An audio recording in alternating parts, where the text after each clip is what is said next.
Welcome back, everybody, to day 2 of the Calling in Shanghai.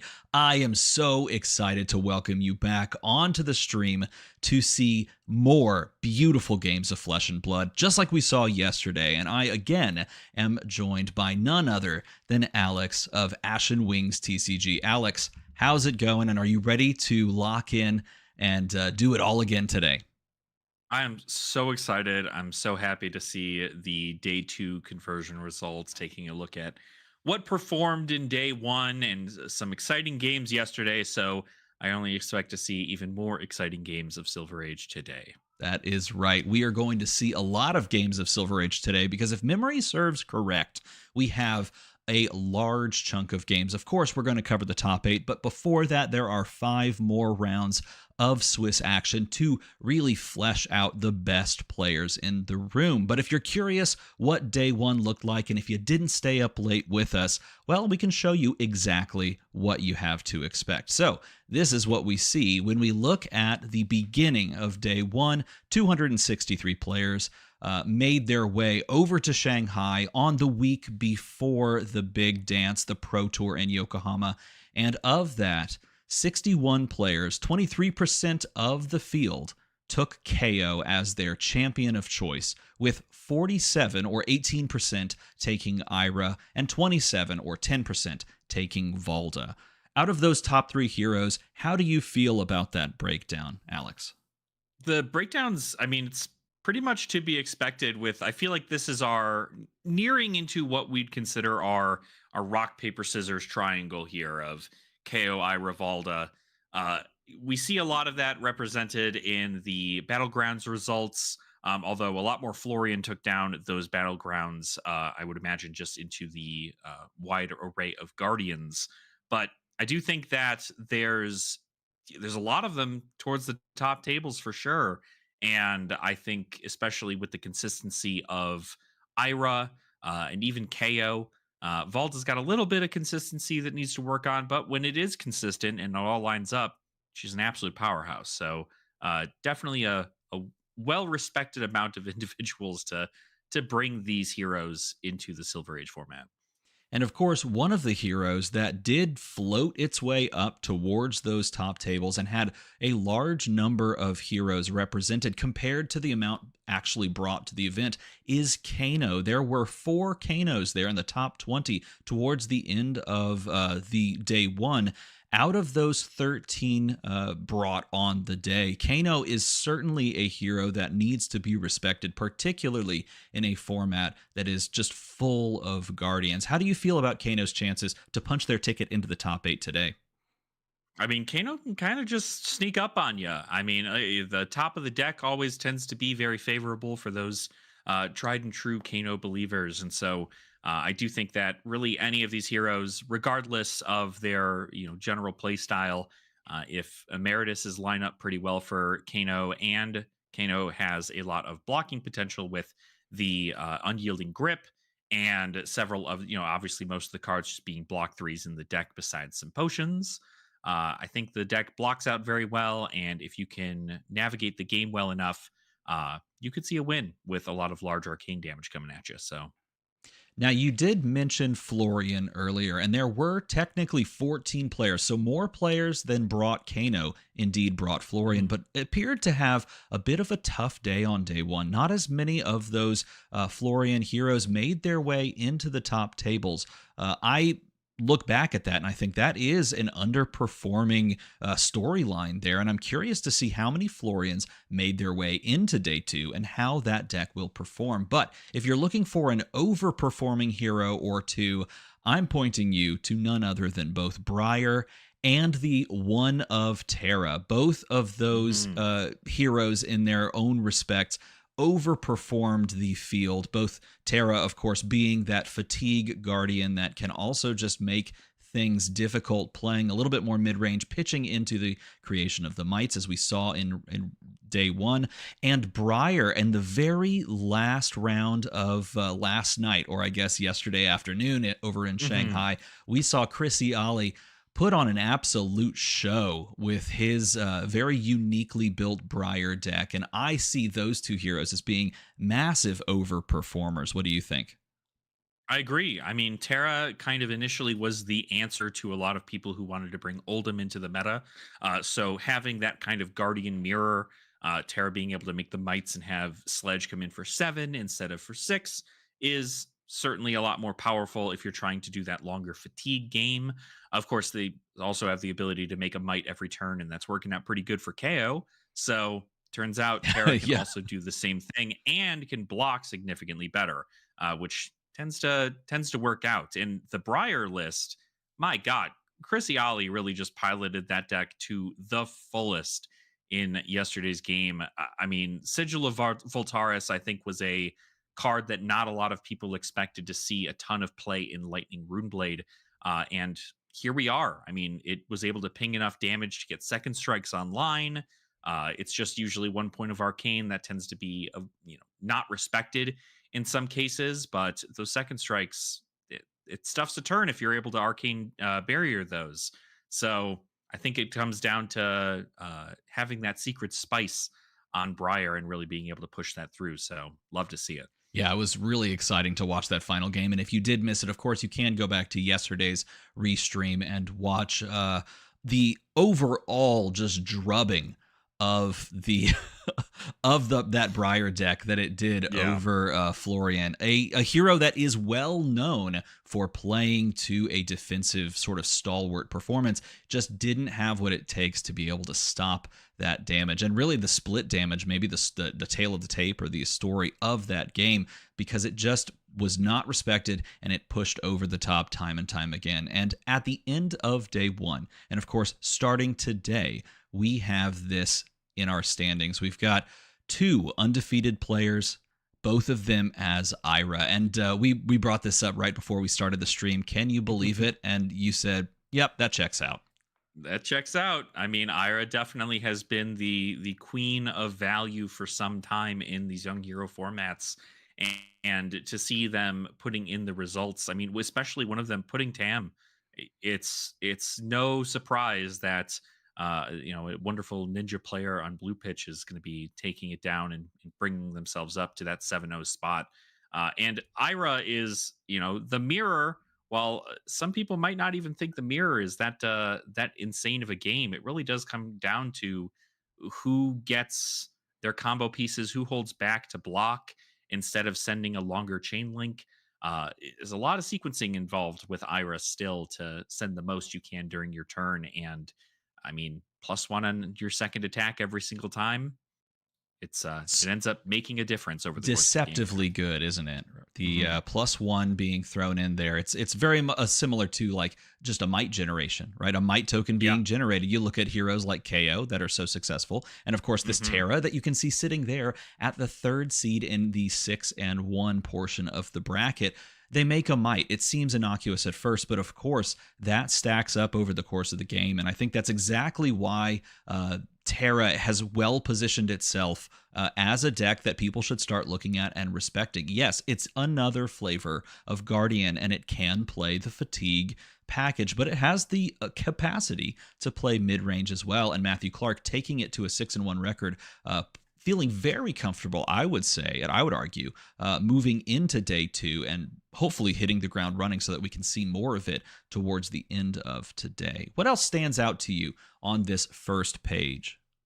I mean, the sheer amount of Valda we're even seeing too. Valda making her stand into this format and really continuing to show that she has an answer to a lot of the meta picks. But I mean, a lot of it is Guardian, Runeblade, Ninja, the general things that have been kind of in the tops for a lot of the Silver Age format since it, even back in Project Blue days. Mm-hmm. But I think it's really, really nice to see a lot of these decks solidified. Really interesting to see. I'm sure some of these individuals are on their own special pet cards that have brought them to the top. And on top of it, you're seeing really, really wonderful players that we all know names of being able to take these to the top of the tables and showcase that it's not just best deck in format because it is the hero. Yeah. It's how you pilot it too. Exactly. And again, for those that don't know, this is the day 2 restream. This is being streamed over on a website called Bilibili. That is a Chinese stream that is going on there. If you'd like to follow along alongside of us and watch both streams so that you can hear in hopefully alongside of us in this language and also in Chinese, I will be posting that stream here right now. So let's do that now. Stream in Chinese. Do this. We post here. Oh, I have to shorten the link again. Let me do it live because that's just what we do here. Link shortener. I'll use the same one I did yesterday. Problem solved. But for those that are wondering, yes, this is indeed day 2. Day 1 is in the books. We are going to be moving forward into day 2, and this is where the rubber meets the road, and we truly find out who has what it takes to make it into the top 8. It's not going to be easy. It's going to be an arduous day of 5 rounds plus top 8 split, and we're going to be here for every minute of it. So settle in, get a blanket, grab a snack, because we are going to be bringing you that stream. And take a look. You see it right there.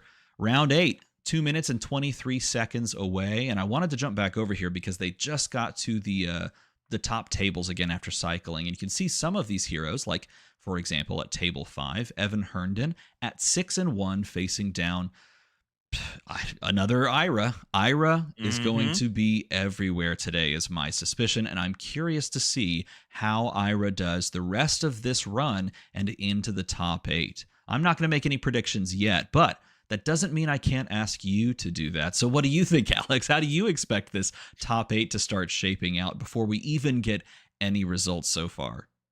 I mean, we are certainly we're going to see a lot of these heroes that we see in these tables at the top. Kayos, Iras, Valdas. The not only are they the most represented, but also they are quite good in the format. So towards the top of the tables, I would expect there to be quite a lot of these heroes represented. Of course, we have our fun little sightings of Terra and Briar and Florian every now and again there too. But I believe this is, with day 2 kind of being more of the make or break scenario for a lot of individuals, we probably see a lot of those more pet decks, the Gravy Bones, the even Dromais, for example, probably not doing super great and not making day 2, but we will certainly be able to see those conversion rates to see if they have the chance. Of course, if they are 5-2 on the day yesterday, I want to say that they are eligible for that day 2 and can just go undefeated today and maybe make it into top 8. So yeah, I do not pretend to know how tiebreakers or how 5-2 versus 6-1 affects the grand scheme of things. All I know is that whenever I play a ProQuest or a Road to Nationals, I'm really good at getting 9th place and bubbling out of the top 8. I think he's the bubble boy. I have done that all but one time in just about every tournament. And that's not true. All but 2 times, because one time I made top 8, and then one time I was like 12th or 14th or some random number because it did not go well. But I'm very good at 9th place, y'all. Like, if you need help becoming a 9th place player, I can help you with that. But, the question was posed as they get things kicked off here. I'm going to bounce back to us for just a moment. The question was posed in chat. First of all, it was, where's Gravy? That's a good question because where is Gravy? Probably not in day 2. Unfortunately, when this mini ninja appear on the screen, you can expect Gravy not to be there, which is a sad day. But the question was also posed by, let's see who it was. Kioma Fab says, before the stream starts, can we get a top 8 prediction from you guys? I'm gonna go ahead and do it.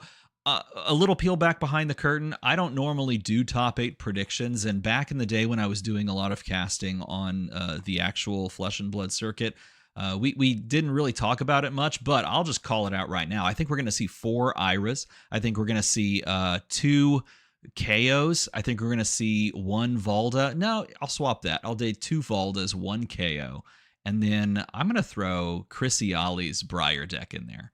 I think that's a good spicy pick. Maybe I'm off a Kano or 2, but I think that's the pick. What about you? What do you think, Alex? Yeah, I mean, I'm definitely right at there up. Yeah, I'd imagine a lot of Ira, anywhere between 3 to 4 Ira, probably being in these top tables. Just getting the good value from the deck itself. I would not be surprised to see that Terra at the top tables as well.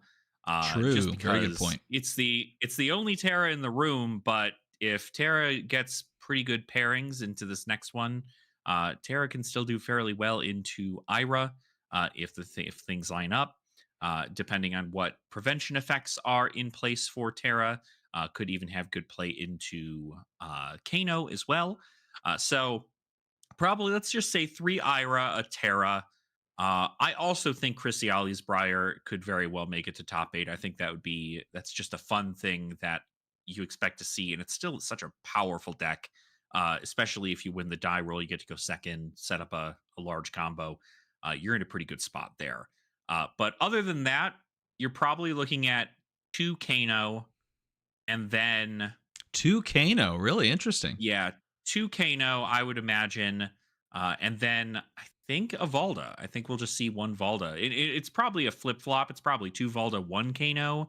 I mean, Hmm. Kano players have far more intelligent brains than I do. So, but it is a tough deck to pilot. So Yeah, well, it's not often that we see that everybody's gonna exactly have the same outcome, I guess. yeah, I am at an all-time low with Kano into the Ira matchup specifically. So if I Mhm. suspect that many Iras going into the top 8, maybe Ira sort of eats Kano in that respect. But Kano's are indeed feasting, so maybe I'm underselling him a little bit. He's feasting on Guardians. So I guess in a Mhm. perfect world, I could see three Iras. I could see, two Valdas. I could see a Briar. I'd have to cut a Valda because now I want to fit all the cool heroes in. I want to get a Valda, I want to get a Briar, I want to get a Kano, and I want to get a Kayo, so we can round it all the way out somewhere in that ballpark. But I definitely think that this is Ira's tournament to win, and if anyone's going to win it, I'm just going to throw Pudding Tam out there. I think Pudding really, really wants this.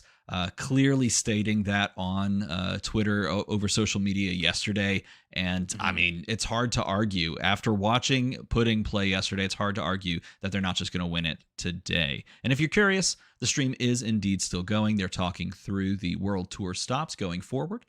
And I believe, I'm crossing my fingers at the very least, that they are going to talk about day 2 conversion after this in some way, shape, or form. But I'm looking forward to today. And I know you are too, Alex. You were like, I am ready. I am willing. I will cast as much as you want because you, sir, are passionate about this format. Is that correct? I am. I am. I mean, I can't get enough of it. I mean, even after getting off cast yesterday, just sitting in chat with everybody here and continuing to watch the games, my eyes are glued to these events. It's a shame we can't see showdowns also occurring because there is a showdown that is occurring today as well. That is Silver Age, Mm-hmm. but of course, we'll end up seeing results for that later on down the line. I'm assuming not on the stream, unfortunately, but maybe we'll actually get some information on that showdown as it continues on. But the more I get to just watch these really, really talented players put in the work and look at lines of a deck that are completely different than what I would normally even look at, it's a learning experience for myself.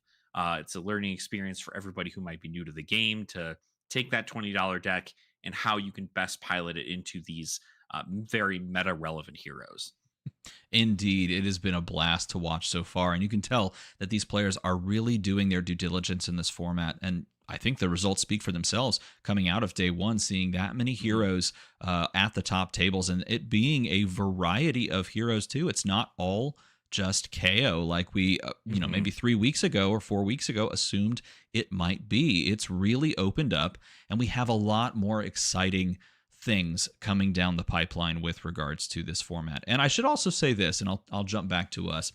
It's not just about the tournament. It is about the tournament. That's why we're all here to hang out in the virtual Flesh and Blood and watch real Flesh and Blood be played. But we're also going to be doing a giveaway, and this time the giveaway is coming from me. I have an item sitting just over there that Ooh. I'm going to give to someone. Now I can't. Well, I guess I could say what it is. I will tell you what that item is after this round. In fact, that is There you that is go. what I will do.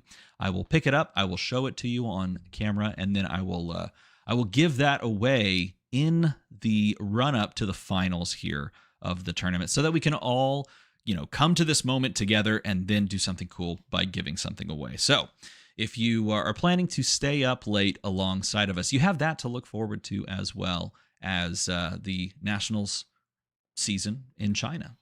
You can also look forward to that if you're in China. That'd be pretty cool. Yes, that's right.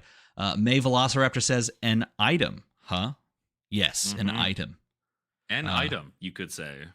Andy says, I want DM's eye. And I have to say, I would like to keep both of them. I'm quite fond of my eyes. Quite fond of them. There's no way for me to, if I give you my eyes, there's no way for me to activate Compass and look at the top of my deck. And look, here's the thing. I need to do that so that I can see that I'm going to discard an ally and draw another ally and lose the game off of a Gravy Bones activation. I'm not saying I did that today at an armory. I'm not saying at all that happened. In fact, I went 2-1 on Gravy Bones in Silver Age. I'll have you know, beating a Phi on Gravy Bones. Wow. Can you believe that? Oh yes, my gosh. lightning struck twice. Pretty cool. That's amazing. That felt quite good. Did I have any hand in the winning of that game? Somewhat, but definitely got a little bit more lucky. I played in a Sage Armory here at my local game store, and I found both of the ninja players that showed up as Gravy Bones. That's not what you want at all. That's terrible news. Good old gem luck, and we all love to see it. So terrible news. But I beat the Kayo opponent that I played, and I won against one of the two ninjas. So, sometimes it just goes our way, everybody. F's in chat for winning? No, you don't do that. What do you do in chat? W's in chat for winning? I don't know. I don't win enough. I need to do more winning, I guess. Exactly. Hey, I'm just happy to walk away at an armory with a positive record. But getting paired into two ninjas, that's an unfortunate meta pick for you, Steven. So yeah. I leaned over to my friend Will, who also plays Board State Heroes, and he said, ooh, two ninjas on a gravy day, that feels bad. He was correct. It did not feel great. Of all the feelings that I had, feeling good was not happening as much as you would think. But you know what? Sometimes you walk away with a 2-1 record and you just say we win those. Better to be lucky than good, I've heard, says May Velociraptor. Indeed. Also, Illogical Bubble says, I'm leaving for a flight to the PT in 5 hours. Gonna try to rest beforehand. Yeah, you should do that. Ooh, absolutely you should. Yeah. It's to think that's next weekend. Yeah, that's crazy. Pretty interesting. So, of course, everybody will have their eyes glued to that stream of that as well, going over the Pro Tour in Yokohama. So that's super cool to see. I'm curious to see exactly how many people are going to be bringing Kayo after the meta seems to be really pushing against this hero and kind of keeping them down, because it seems to be a lot of hate for Kayo in Silver Age as far as sideboard choices. And Guardian even had, I don't know if anybody remembered, but Guardian got a decent amount of hate for Brute in Super Slam.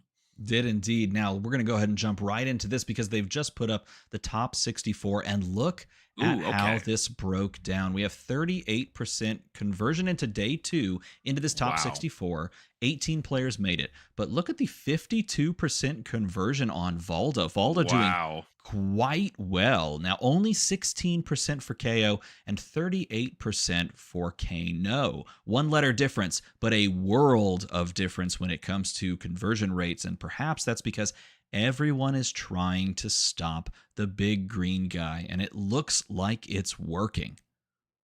Yeah, this is kind of the Valda conversion is exactly just about where I expected it to be. I figured at least above 50% somewhere. It's a lot closer to the 50% mark than I expected, but seeing that many Valdas, kind of dominate their way into the top 64 is great to see, and especially when you have so many other Guardians to pair up into, and even Iras. It is quite a wonderful pick, effectively, and we see that conversion rate pull through for that. And if we are looking at conversion rates and we're just calculating based on conversion rates, the clear winner is, of course, the one of one. And that's Matthew Yep. Clark on Terra. Mhm. Terra, best deck in the format confirmed based solely on conversion rates and not reading data correctly. So everyone go and pick Terra up. It will cost you about $20 and you can enter the Pro Tour in exactly $20. That's such a good sell for Yeah. this format. Just pivot to Terra. What's it going to cost me? The price of a Wendy's large fry meal. I can buy a Terra deck and go Yeah. play in a major tournament. Exactly. I mean, the deck has always been kind of, even back when it was in its alpha stages of Project Blue, Terra was kind of the deck that beat most other things, being able to again get those might tokens. And so we see that it looks like Matthew is the only individual to bring Terra to the event to represent the Earth Guardian, and obviously has put up some wonderful results. Team 2C-8 says, did Mingu day 2? That's a sentence that's difficult to say. Did Mingu day 2? The answer, I believe, is yes. I think we did indeed Yes. see Mingu on a table at the during the scroll leading up to the start of the stream. Yep, At 30th place. There 30th you go. place, 5-2 is Andrea Mengucci. Oh, and look, they just turned right to it. That's perfect. Yeah. Look at that. And also Martin Hollick on 41 Mhm. with Valda. There's going to be names up and down these pages. OO there at 58 Mhm. on Ira with 4-3 record. That is sort of a tough spot. Arthur Trehay right below that, also 4-3. We did see one of those games with Arthur yesterday on the stream. Nevertheless, Yep. we they did a blitz through the top 64 and into that top 80 players still playing in this day 2 of the tournament. But I would imagine that if you're sitting 5-2, those are the players that have their shot. They're going to need to have a clean run in order to cut into the top 8. I think they might even need a little bit of help, but we're going to Mhm. start right here with 2 5-2 players. We've got Dash, and we've got one of those, I think it was 3 Briars on day Yeah. 2. It's amazing to see the Briar conversion, and really the dash decks. They're so well sequenced, and the burst potential is so incredibly high. And being able to get through a lot of these heroes over the course of the day, just being able to completely push down their defenses. I mean, we see the results here. May Velociraptor saying, dropping all other heroes for Terra now. That's the way to do it. Alfian Poon here playing a fairly clean game, losing in round 1. I have done that my own fair bit of times, but picking up a great streak of wins afterwards, pulling the Pablo Pintor and submarining afterwards, but not Mhm. quite closing it out into a 5-2 record at the end of the day. And on the other side of things, our Briar player here, a little bit back and forth with a couple of wins, a loss, a win, seeing a lot of Valda. And Wow. Yeah. that is a lot of Valda and That's a Florian. lot of Valda. It's insane. Two of the losses to Valda, two of the wins to Valda, and then two wins into the Florians as well. So it's kind of interesting to see a KO in round 1 and then never another one of the most represented deck as he continued to That's a climb the ladder. So That's a really good point, actually. Yeah, you see KO and you're like, all right, I brought this deck to beat KO, and then it goes Valda, Valda, Florian, Valda, Florian, yep. Valda, and you're like, what is okay? I guess I'm playing this now, and then you start day 2 and it's Dash. Where did this even come from? But Dash, a hero we literally have not mentioned at all so far today, and very briefly mentioned yesterday, but here 5-2 and maybe trying to take it to the house with all of the possible boost scenarios that you could put on paper. She's charting her course and then blasting off after that. Will she get the win versus Briar, who's maybe going to do some digging deep and growing in the form of earth and lightning? We'll see how this ends up going, but I'm curious to see this Briar build. Yeah. I'm wondering if it's near what Chris Iaali is running today. I'd imagine you're probably not seeing too many individuals on an Earth focused Briar. I know that is a pivot a lot of people took when the Burn Up Shock and Lightning Press were banned. But I think it's almost to be expected that you're still going to see those 0 for 4s with Go again, just because they're powerful breakpoints.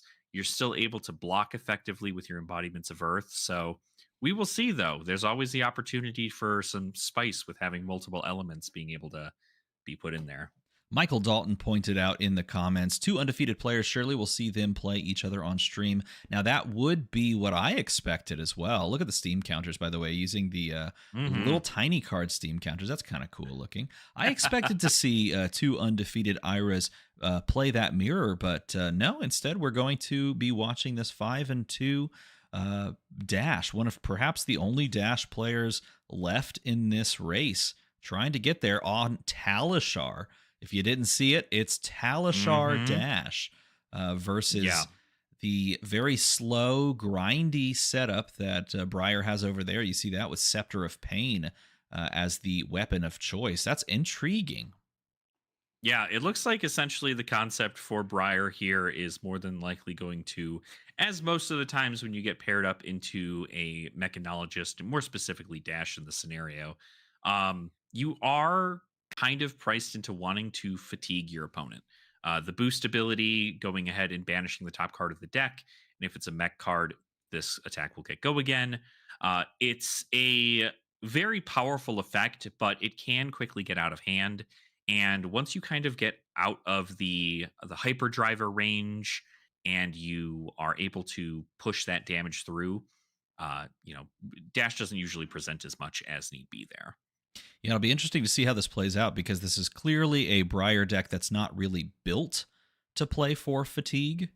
But having perhaps a setup here with Scepter of Pain to play into fatigue heroes, nevertheless, it's going to start with a nimblism into a snatch. For those that are wondering, there is a bit of stuttering on our end, but it looks like it's stream side and not necessarily on my side of the computer, but hopefully that clears itself up. As you can see, some pauses here and there, but then the stream itself has the really exciting marching robot across the top. So not sure where that will be resolved, but if I can trust the team over at LSS, I know they're going to figure that out and get things nice and smooth going forward.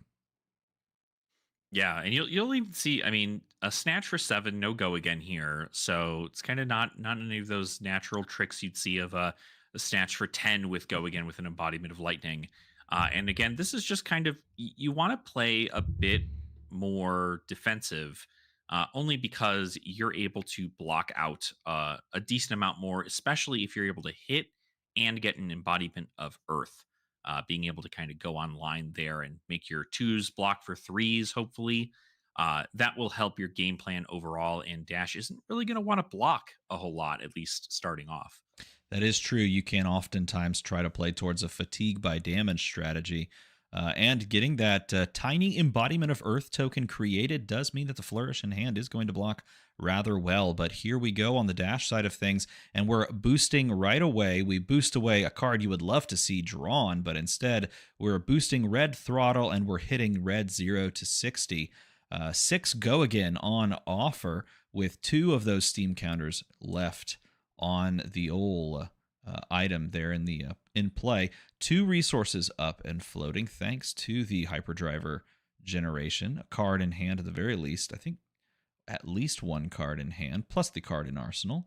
So threatening some damage here.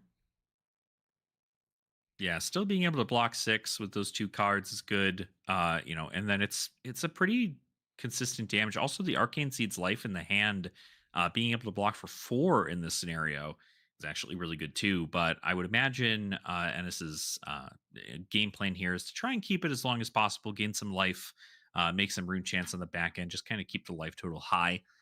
But you got to just block out where you can. And with 2 floats still for Dash, we could see something like a payload even at the end of this chain link here.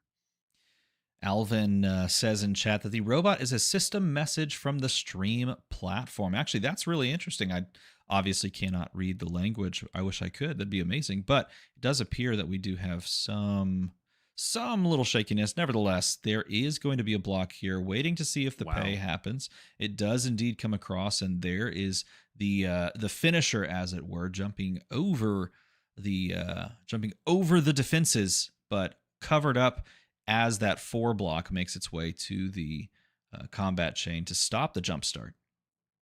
Yeah, and what a well blocked turn. I mean, essentially blocking out every point of damage coming in. That embodiment of Earth really put in a lot of work, and it looks like Dash isn't going to want to make sure that embodiment of Earth goes live on this next turn. Probably would have been hopefully better if they had an arsenal to go a little bit wider, but depending on the hand, we can certainly still see quite a wide chain link here. Entwine Lightning, the card left in the hand after all of that blocking was done, and it represents 4 damage, stymied a little bit from the cards in hand. And like you mentioned, Dash doesn't really want to do a lot of blocking, but clearly willing to make the blocks here early in the game to not lose a relative life parity. 16 plays 20 with 4 damage on offer. Gonna take the 4, says Enes, with the no block hand wave, if you will. Another boost comes across, and this time Dive Through Data represents 4 with go again. Yep. Yeah, we're expecting to see, still blocking where you can. Obviously, Fender Bender, when it's blocked by armor, gets a little bit more value. So you kind of want to just take those points of damage where you can, save those points of armor for other attacks. But sometimes you're just willing to take a little bit here at a time. And, ooh, the possible Talishar here. And they're going to opt first because they did hit. Yep, going to do the opt, and then comes the question of whether or not that Talishar swing indeed comes through. Bloodied Oval is being showed on the screen here, does now have the capacity to come onto the combat chain, and going to possibly make its way there now, but it looks like maybe he's just gesturing to block with the 2 pieces of equipment on the side there. It is going to be the Double Blade Beckoner block. Such a mainstay card, a piece of equipment in this format where you can only play commons and rares, and heroes swinging weapons is so common. To be able to just throw 2 pieces of equipment and cover a breakpoint like that feels fantastic, doesn't it? Yeah, absolutely. I mean, you really want to just push as much as you can. And I mean, Blade Beckoner, at least, it's effective when it comes to weapon swings for sure. But, you would hope to get a bit more value out of them before blocking a weapon like that. But it's worth it keeping this Scar for a Scar in hand and then sending some additional damage to force cards out of the Dash's hand. None other than Mansant making a comment here, and that reminds me, I need to make Mansant a moderator. So now Mansant has moderator privileges. The man himself, that's the way we do it. Did indeed throw it up there.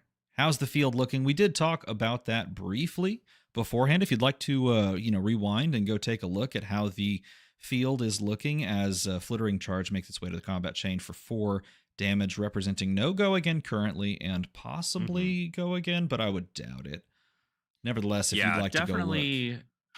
Definitely just 4 damage on offer here. I'd imagine that card's going to get shipped to Arsenal. I'm not sure exactly what's in the hand here, but you're keeping your life total a little bit lower. Sure, you're sending damage, but if your opponent decides to block, then they keep you at 15, which means you can use your shield. If they decide to not block, then you get an embodiment of Earth, which will help with blocking on the next turn. So, will you won't you scenario in this regard. But I think the Briar player having that opportunity for a good offense and also a good defense if blocked out is pretty good here. Oh, looks like FYI table 1 was a concession. Interesting. Really? So a concession took place on that table 1, and also Mansant choosing to throw down in chat immediately upon gaining mod access. Says fight me IRL Dalton, which I just find hilarious, and now I kind of want to give Dalton the mod control as well. And just see what happens. Just see what happens. That's the item you're giving away during the stream. Oh, there you go. We're going to give mod status away as things are definitely a bit more loose, flying by the seat of our pants here on day 2. But the deliberation taking its time on the side of the Dash player is going to be blocked out here, allowing the Arsenal. And as you mentioned, that does mean that Bloodied Oval is going to still have some amount of value on the board because fully blocked out was that previous attack. Yeah, yeah, being able to have that additional point of value, I mean, you're going to want to get as much as you can out of it. It's just a Talishar swing in this scenario, though, so not really anything intense here. You see, I kind of like the way that Dash is playing this out because you understand that your opponent is set up to try and fatigue you. So you're making use of your cards early. You're trying to keep threats in deck. You're trying to pitch those threats and use Talishar in the interim to get you to these 5-card hands where you really can come over the top. And especially when you realize that you only have one more counter on the hyperdriver, you kind of have to make it count. And a handful of blues is not really where you want to fire that final piece off. So I like where this game so far is going, but the question will be, can Dash close it out, or will fatigue by damage be on the menu? Yeah, yeah, absolutely. You have to really make a big decision on whether or not you want to start keeping these 5 card hands, or if you want to actually send some more. Maybe just hold off a little bit. Maybe just continue to send 4 card hands. But now with Talishar having 2 Rust counters, it's definitely a lot harder to push that kind of damage. And turning the corner and putting the hammer down is Briar on this turn. 3 non-attacks into Arcanic Shockwave. 13 go again, which is not going to come into use at all, but 13 damage certainly is going to come into use here because it's going to make the Dash player block. And at this point, you have to commit some, but this is the type of hand you would love to try and send at face. And now Dash is priced into blocking with 13 damage. That is massive. And someone asked, is this fatigue Briar? Not normally fatigue Briar, but was positioning themselves to turn the corner in this moment. Play early, control the pace, try to, stymie some of these big attacks and throw your own damage. And now we see the explosion of damage onto the combat chain, and the entire hand is offered. Yeah, and you got to preserve your life total. Oftentimes, especially with Embodiment of Earths being online and everything of the sort, you want to kind of just try and set up for a big turn. If you can't do that, then you might as well just keep your life total high and hope for the best. The pass from the Dash and the establishment here of a Malefic Incantation, followed by that Sizzle. That is going to create the embodiment of lightning here, allowing the possible conference of Go Again, which is great because it looks like Scar for a Scar was in the hand. And now that you've gained the life lead, Scar doesn't have inherent Go Again. Thankfully, though, for the Briar player, this will indeed have Go Again. And the creation of the rune chant on the back end will represent some amount of split damage going forward. Yeah. Yeah, definitely good to kind of set yourself up. And, while Dash does have that arcane barrier in the Achilles accelerator, not, not always anything you still want to pitch to, especially if you want those resources to push more damage in your hand. So we'll probably see a lot of these rune chants just be eating up these small little pings of arcane, which, again, with Second Strike more than likely being a big factor in this deck, you probably do to see a lot of that end up becoming the downfall of Dash here. And Dash almost priced in at this point to just start blocking, giving 3 cards on the combat chain there, holding on to a 0 to 60, boosting away a red zipper hit that is going to trigger the final point on Hyperdriver. It's going to destroy itself. You're going to get the resource. 4 Go Again, but only a singular card in Arsenal. Can you make use of that resource? And it looks like the answer is yes, with Underloop as the attack coming across. If this does connect, you do have that card going to the bottom of the deck rather than just to the graveyard. That's a fantastic boon if you are expecting this game to go long. But at this point, 8 plays 10. You may not see that card again because you might just win or lose in the next few turns. Yeah, you're seeing the Briar now take that 4 points of damage. Not really the end of the world there for Enes to take four. Not only are you at lower life total now, but I think with 8 life and really not a ton of block potential, since Enes did not present anything like a Starfall or a Reaping Blade or anything of the sort. Pretty much no block value left on that armor, which means he can kind of go wild and send a lot of damage and threaten all the cards out of his Dash opponent's hand. Briar, taking a look at the Briar hand, we do have multiple opportunities to create an embodiment of lightning. We also have that electrostatic discharge, which allows for a buff, or you could use it as a fusion target for the Arcanic Shockwave. Electrostatic discharge and sizzle both instead going to be played down. And Now, correct me if I'm wrong here, but electrostatic discharge is an instance, and I don't believe that Briar's ability triggers off like an instance and an action being played. Is that right? that is correct. This does not currently have go again because it is indeed an instance. So it does appear that the embodiment of lightning was on the table for just a moment, but Yep. the arena is now clear of embodiments, and that should not indeed be true. And so 10 plus the arcane ping is coming across. And again, priced into blocking, you can't just say no blocks and try to full send your own hand now. Based on the way that Dash played this leading up to this moment, you're going to have to expect more blocking on offer here. And indeed, going to block 6, we have a little bit of a pause, a little bit of a lag spike. I'll try to refresh after this game, but is going to take some damage, drop all the way to 3, and try to play out what I believe is a 2-card turn.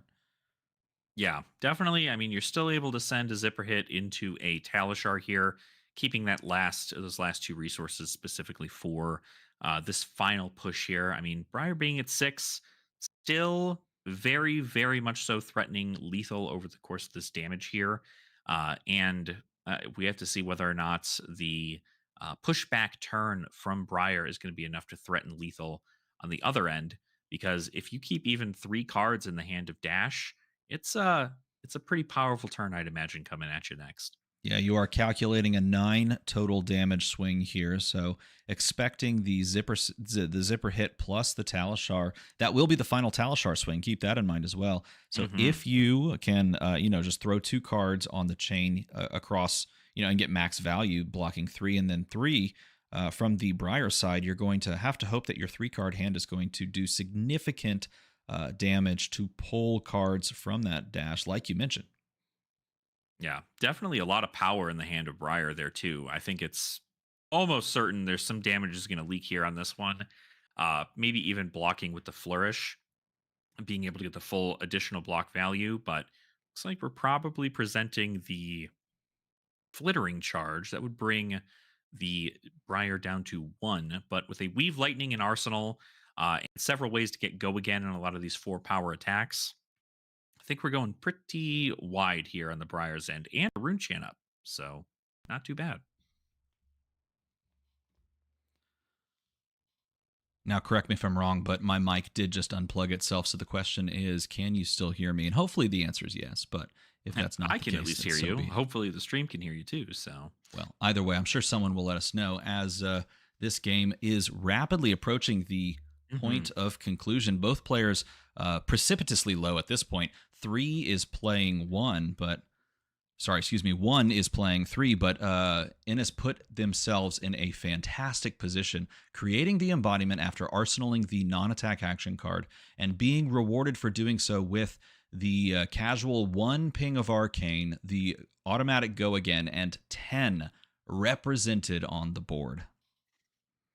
yeah, great opportunity. You certainly could have proceeded to do the play with Entwine Lightning, getting that set up first. But I think this is just the better one to end on that Entwine Lightning. Or if it gets full blocked here, you may even just want to keep that Entwine Lightning in Arsenal and try to push for more damage on the next turn. But with 2 life on Dash's end, blocking 10, you can block with 3 cards in your hand and hope to send maybe something like a zipper hit, or well, not a zipper hit, more so a 0 for 60. Right. But the follow up here is going to be, at least if there is the playing of that Entwined Lightning, you're going to see another rune chant ping on the end of that too. So can't exactly just take the one there. Choosing the 3-card block, as we said, that is going to be committed, taking one, and now you're stuck between a rock and a hard place. Yep. If that is an attack, That's and it is indeed an attack, the 1 point of arcane is probably just going to be enough to close it out, and the handshake is extended. That is a Briar win against Dash. And here's the thing, Dash, one of those decks early on that I think started to really show up and win events, but has really kind of fallen off. And Briar, everyone assumed was fallen off because it was a essentially a deck that got nerfed into existence. And oh, hey, look, your face is covered up, but nerfed into existence. But nevertheless, picking it up and going to 6-2 now on the tournament. So that's kind of an interesting little twist there, wasn't it? Yeah, I mean, being able to see a lot of it is how you navigate those specific aggro matchups. Is, do you wait for your hands to line up for a larger combo turn? Obviously, being able to send, anywhere between 10 and 12 go again, followed up by either possibly a ping of arcane or setting up that split damage. It definitely can eventually lead down a path of getting the larger combo out. It didn't seem like we had too many insanely threatening turns from the Dash player in that regard, but a lot of their turns were priced into blocking, because it was just a lot of damage coming in, and obviously at a 20 life format, you have to, the life as your resource scenario is not often the best path forward in there. Yeah, they definitely chose to play that game specifically with the idea of not trying to deck out. And maybe they looked across the table and they saw Scepter of the Pain and they thought, okay, this is going to go long. But at the end of the day, Briar still puts 4s on the board, and that's exactly what won them the game and punched them into that winners column over there. I do want to point this out as I refreshed the stream. We are talking about the Hala Armory deck. I am so pumped to see these cards, man. I really want to see something cool that I can put into my Kasai CC deck. But at the same time, I also kind of want to try Hala out because the Zenith Blade with Edict of Steel and Flurry, there's gotta be more to this puzzle, right? Yeah, I definitely, not being a warrior player at all, I'm very interested to see how Hala ends up working out, just because initially you take a look at the weapon and the hero ability, and it might seem a little expensive to some in regards to how much it costs to swing the weapon and send all the damage and sharpen and so on and so forth. But with not knowing a lot of the cards that are within the deck, as well as some of the cool little tricks that warriors can do, I would expect that we see quite a bit of power come from that deck, especially for like all warriors instead of just Hala herself. Yeah, I'm hoping so. I'm really excited to see how that goes. And I'm also excited to play Ziggy here because Lightning Illusionist that can blink instants. Yes, please.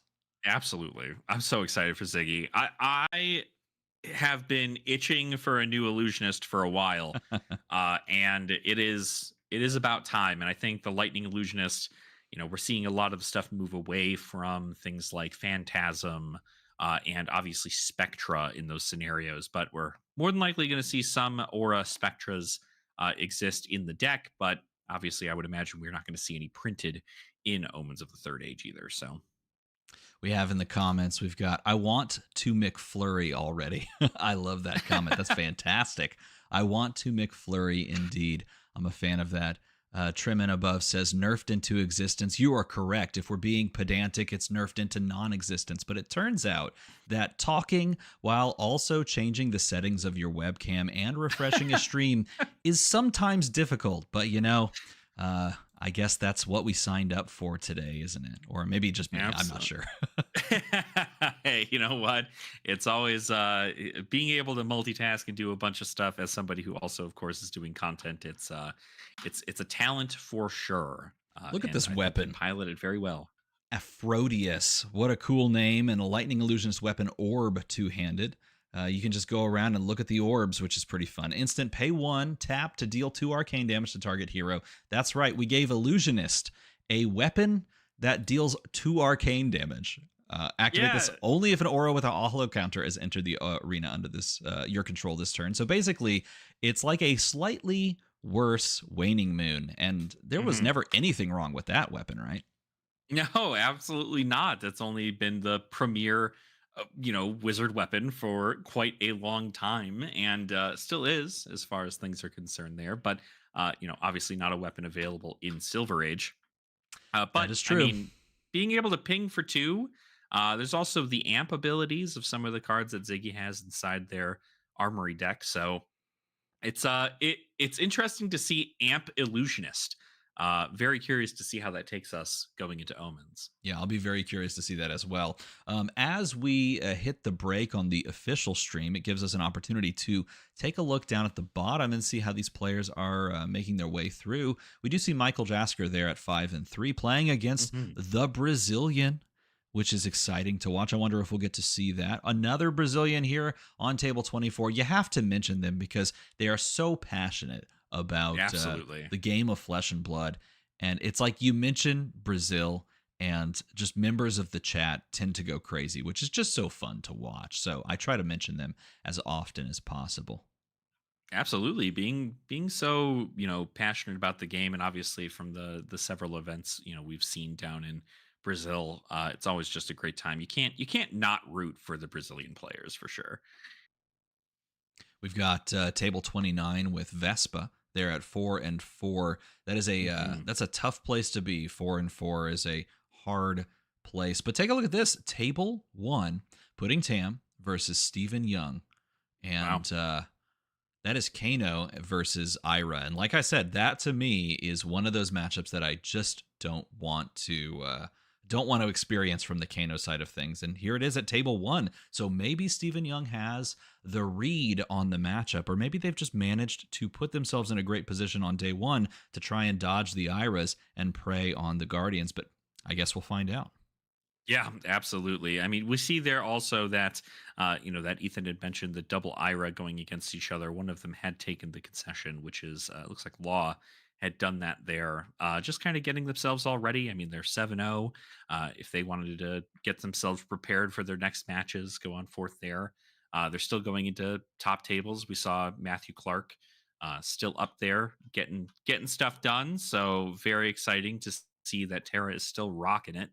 Chris Iaali on table three there, playing into a Kano as well. And there's Lancelot on table five, playing as Kano. So Kano's here in the top 5 tables, representing 3 out of the 5 tables. Pretty exciting to see. The question will be, can they keep that momentum and make it into the top 8? I have my doubts, but I'm always rooting for Kano to kind of cross that finish line because I love that deck. It can be a fickle mistress, the top of the deck, but when it works, it feels like nothing else in Flesh and Blood. Yeah, at least you don't have to worry about Kindles being on top of the deck in Silver Age. So always a benefit there. It is just a it's an absolute powerhouse of a deck, and I still think it obviously needs to be respected. Because as we all know of the Kano cycle, the second it is not respected in any vein, that is when you see maybe 5 or 6 Kano hit the top tables of an event. Because sending a large amount of arcane damage on both your turn and your opponent's turn does tend to win you a lot of games, especially when your life total is this low.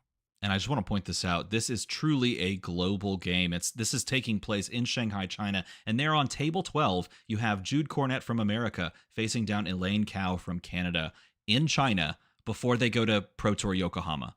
Uh Just huh.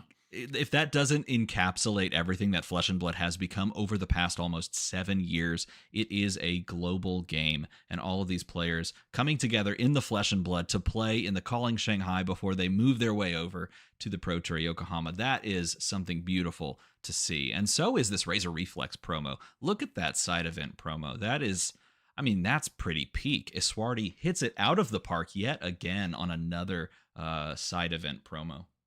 Yeah, as always, the Swarty definitely putting in the work, and anytime I can get my hands on some new promos, I'm always hoping to do so. So I'm gonna have to get some individuals to ferry some of those back over to the Colorado area so I can get my hands on them. I just huge shout out to Oh Hey Null in the comments says, "Who up aging they silvers?" I'm like, that is us. I will tell you right now, I took an hour nap at 6 p.m. and I feel right as rain. I feel so much better than I did just a few hours ago after taking a nap. Hey, spoiler alert, everyone. Naps, those are OP. You should engage in those if possible. Highly recommend. Anytime you have the opportunity, take a nap. It will invigorate you for the rest of the day. Oh dang, Michael Dalton calling me out. I have to go and get the item. Hold on. Oh, you Let me step away. You do. Quick, cover for me while I exactly. grab the item. While Steven's going about grabbing said item, we obviously know here a lot of individuals rising the ranks in the standings here, putting Tam being 8-0 on Ira, Law Wen being 7-1 on Ira. So still those same two Iras at the top here. Matthew Clark moving from 4th to 3rd place. Or no, I believe he was still in 3rd place beforehand. So we're seeing some Kanos rise up. Christopher Iaali now in 6th, 7-1, so winning their first round of the day, taking it into round 8 here. Still a lot of the heroes you know and expect to see in this event. And I mean, we're expected to see a couple mirrors at some point here, I would imagine. But I know that Ethan really, really likes to make sure that he's bringing the best kind of coverage to the wonderful chat, to everybody around the world who's watching the restream and even the actual stream over there in the on Bilibili. So I'm sure we'll have some very spicy new matchups to take a look at. That way we can go ahead and make sure we're attempting to, what I'd imagine, avoid a lot of Ira mirrors moving into moving that could be a possibility. Could be a distinct possibility, but who am I to say? Hey, so for those that don't know, Flesh and Blood is approaching its 7th anniversary this October, and if you were not here for the very first set of the game, well, you might be in luck, because if you're here at the end of the stream, then you could be eligible to win a pack of Alpha Welcome to Wraith. This right here, whoa, I'm going to ship to someone. If you would like a pack of the very first set of Flesh and Blood, not unlimited, this is original pink strip mistake Alpha. I have no idea what's in this pack. This is from over there. You can see it way back there. There's a stack here. I have this. I have an Arcane Rising first edition pack. I have never gotten these framed, but I figure someone out there might want to. This is terrible lighting. Who's in charge of lighting here? You might have the opportunity to win this, but before you do, you're going to have to stick around for our next game on stream. An undefeated putting Tam on Ira, facing down Steven Young on Kano, and I've been talking it up over the past 2 days. I am horrified of this matchup from the Kano side of things. You can get lucky and just win, and I think that's true from all Kano perspectives, but a great Ira that knows how to pressure and knows what your ranges are is a terrifying proposition. So the real question is, does Steven Young have the capacity at 7-1 to find his way in this matchup, or is Putting Tam going to continue the unbeaten streak of 8 straight wins and go 9-0? I think that we'd obviously, as you alluded to there, Ira being fairly favored into Kano, of course, unless we have the better lucky than good strategy occurring over on Kano's end. But Ira does run a decent amount of reds as well as blues. So catching your opponent on an all red hand when you're sending, maybe a double snapback emeritus turn on like the best combo you could possibly think of, it's definitely going to tighten that gap a little bit. And once your opponent's below somewhere around 5 life, really you have to dance around eggshells as the opponent of the Kano there to really make sure that you're not setting yourself up for disaster by them hitting the power card off the top of their deck. Now, I got to cut in here and point out that the only loss in this tournament record for Steven Young was indeed an Ira, but did pick up a win against Ira in the first round today. So This is going to be day two for a lot of these Kano players. You may have had a fairly comfortable day one of dodging Iras, but now you're going to start seeing them. And this is where you do have to get a little bit lucky and also play very, very well, because Ira almost always packing AB3 and feeling very comfortable in playing towards AB3, but also very aggressively so. But you pointed it out. You can sometimes just get a little bit lucky when they draw, a critical mass of the reds that they're playing. And it really does depend on what type of build the Ira Crimson Haze player is choosing to run. If they have a more aggressive slanted list, you can sometimes catch them out on an all red hand by playing on your own turn and recognizing that they're either not pitching or they are pitching reds to try and stop some damage. And that's when you know it's really go time and you have the opportunity. So I'm curious to see how this goes. I'm really excited to watch this game, and I can't wait for them to drop into the arena here in round number 9, watching these top players at table 1 try to go one deeper. Yeah, the Kano game definitely gonna be a one to watch here, as far as really getting yourself set up for the learning of the matchup here. Being able to send that arcane, looks like Pudding had gone first, had moved to end from what I could tell, unless that 1 point of damage was a Kadachi and then pass. So You're a good question. I'm not sure, yeah, and yeah, here they it have an is. arsenal. So Yeah. Oh, and this is a great start, finding off the Kano, finding an Emeritus Scolding Yellow, sending that, and then following it up with Voltic Bolt. This is what you want to do as Kano, play on your mhm. own turn. And I just have to point out that I think Stephen Young has a literal cutout of himself on Yeah. Kano. I love that. I love every bit of As that. It's absolutely the best representation you can have, the personification of yourself within the hero. And I always love seeing the fun little tokens people bring to the events here for these. Farah Sparta says 1AB. No, this is indeed AB3. The chest and the head Hmm. both have Arcane Barrier, and the head also has Spell Void as well. So very well insulated and starting the turn strong on the side of Pudding with the Kadachi after the, I believe, is that up sticks and run? Yes, yeah, that's an up sticks and run. So bringing this Katachi in for 5, 2 floating, so kind of hard for some large damage to get pushed through on the end of Steven there, but a snapback in hand for Steven. So we'll see. Maybe we just get this parked in Arsenal, or maybe we do ship this out at some point here during the game.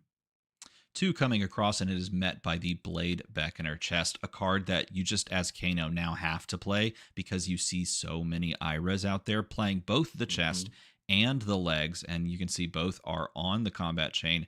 You oftentimes are going to be throwing these cards down early just so that you can try and keep a hand, throw a spell on your own turn. In these early turns, and these games aren't going to go very long, but in these early turns, you want to try and sort of brick up the board a little bit and keep your life total high so that you can then keep some cards and play like a 2 card hand on your own turn. But here, you're very comfortable to, just keep this 3 card hand, seeing that there was not much on offer from the side of Pudding.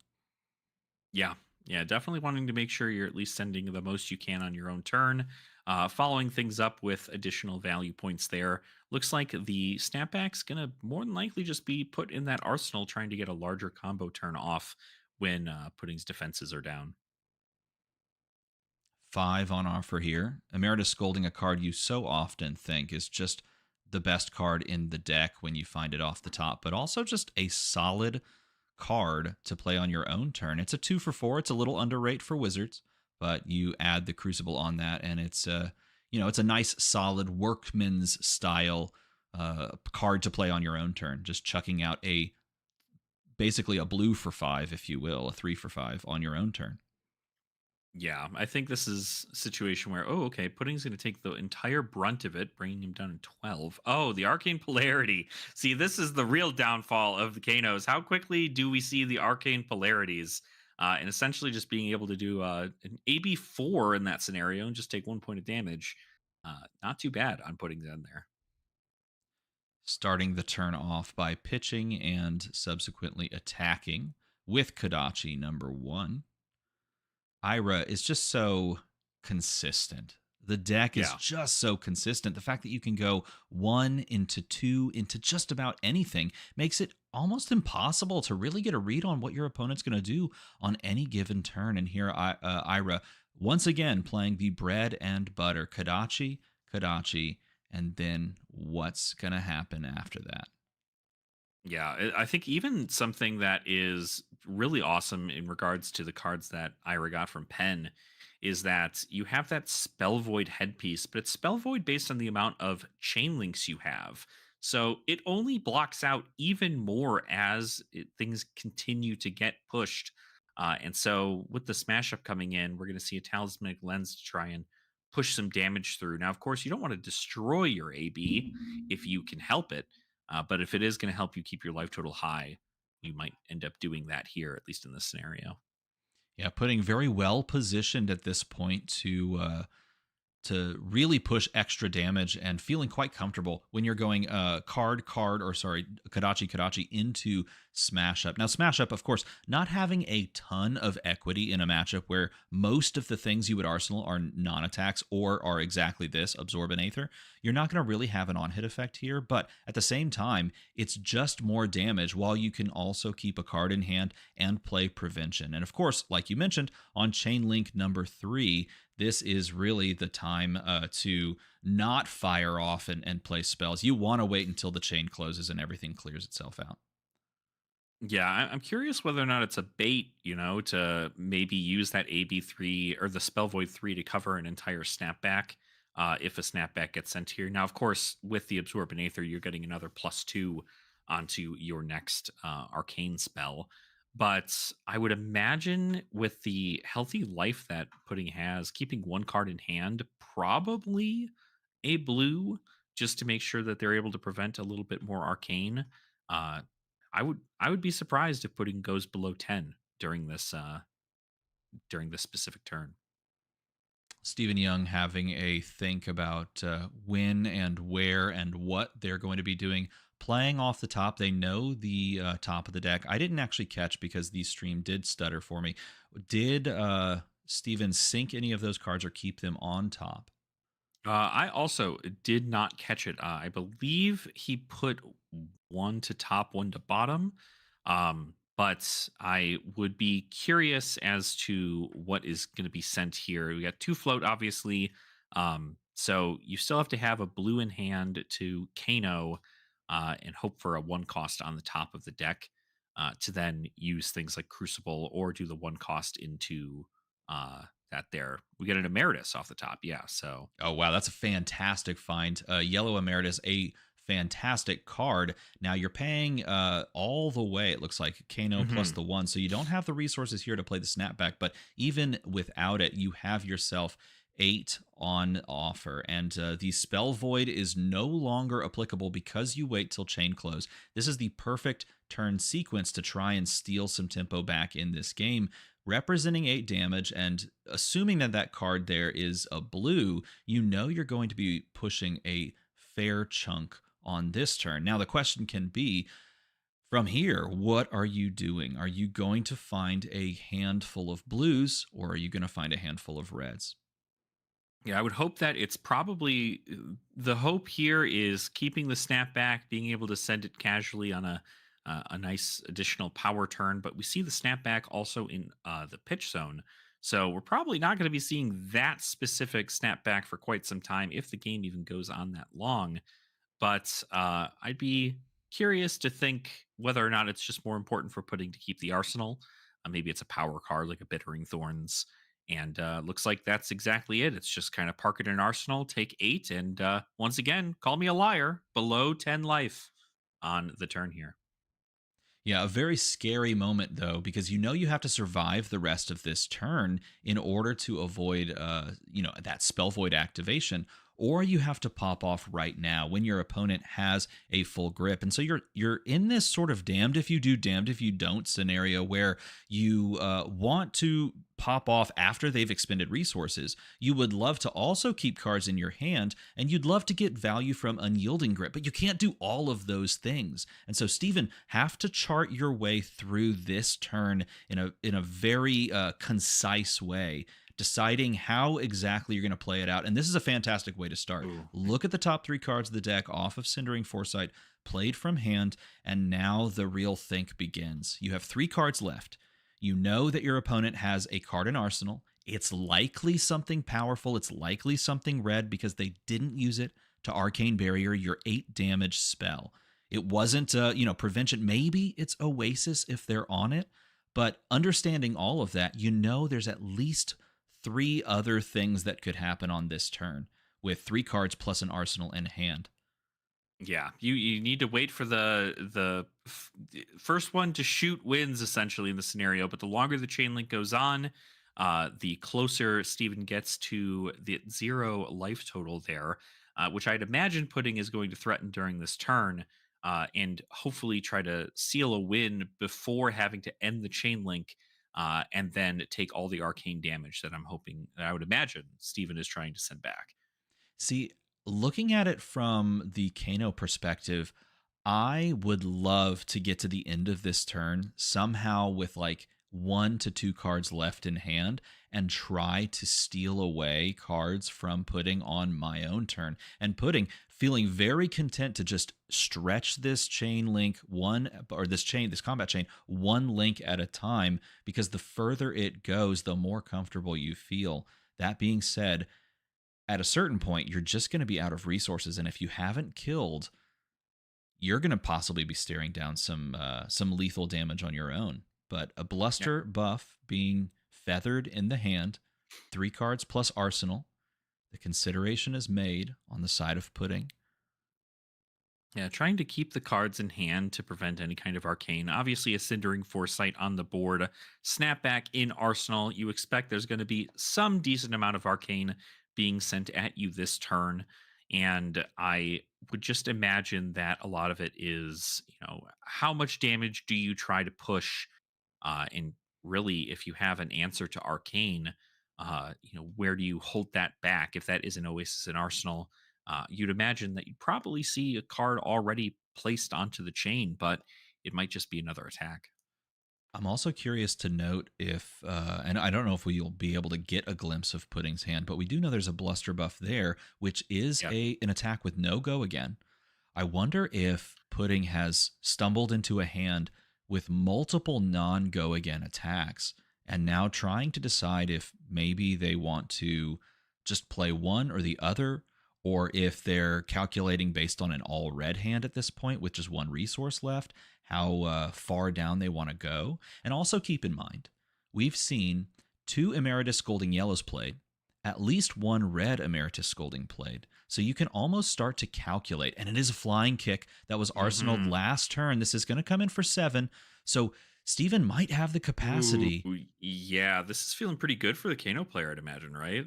It might have the capacity to block this out off of the unyielding grip. And seeing a red reverberate can also make things quite spicy. But really, this is just with the 2 floating, feeling quite comfortable to come reverberate into snapback and push some extra damage. And you're not necessarily going to die now because you do have 6 block on offer on the combat chain to this 7. Yeah, being able to, I wouldn't imagine there's a pummel in the hand for Pudding here in this scenario. So, being able to block 6, just take 1, and then being able to push that reverberate, it's going to be at least quite a decent chunk out of Pudding's hand, or out of Pudding's life total, which will then, of course, make sure that when it is the next turn for Pudding, unless they have an answer to Arcane, they'll more than likely just probably get Emeritus and hit with that snapback as well.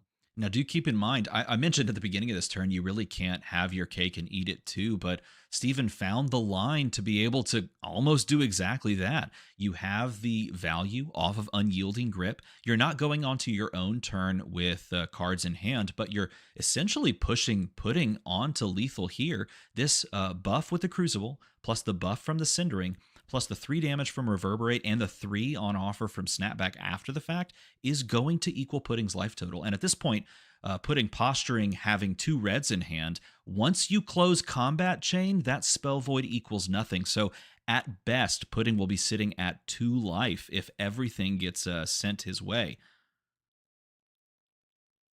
Yeah, definitely. I'm almost curious whether or not Steven's sniffing out more reds in the hand there, and whether or not we're going to see it. But yep, chain's going to end. We're going to now see it come in here. So full value on it. No spell void on that headpiece anymore. Ooh, hands heads. It's probably looking pretty dicey. You're not immediately seeing a uh, three in the pitch, but of course, 5 damage at eighth life. You might be willing to risk it. A look of consternation. You can only do the calculations here so much, though. If you have a blue, you're feeling quite comfortable pitching it. I think the question for putting is, do you ever consider just keeping a card and arsenaling it? Does that arsenal ever become comfortable enough? Or do you just pitch both of these away and then start your next turn with Kadachi pitching a blue into Kadachi, floating a resource? Or is it better to start the turn off by playing maybe a red go against starter that you could have in hand and just go to one? Yeah, threatening a little bit more damage on just one attack as opposed to Kadachi's that can be no blocked by Steven there. I would. It seems like this is exactly the way I feel if I have two reds in my hand and my opponent's sending 8 arcane. That is the same face I make as putting is how much am I really willing to take and give up here to keep my life total high? Because it's just going to be a pass back from Steven. No instance to deal any kind of damage on Ira's end. So really, it just kind of comes down to hope the Kano doesn't get lucky off the cards off the top, or they draw a hand of all reds and can't uh, push that additional damage. We can also assume that Pudding does have a second copy of Arcane Polarity floating around, but if it's Hmm. going to be the pitch of two reds, or even arsenaling a card, you're always going to be digging 4 cards deeper to try and find that polarity. And in that case, if you do have a second polarity floating around, you would behoove yourself, I'll say, to keep your life total at 2 so that you can somehow AB3, take 1, and then play polarity for max value. Because if you go to 1, you don't have the ability to take the ping and survive. Yeah, that is correct. And it's even taking the ping, you also then have to hope that in response to the arcane polarity, you're not getting hit with another piece of arcane to kind of push that through. But it looks like it was another red in the hand. So, oh no, Yeah, no, that was a he is that pitches a a blue yeah? here. That's a blue. That's a blue, and that's a red. Okay, And he's just choosing to so give it all up, not yeah. arsenaling anything, keeping his life total where it can. 3 plays 4, but with nothing to do on their turn. Steven is just going to say pass, draw up, and hope they find blues. Hmm. Yeah, blue up 6 and run is an interesting one there. We're taking a look at Pudding's hand. We're seeing a nip at the heels, so we at least know there's one blue sitting in the hand. But of course, actions need to be taken, and we'll see if there's a response to all of that on Chainlink 1, just to make sure that that spell void isn't utilized at its fullest. Now, at this point, as Steven, regardless of what the hand composition is, you kind of have to expect that you need to consider your top deck options. Looking at your graveyard would Hmm. be a great thing to do at this point, trying to kind of feel out what is left, what threats are left at the top of the deck, what reds you could possibly find. But you also want to think about the possibility of blocking out a 4 card hand from your opponent and trying to dig for more blues if you didn't find blues here. We know that there's a snapback at the bottom of the deck, so that is not on offer in the hand of Hmm. Steven. From Pudding side of things, you're counting that snapback out. You, of course, saw it be pitched on that large Emeritus Yellow turn. So you don't have to worry about that. Yeah, snapback not coming in pretty clutch here. We think we've seen a red emeritus, two yellow emeritus, and a blue so far. So we're still looking at a red and a blue emeritus somewhere within the deck. Of course, also, maybe Steven's on yellow snapback for all we know. It could be a crazy time, but I would imagine it's hopeful that you're getting one cost arcane spells off the top, and you're able to pay with them into Crucible and then uh, playing them from your banish zone. But of course, these are uh, hopes and wishes from Kano players. I think right now it's just on the onus of Pudding to make sure that this sequence goes completely right, and that the damage presented is enough to either threaten lethal or make sure that there's not you know a large piece of arcane that can't be blocked out. Putting stacking cards on the table, thinking about how to sequence this turn. It'd be wonderful if we could get a glimpse into the hand, but I'm not sure we're going to have that luxury. Keeping the cards close to the chest, both literally and figuratively, is putting, and looks like also considering the boots as an option. Now, we did see on the Mm, previous turn, rather than an arsenal of that aspect of Tiger body, we did see that pitch to the bottom, but maybe some more opportunities here to get Crouching Tigers involved. yeah, I think really I would imagine the thought here is the activation of the boots is obviously a response trigger for Kano, and with no chain link happening, it's still enough to where nothing's really changing as far as the hand composition for pudding here. But it does give a window for the Kano player to kind of push as much as possible Yeah. and threaten the turn We from also the Ira player. we also do see a growl, a red growl in the hand of pudding. So, considering how you can sequence that to get the bonus from growl is a Hmm. benefit in and of itself. Also, if you're popping here, getting that Crouching Tiger, doing it before, like you said, it is a dangerous game you play, but you still are representing 4 on the stack. And look at this, just going to swing the Crouching Tiger. Hmm. Interesting Very interesting. Yeah. gesturing 0, trying to maybe posture for some more information, maybe threatening a Razor Reflex or, some other pump. We do know that there's a nip at the heels in the Ooh, the hand, red but scalding off the top. finding a red Scalding, this does cost 1. This is a great card to find, and now you have this sort of looming large over the course of this game. At least one in the hand, red, excuse me, in the hand on the side of pudding. At least one blue that we can see so far. But I'm curious if, I mean, we wouldn't really need to worry about it until it was too late, obviously, on the Kano's end, but Razor Reflex does get played in Ira, and if this gets no blocks and Razor Reflex is presented, that is lethal damage to kill Steven. So I am very, very curious uh, to see what's happening, at least in the hand of Steven, if whether or not it's worth it to chip a card to block. I think this is just the final turn of the game. I think it's really try to power through your opponent's defenses uh, and get that additional 4 points of damage. But if there is a misstep, that arcane polarity could definitely shift the game if there is one in the hand of pudding. yeah, I don't believe Pudding is on all reds. I think he has at least a nip in the heels, a nip at the heels Mhm. blue. I think as Kano, you have to Kano again, and oh my gosh, Ooh, back to wow, back wow. Scalding Rain Magical reds. Christmas. Woo, This was wow. Yeah, that's not pretty planned. good. You could look at this and you could say, yeah, these are stacked. No, that is just Scalding into Scalding, pitching and sending Scalding Ooh. for 5, begging the question, do you have the resources? And look, you even have another 5 after this. The Scalding with the floating resource plus the discard, pushing Arcane Twining into the graveyard. But there is going to be the AB3, and the question is there another Arcane Barrier 3 activation in store here?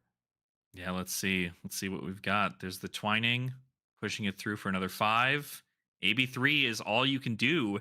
Pudding goes down and Kano takes it just enough for lethal. Wow, what a crazy finish. AB3 being considered there, but also the Spell Void as an option.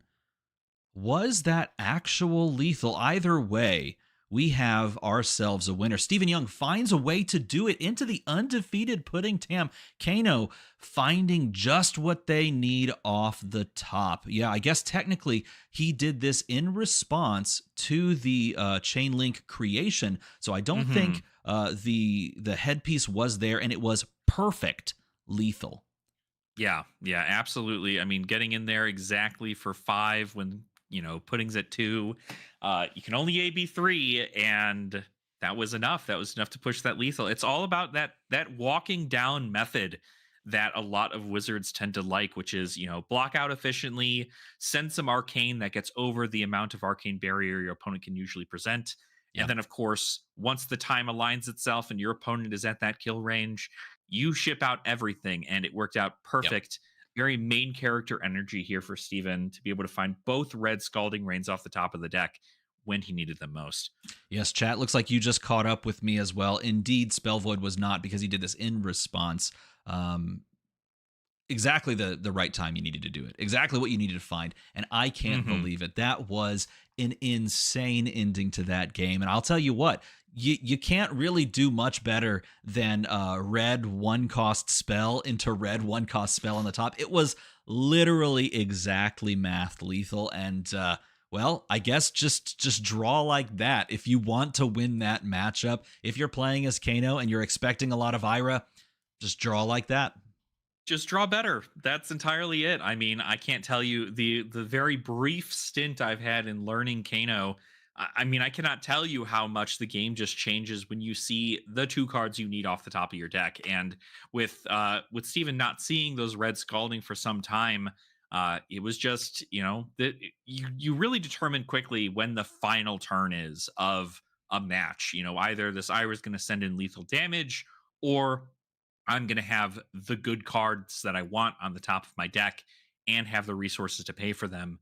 And it worked out very well in the favor of Kano in that regard.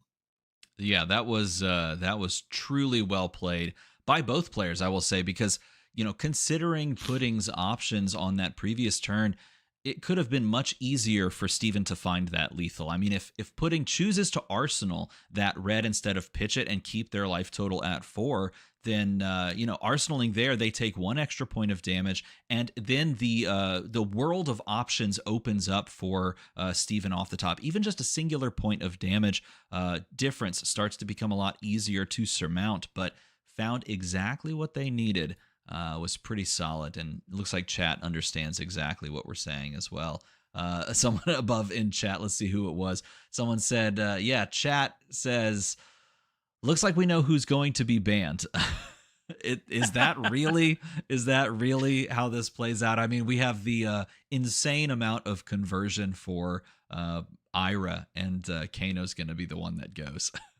Yeah, I think it's I as I've often had talks with other players, and Kano kind of just being able to play on your opponent's turn. A lot of people initially are like, well, I don't know that exactly makes for the most enjoyable thing, but I do think it's actually probably one of the most fun matchups is kind of who shoots first in that scenario.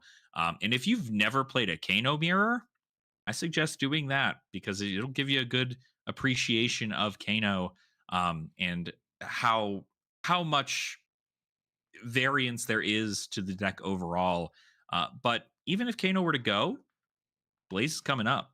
Now So I'm just gonna cut in because I am going to have to I'm gonna have to dive a little deeper, and I'm gonna press you on this. You say everyone should play a Kano mirror to gain appreciation. Tell me what format you believe that appreciation would come in if you're playing that Kano mirror. Because if you say something right now, I'm gonna vehemently disagree. What do you think?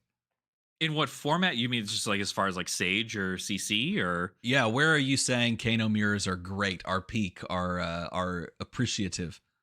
oh, I mean, well, to get the best example of what a Kano mirror is, it's definitely not so much within Silver Age. I'd say Blitz actually had a pretty awesome Kano mirror, but CC is more than likely what I'm looking at as far as where the Kano mirrors were. We're in deep agreement then, because Hmm. I will say Sage Kano mirrors are not good. They are not Yeah. pleasant. They are not fun to play. They are a game that we can engage in. But if I had my druthers, I would most definitely take a Kano mirror in Classic Constructed, because I think that's peak Hmm. Flesh and Blood. Same thing, you mentioned it. Blaze mirrors in Blitz. Oh my gosh, that's like some of the best Flesh and Blood I've ever played in my life. Kano mirrors were a little bit swingy in Blitz, but Kano mirrors in Silver Age, that right there is a special kind of busted.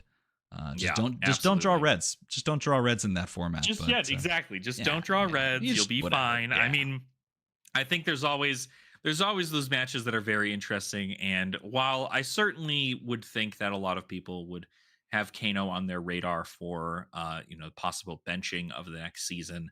Um, we're getting Blaze at the end of the day anyway, and I think a lot of people have expressed their opinions on how excited they are for Blaze to be coming into Silver Age. So I would say I it don't is know going who to you'd be be a talking about. quite a fun time. I'm not sure anybody here on this exact stream would be excited for that hero. I don't know what you're saying, but yeah, Couldn't be we you. do Couldn't have be you. no, come on. We do have Blaze coming up, and that is going to that's going to change the way this format is engaged with. I think I was talking about this at my local armory today. I think Blaze is going to be incredible in this format, but I think I am a bit Blaze pilled.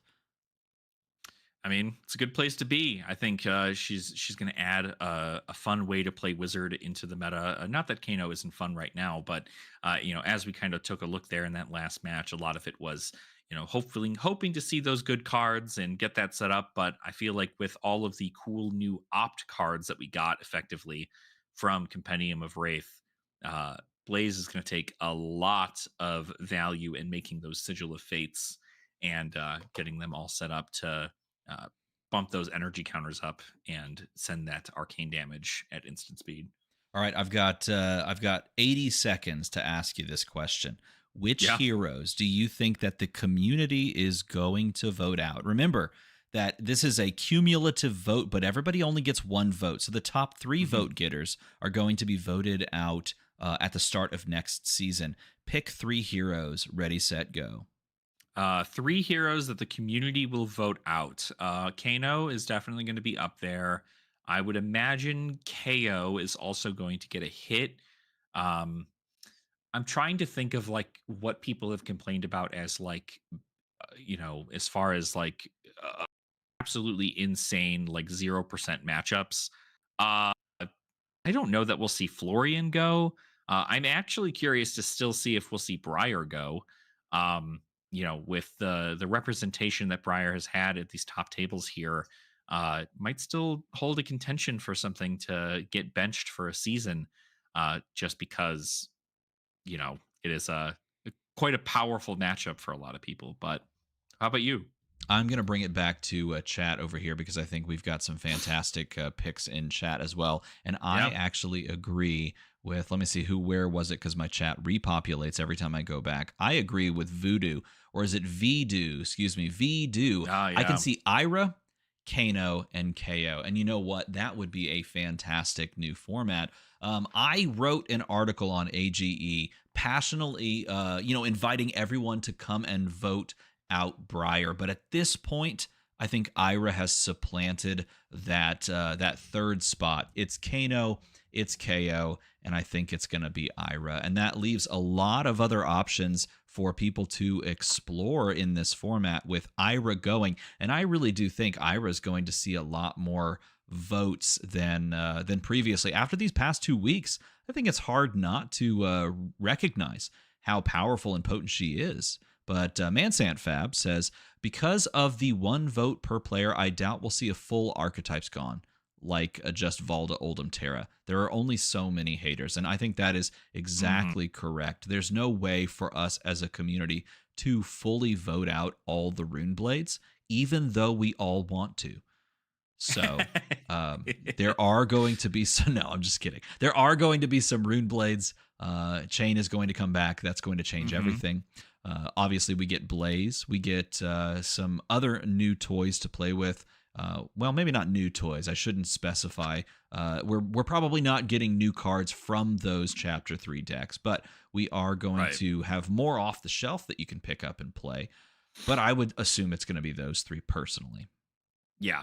I would say, and to kind of also echo that as well, with the 3 bans that the player base gets to choose for the benching of next season, there is also a developer benching, Yeah. and that's kind of where my mind goes. Is I do think that if KO does not get the developer bench, Ira will. That's kind of my here nor there is as far as like what is going to be chosen over on dev, just because it really we shouldn't be banning so much over banning is not the correct word because we're just benching them, but Hmm. we shouldn't be benching a hero strictly because of the amount of people who are playing that hero, right? It's more specifically on whether or not that hero shares a large win percentage into a majority of the heroes you play into, and that's kind of where, if a hero is dominating out of the 58 heroes that are currently legal in the format, if they have a 70% plus matchup into 56 of them, then yeah, you're probably good to say that that's one of the best decks in the format, if not the best deck in the format, and then choosing to bench that hero instead. To some degree, I agree with you. And as I bring this back up, as players are being revealed here, there is no undefeated player left. But I'll Hmm. say, to some degree, I agree with you. You don't want to ban strictly on the amount of players bringing a deck to a tournament, but that is indeed a contributing factor and one that should be considered, because if a large percentage of the metagame is gobbled up by, for example, in this case, Ira going forward, Hmm. that is a consideration because it does create a solved puzzle. And I'll use the same verbiage that LSS does. Give us a new puzzle to play. Well, it's not going to be much of a puzzle if the meta is gobbled up by one deck to rule them all. Now, the counterpoint to that is that's what we thought KO was, and the question then Exactly. is, Right. well, is there an answer to Ira? And I think things get a little bit more challenging from that point because some of those answers you might think, like Guardian, are already present in the meta. So, Mm. is Guardian going to answer Ninja and Ira specifically, or is there going to be something else that has to be set up and set in? Yeah, and with even new with things working out to where heroes are going to be unbenched during some seasons too, like we know Chain is coming back during this next season for Omens, Mm. as well as obviously the three new heroes to come with Omens to be put into the format as well. It's a small addition to the puzzle, but it is something to consider, and we've seen the meta adapt and the players adapt quickly in these regards too. So Round number 10 is about to begin, and we have ourselves another Kano. ooh. These Kanos, like I mentioned earlier, they were lurking at the top tables, and here they are on display, and this time a favorable matchup against Florian. Now, looking at our Florian player here, we do see 3 wins across 2 KOs and an Ira. Those are decks that you would like to feel like Florian has that chance into, and picking up the win is exactly what you'd expect. But losing to our previous round winner on stream, Stephen Young, in round 4, following it up with 3 more wins against exactly what we talked about, the meta contenders, and then losing a game versus a Guardian. Maybe just a too much Ooh. evasive dominated damage being presented by that aggro Valda. And on the other side, we've got a string of wins there after that early loss to a Florian. And that's not what you would expect to see, but Jimmy win here, a win into a loss into a deck that you oftentimes feel pretty comfortable in. So I'd be curious to see how they recover in this matchup. This is the next time they get to test their mettle, if you will, It looks against like a we may Florian. have we may have a slight mistake here, Stephen. Actually, according to our friend Mansant on the ground, this is actually Oldhim and not Oh, Kano, okay. which I is a am completely different matchup comparatively. well. Which Actually, is that makes far obviously more sense when because when we flip this over, it'll show us a lot. So absolute rug pull of an Oldhim here. Not not playing Kano whatsoever. But that would explain the loss to a Florian then, as Oldhim. yeah, And look at yeah, that. It there it is. is Yeah. indeed Oldhim. Ooh. That explains that record far more.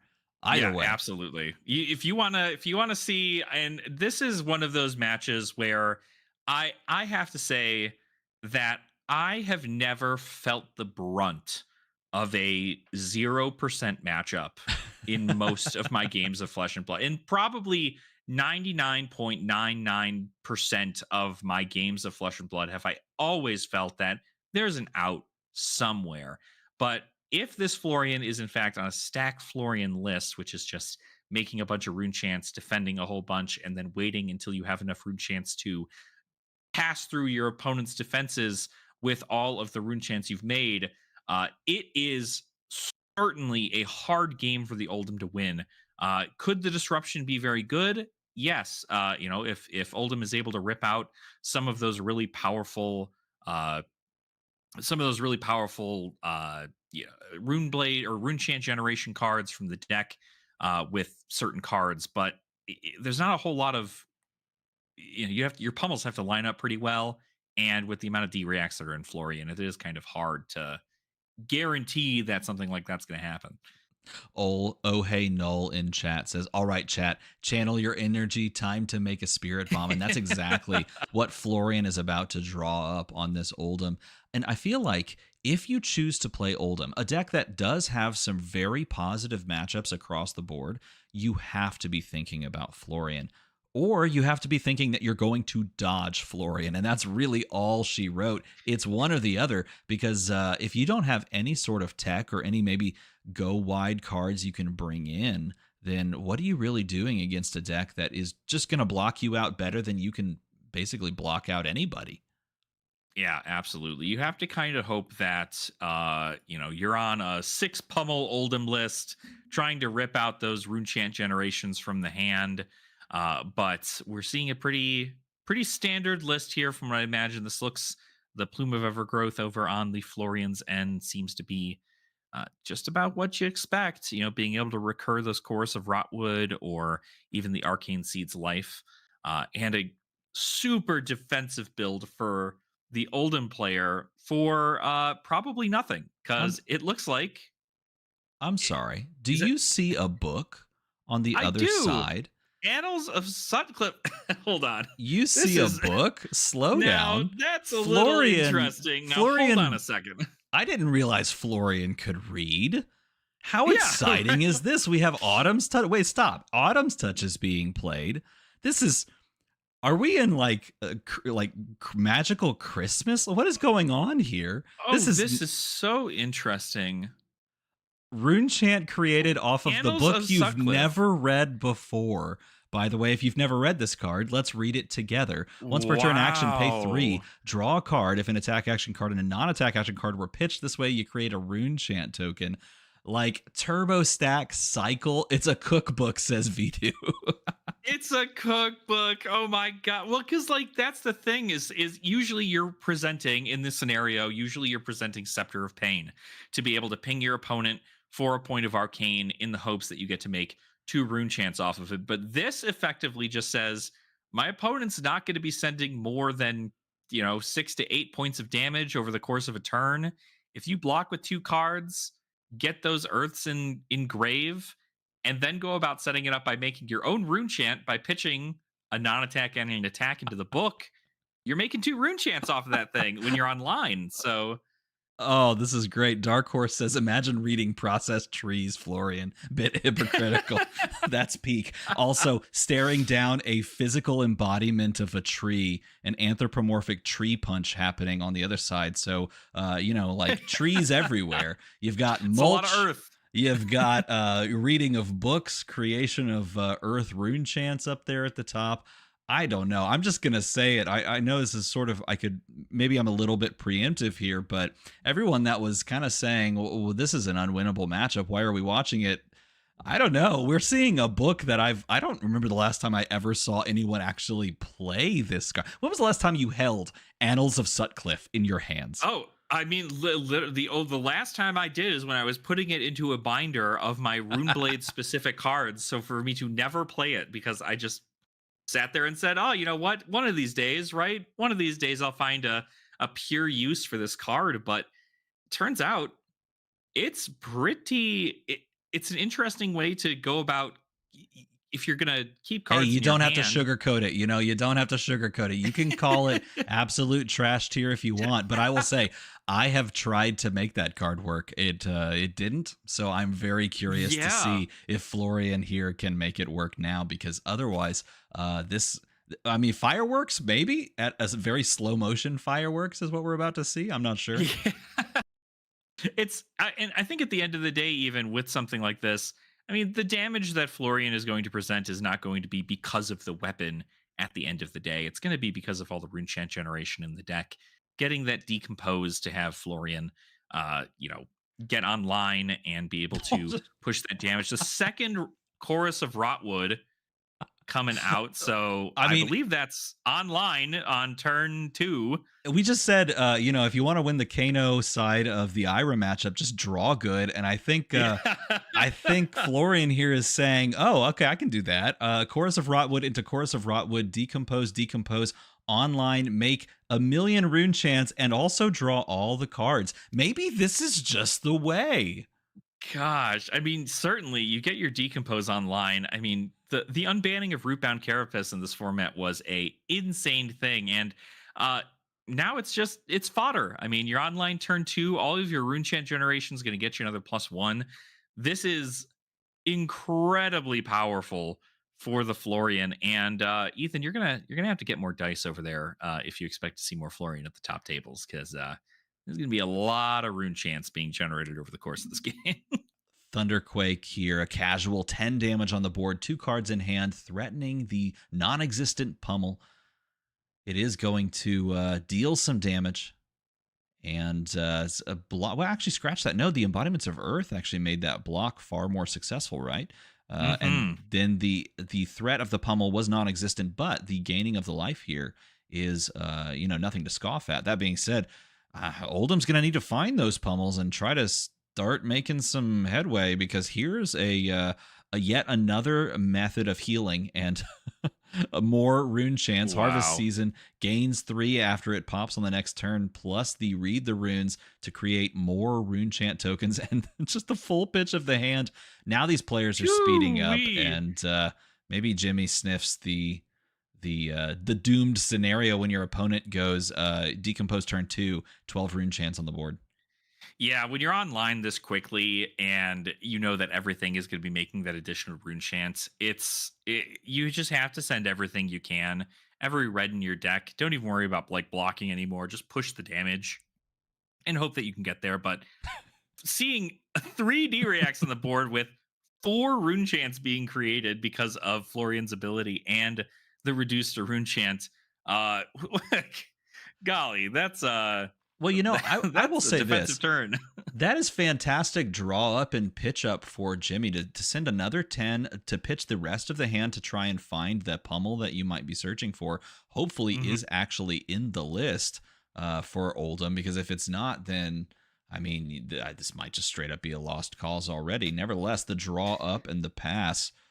And there's a Macho Grande, some evasive damage, and we did see a lot of those D-reacts get burned through, so this could push a little. But look at that, 16 rune chance, turn 4. That's fast. Yeah, and funny enough, this is something I learned after doing an interview with the individual Andy who won our local battlegrounds in the Silver Age format. Was also on Florian and made that call strictly because they expected to go into a lot of Guardian, and I found out the deterministic math for how many rune chants you need to generate to guarantee that you completely obliterate your Oldhim opponent, and it's somewhere above 41 rune chants. So we're going to see a lot of rune chants being made this game. I'm certain of it.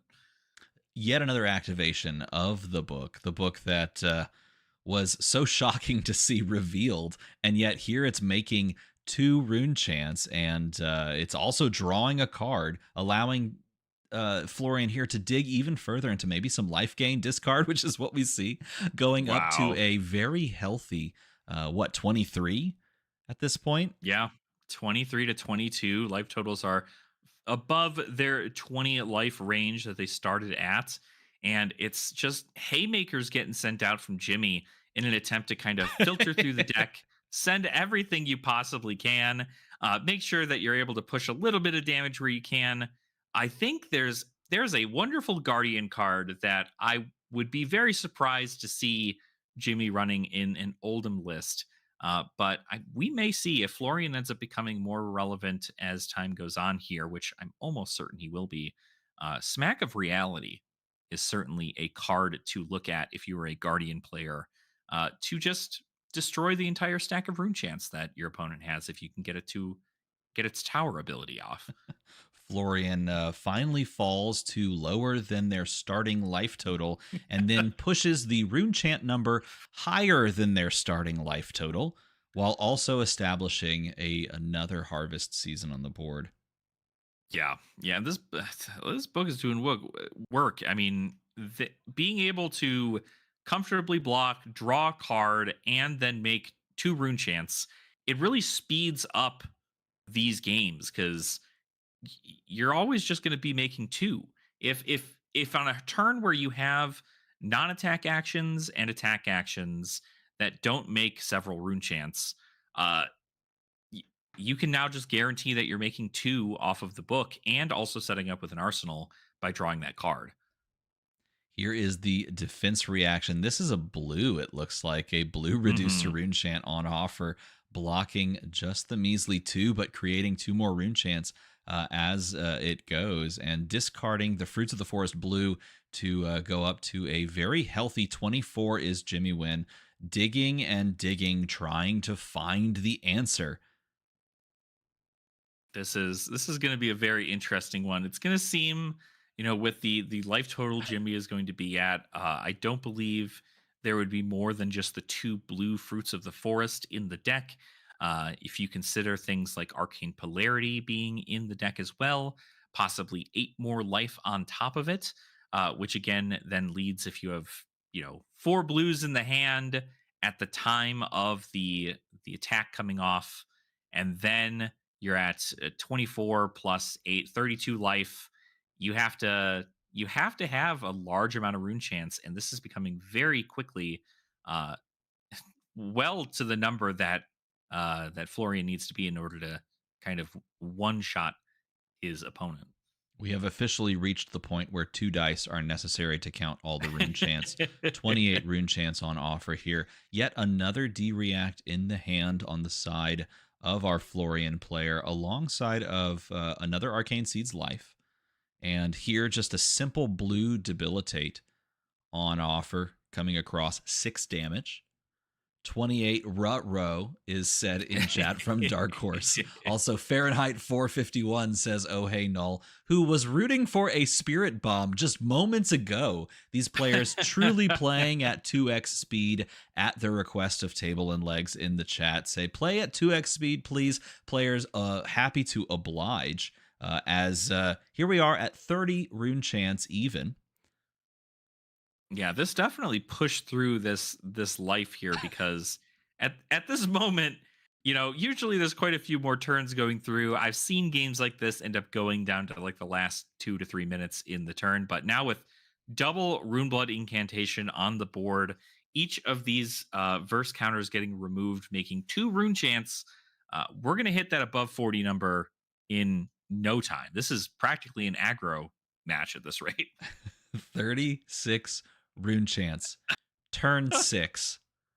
The number of the beast lurking quite close, but Jimmy looking like they're playing as though their number was called over at the concierge desk to go check into their hotel.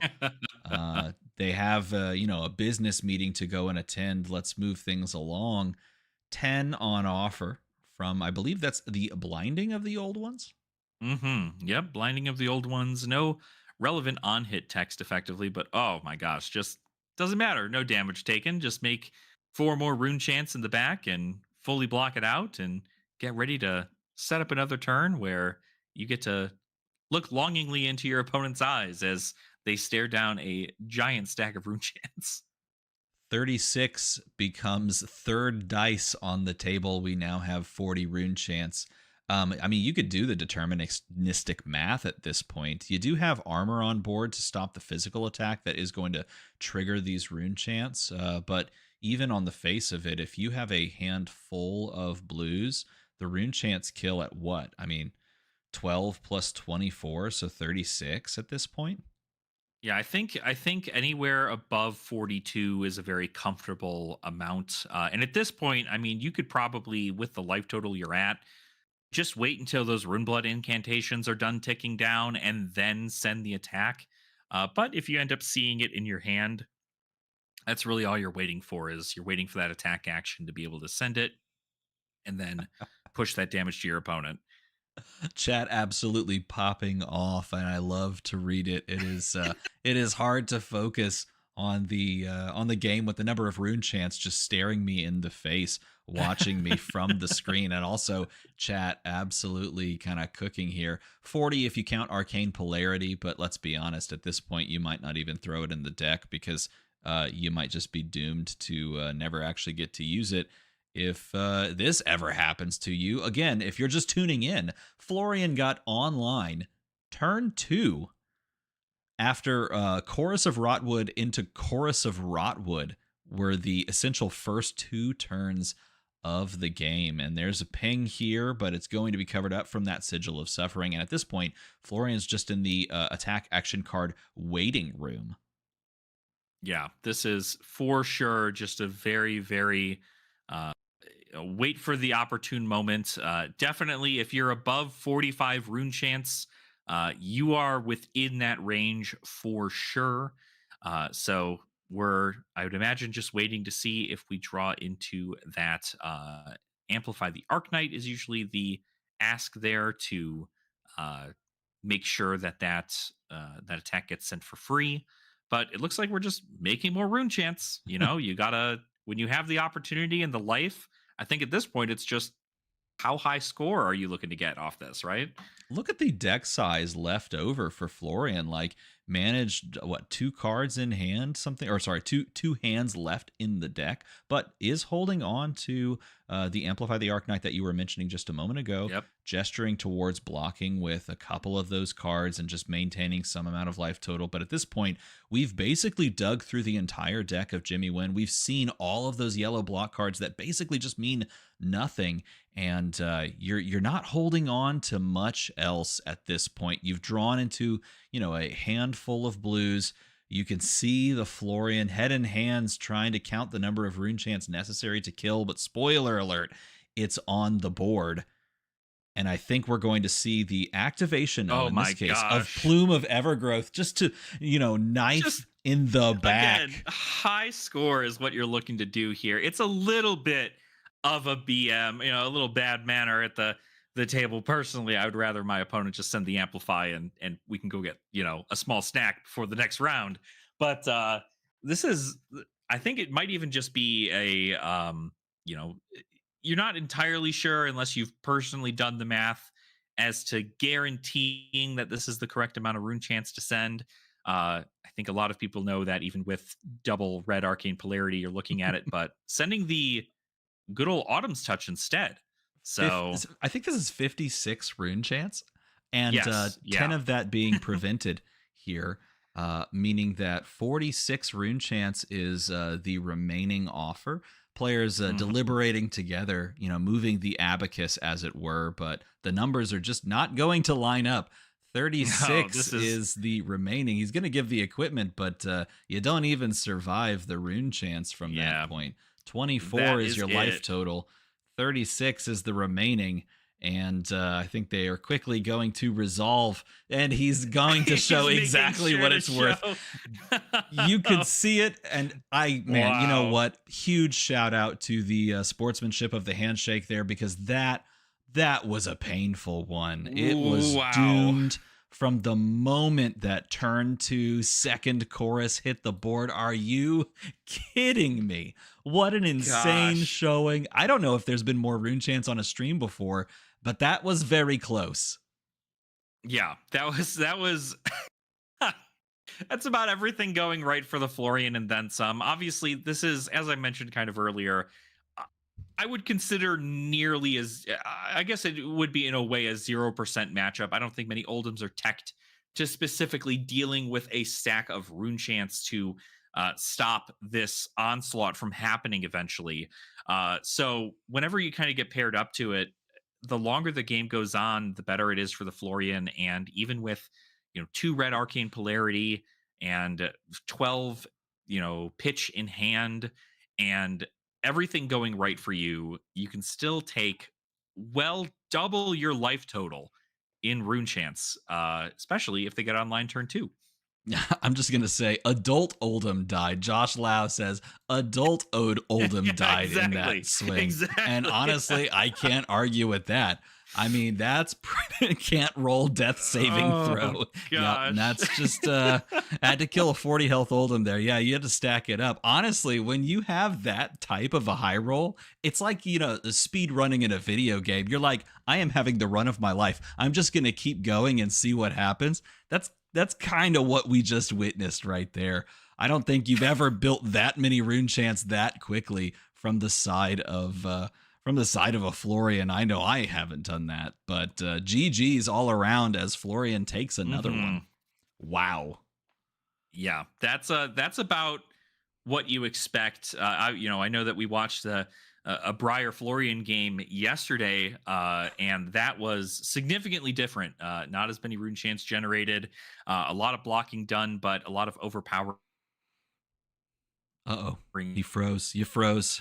We lost you for a of the second. Florian opponent, done by Iaali on Briar. But oh, am I still here? Yeah, you're Hopefully, back. I'm You're here now. back at it. Cool. Awesome. All right. Yeah. Anyway, yeah, just talking about Chris Iaali.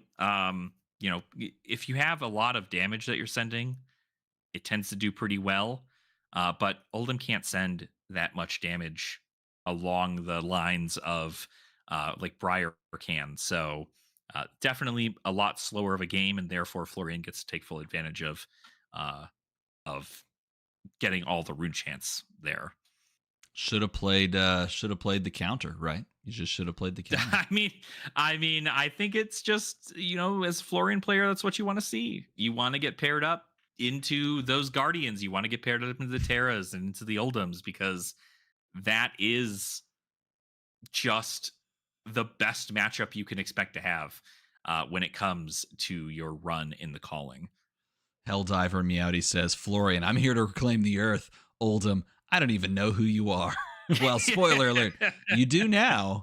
After that, Oh my gosh. someone at Yeah. the beginning of this Absolutely game insane.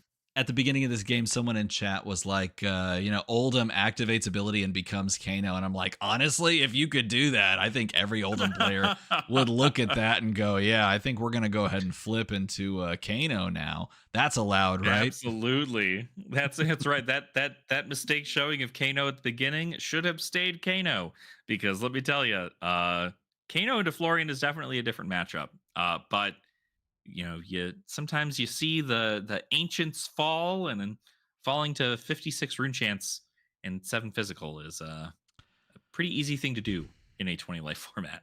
Well, chat, what have we learned from that game? Go read your books, because apparently Yes. it pays off in Silver Age. That is exactly what we have learned thus far. Now we're approaching round number 11, and I believe that means we have 2 rounds of Swiss left before we cut to the Yes. top 8. Now, Mhm. earlier I saw in chat, Mansant mentioned that we're going to try on the official stream there to do both, or at least 2 quarterfinal games and both semifinal games and Okay. the finals game. So there's a lot more flesh and blood on offer here on the English Restream, and you have a lot more time to participate before you have the opportunity to win an alpha pack from me. So it's a Dory pack, very cool looking. I don't know anything else about it except could have a Heart of Fiendal cold foil in it, and if it does, Gosh. I require you to sell it and split the proceeds with me 90-10. You would be the 90, of course. 90-10. You would be the 90. So it's just, if you plan to open it. Or you could frame it. I've had friends get a bunch of these, each of the arts, and frame it. I thought that's a cool idea. I like that. I don't know. I'm not sure what you're going to do with it, but you could win it. Someone is going to win it. It's not going to be me. I'm not going to win. I never win those stream things. You know what I'm saying? Alex, you strike me as someone who would win the stream thing. Like, do you win, like, back in the day when they gave out playmats, were you like always the person that won the playmat? Oh, I've only ever won one playmat off of a raffle. It was my very first playmat that I ever got for, well, I guess it's not my first, but it's my first like armory level playmat I got off of a raffle there. But I'm not often one to win. I think my most recent win was my most, I guess you could consider it profitable, in which I went to my Silver Age Pro Quest and went 3-3, but proceeded to win a box of Compendium of Wraith off of a raffle. Oh, So that's I'd say sick. I was a winner. Yeah, you So walked away as a winner and got to open the antiquity pack. Yeah, yes, I sure did, and sweet. it was a card. So Oh, good. Rusted relic. Did you get the hit? no, Rusted relic. I've been very thankful I have not pulled a rusted relic out of my antiquity pack yet. Well, But there's you always know, next time. there's it's soon to be. It's ramping up. Every single one I open that isn't a rusted relic is a counter on the rusted relic to then eventually show its face in those Just packs. So keep removing verse counters and eventually you'll find it. That's the way it goes. I think that's how that functions. Give me that that's it. Dory pack, says Tsuyoshi TV. I don't think it's possible physically, but I could ship it to you. There you That is go. possible. Alpha Dwezzle says, I won a Nintendo Switch OLED from a door prize of going to a Smash Bros. Tourney. Ooh. Yeah, I think you probably did better than the Smash Bros. Players just Yeah, by right. showing up. They are playing round 12 now. We're about to watch round 11. Sure, for sure. Yep, that seems about right. I will bounce it back over here. You can see some of the results here. Jude Cornett at 7-3, facing down a Japanese player. I just missed their name. 7-3 as well on Oldhim. You got Logan Boyd there versus the Briar player we saw a few rounds ago. Peter Bedinsic versus an Ira player. 7-3, both of those players. And there's Andrea Mingucci sitting at 7-3, facing down an Oldhim, and that's one that's kind of tough. Yeah, I don't feel that's good a about tough that one. matchup. Gosh, such a you're still seeing it, while we're moving a little bit more into the 6 and 4s, you're seeing a lot more of these the ones that maybe have cannibalized each other, with there being so much representation of Iras and Valdas and Kayos. They're bound to be where they're going to fight into each other. One's going to end up getting a better record than the other, and pushing a lot of them down further in the tables. Huge shout out to Dark Horse in chat saying 2 months left, Steven. 2 months till we blaze it up. Those 2 months are going to fly by, and I can't wait.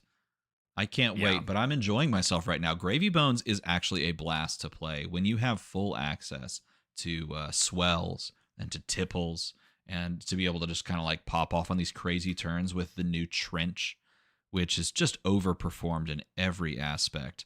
I have had a blast playing Gravy Bones. Played it again today. Went 2-1, like I mentioned at the start of the show. Had so much fun. I think we've got a wealth of options. If you're looking to play Sage for fun, there are a ton of great options. You can play Kano, even though it's like definitely a little bit more sweaty. You can play things like Gravy Bones. You can play Dromai in this format. Fantastic hero to play. I've been having a blast trying to mess around with Kasai, OG Kasai in this format. There's a lot of underrated and underexplored heroes and angles that Sage provides if you're taking things just a little bit more casually. Yeah, somebody do me a favor as a community, find me a very very functional data doll list, because as the one deck during my Silver Age A to Z series that I think I messaged one of our local players who's a big mechanologist fan, and I said, hey, I might have to skip this episode. This is hard. I got it out. I made sure people were able to see what data doll could do. But if you find out the spice, I gotta know. Have you ever gone back to watch the original LSS Blitzathon stream from the first year that the game celebrated its anniversary? No, is that on the channel? Is that on the Flesh and Blood YouTube channel? It should still be there. I was watching it at the time, and I still to this day remember the moment that James White hopped on stream with Data Doll and with the, I cannot remember the name of the gun, not the pistol, but the actual gun. Plasma barrel shot? Yes, with plasma barrel shot, and won the game. So maybe go back and visit that if you need some some inspiration. Oh, look, the Fab Workshop appears. You Look say at Data that. Doll, they teleport in.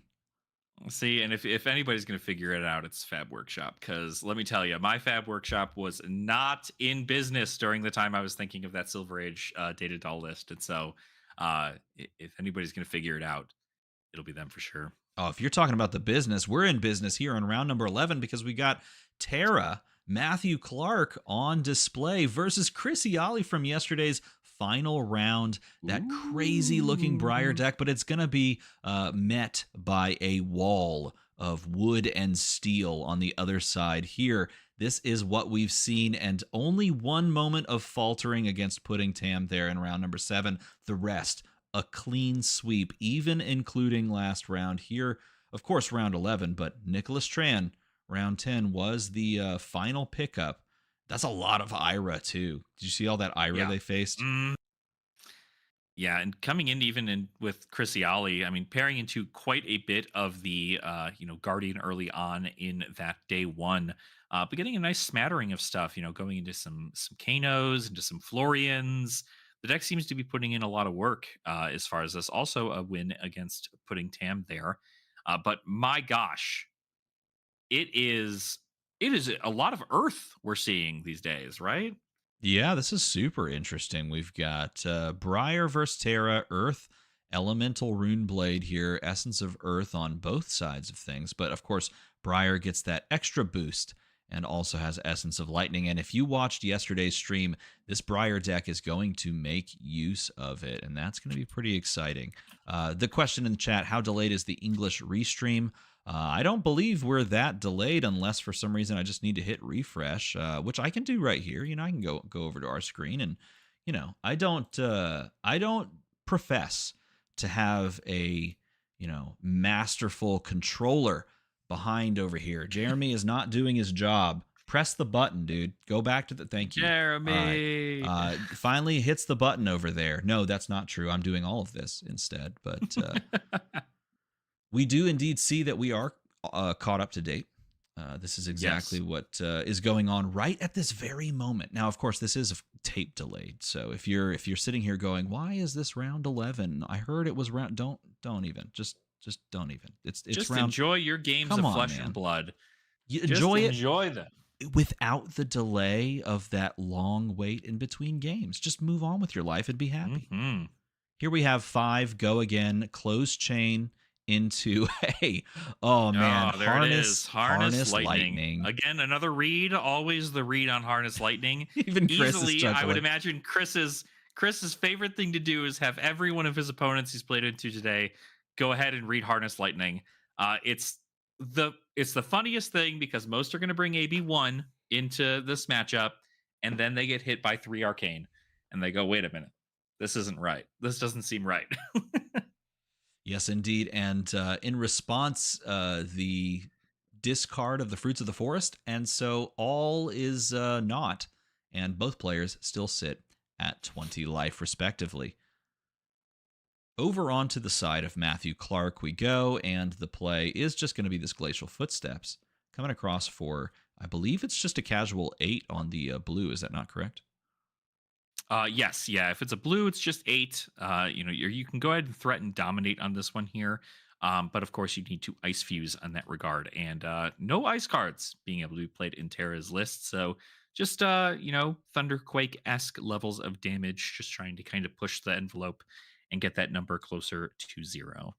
Chris Iaali considering on the blocks, and while he does, Matthew Clark grabs the Harness Lightning again and says, "Remind me again, what does this card do?" Because again, this is Right. one of those cards that has only seen life in exactly this format. And maybe that's the benefit of Silver Age, breathing new life into these, very old cards. And here we start on the other side of things. Embodiment of Lightning made prior, but the buff, and oh, look at that, 3 reds, not what you want to see, but there is a blue there.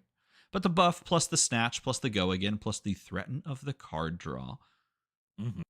And it's 2 blocks on those good old Findles Fighting Spirits. So not exactly the best blocking value we have, but luckily the benefit of being a guardian is you have quite a nice suite of temper equipment to be able to put in front of these nasty on hits like Snatch. And at least you have the benefit of knowing that Lightning Press is not legal in the format at this time. Yes, So indeed. you're not going to get snuffed out by a Lightning Press there.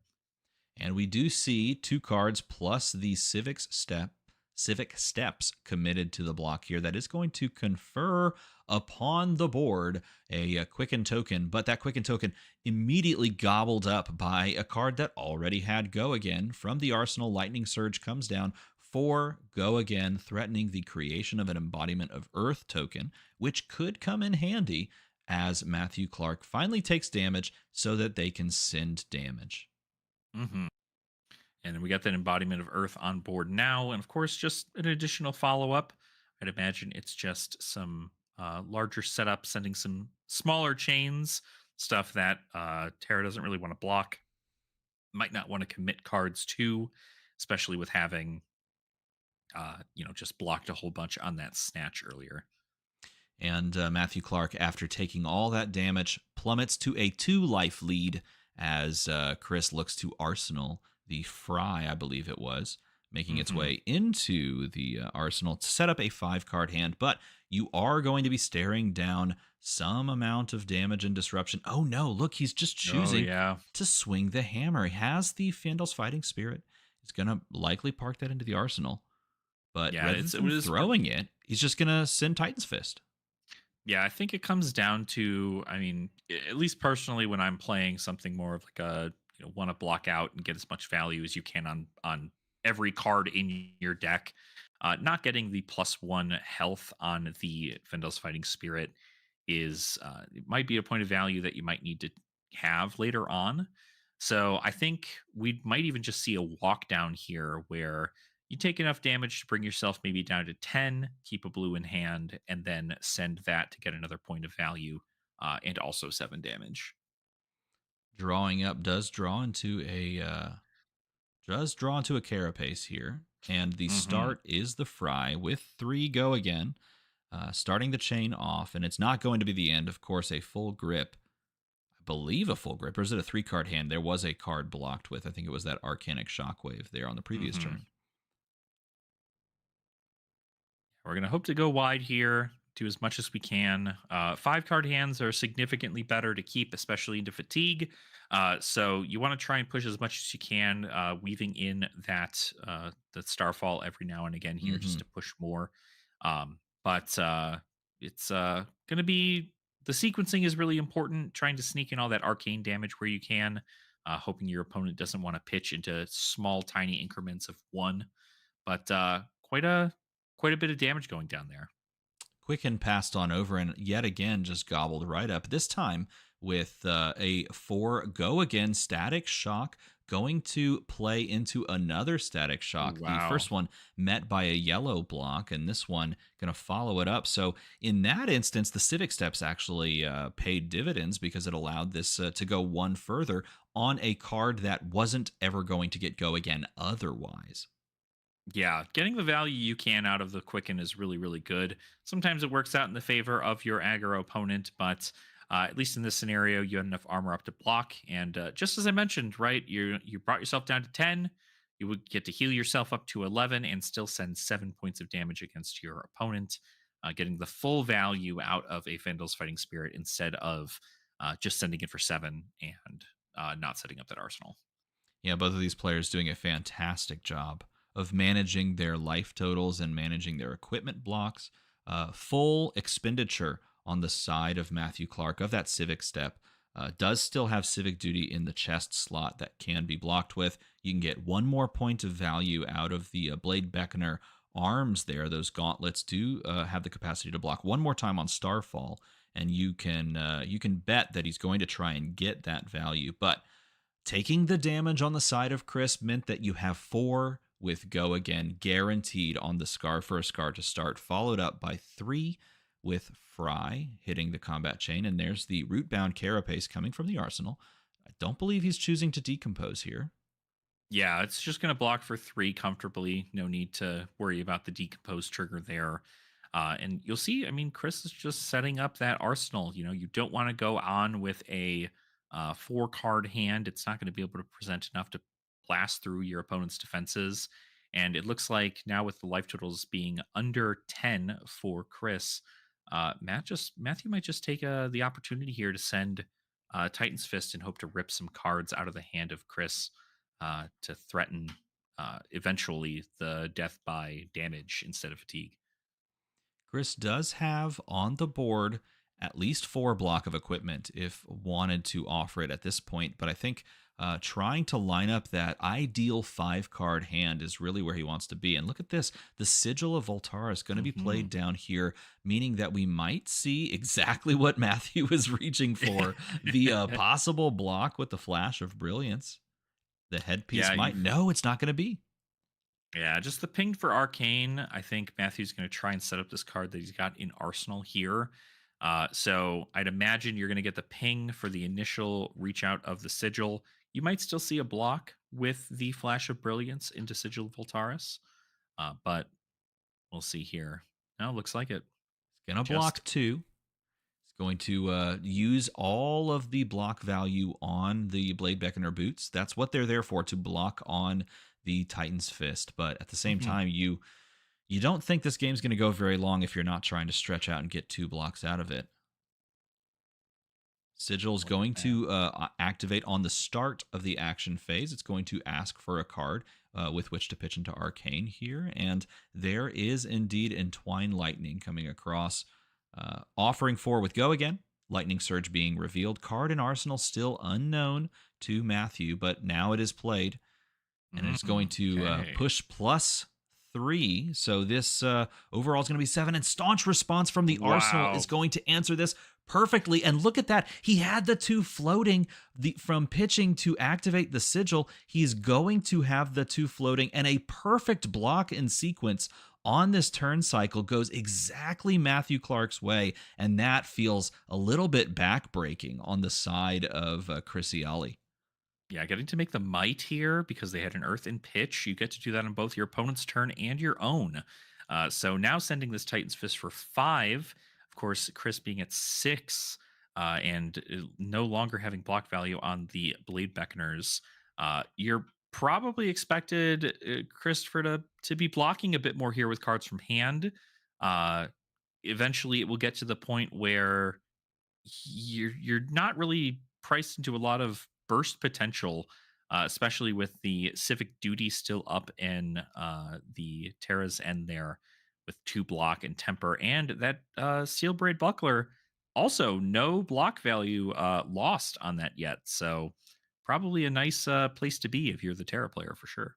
Yeah, I think we saw Chris Iaali with the regretful smile as the 5 damage was being presented on Titan's Fist, understanding that this game, well and truly, is beginning to slip away. And that play was just perfection for Matthew Clark, having the the staunch response, in the arsenal to answer exactly a go tall attack, and that was what was drawn up on the side of Chris. And now you have a 5 card hand, but you don't have much runway with which to string these, next 2 turns together. You only have 3 life. You have 1 block on your equipment with the Flash of Brilliance, and I mean, if you can even really consider it that.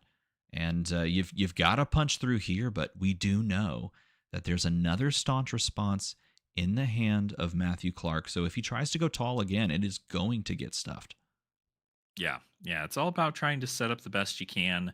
And I would imagine a lot of what's happening here is you're going to see some bluffing on the Runeblade end. There it is, being able to bluff that, a lightning card to be played in order for the Starfall to get +1 and go again.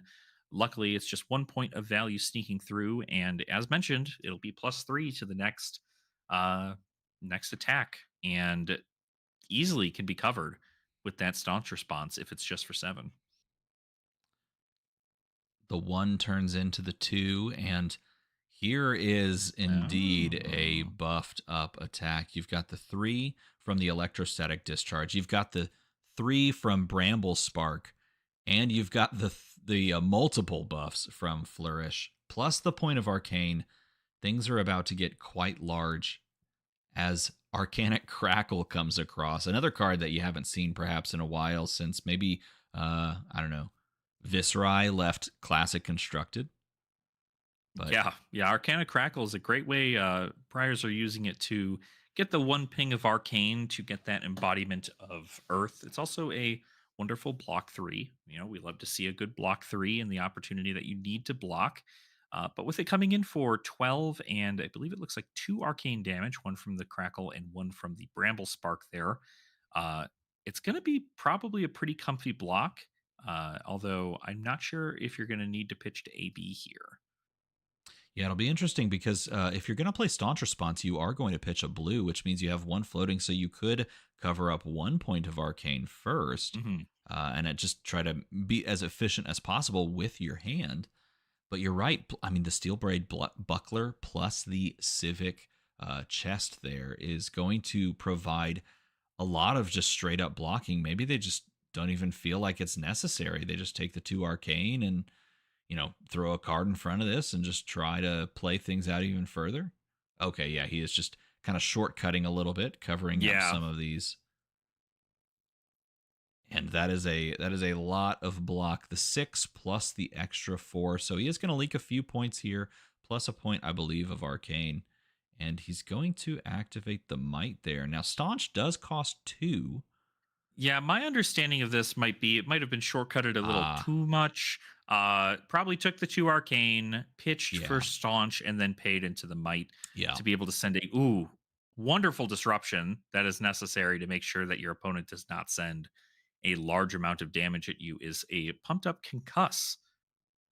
Concuss for 7 here feels so good. There, the players catch up with the Yeah. life totals. Indeed, yeah, took the 2 points of Arcane, skipped right on over that, and then did use that final point, like you mentioned, to pay for this might. And exactly for this moment, because Concuss is threatening the discard, but that Embodiment of Earth making these non attacks that might be lurking in the hand a little bit easier to block with. Let's see if that is indeed the case. It looks like instead it's Evergreen, it's Flittering Charge, it's 2 block Central. There was a Ravenous Rabble as well, just peeking out. This is an uncomfortable block here, and it's going to be 3 plus the Flash of Brilliance, it looks like.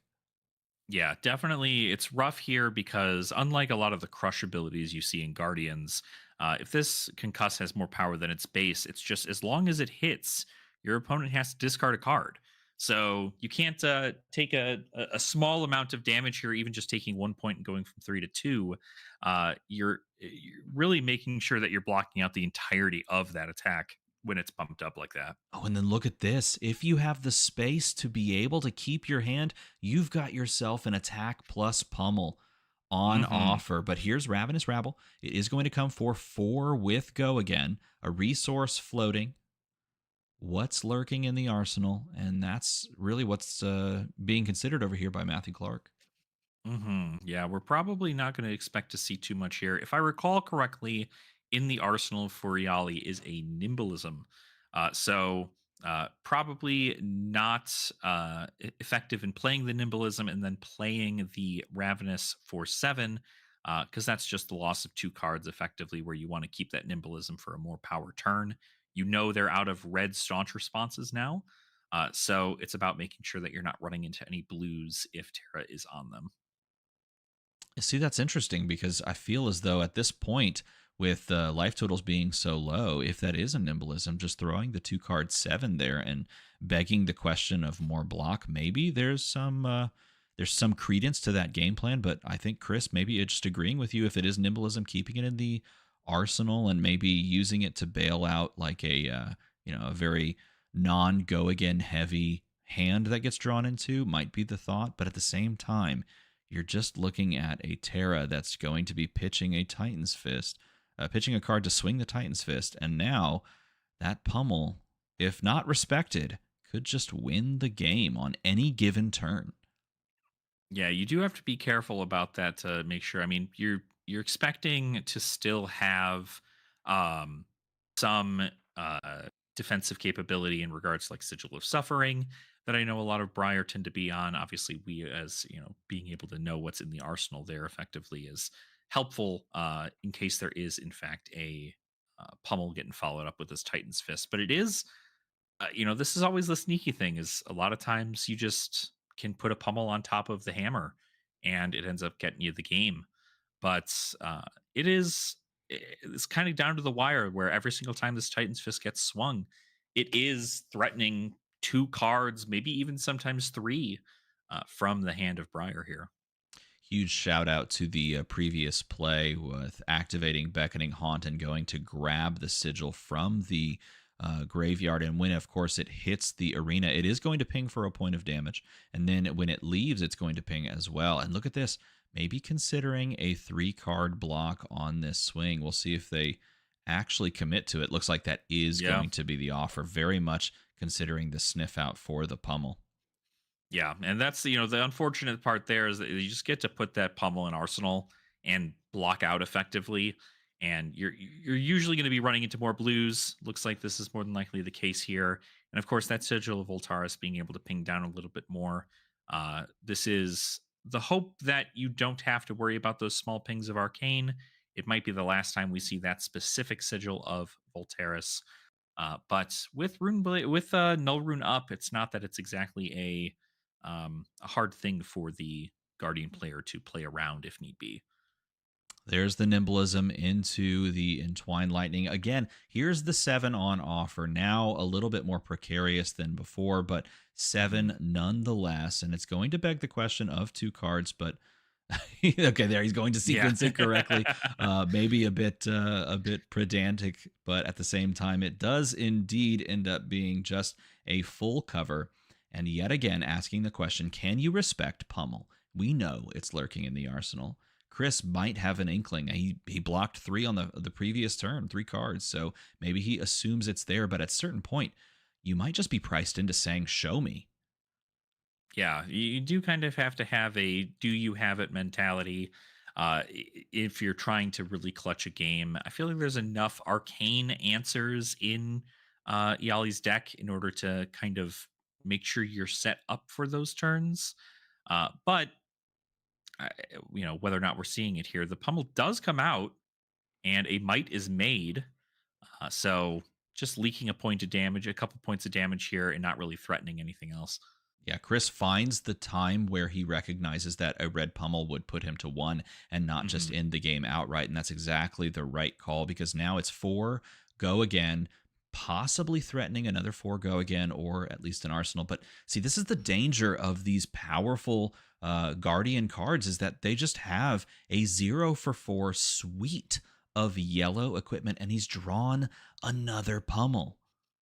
Yeah, definitely very well set up. Now knowing that this Titan's Fist is going to try and more than likely come in for 5 now is even harder, especially since it seems like there's not going to be something like an embodiment of Earth made on this turn. I believe there's a second strike in hand for Iaali, which of course, if this doesn't hit, that's not going to get a +1. If it doesn't get a +1, it's not coming in for a breakpoint.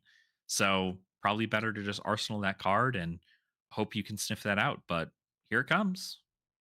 I think he's just begging the question, do you want to respect this? Does it prevent the second pummel that is likely lurking either on the top of the deck or there in your hand already? Because if this steals away a card, then maybe that gives me one more turn to swing like a 2 to a 3 card hand. And if it doesn't steal a card, then you might just die to Sigil of Suffering if you expect that I have it in my bottom 6, because there are only 6 cards left in Chris's deck. Yeah, definitely when it comes down to the fatigue game, sending this hammer for anything more than 4, and even at 4 by itself, if your opponent's at 1 and no embodiment of Earths to kind of bail you out of awkward blocking situations, you're giving up a lot of cards and sending 4 in which your opponent can just block with a 4 block. Arcanic Crackle, the only card allowed to be left in the hand after having to block everything out on the previous turn. It's going to be 1 arcane, it's going to be 3 physical, and at this point, it's accompanied with a prayer, because that's about all you can do. Drawing up less than a full hand of cards. He's going to try to ping with the Sigil. He's going to show him that he's got more than enough to stymie it, and that is the game. Didn't even need to show him the second pummel in the arsenal, because the game was well and truly locked up, and that is a 1-loss Terra going into the final Swiss round of the calling here in Shanghai. Did you have that on your bingo card at home? Because I'll tell you, I did not have that written down, and yet here it is, Matthew Clark, 1 win away from a surefire. I mean, it already might be a locked up surefire top 8. Am I right? Yeah. Yeah, absolutely. I don't think there's any way that this Terra is not making it into top eight. Matthew being able to even lose the last round here, I think is still pretty priced into being in that top eight spot and sending Terra a not only 100% conversion rate into day two, but also right into the top eight spot. All right, everybody, we're going to try something a little bit different. I'm going to kind of throw some things together. We're going to take a Ooh. short break as I put the stream back up, and we're going to attempt to have both Alex and Dice Commando cast the next one because I want to do my best Ethan Van Sant cosplay. Of course, I can't look as cool as him, but and I can't operate this entire stream as well as he does. But you know what? Why not give it a whirl? Why not give it a shot? So I'm going to step away. We're all going to step away for just a moment, and we're going to get the two of them up on the stream for the next couple of rounds as we finish up Swiss and move, of course, into the top eight next round. So don't go too far. Take this moment to relax a little bit before we have our final round of Swiss.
All right. I broke this screen, but don't worry. Don't worry. This is why you chimed in. You might not be able to hear me. I don't know if you can, but maybe I broke everything. But look at this. I got the two of them. Look, they're going to crush this right here. Let me know if everyone can be seen and heard correctly, because you know what? This is not a top tier professional stream.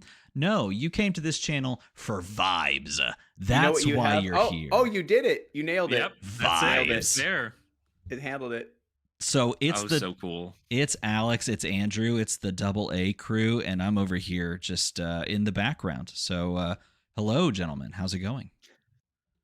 Good. You know how it is, Andrew. I'm very thankful that we get to hang out and talk some Sage. You had a good time casting yesterday and getting those rounds taken care of. So that's right. I mean, Alex, you've been killing it. I feel like they're bringing in the B team here. The JV squad is coming in to relieve the. I mean, in honor of the Final Four this evening, which I have been watching.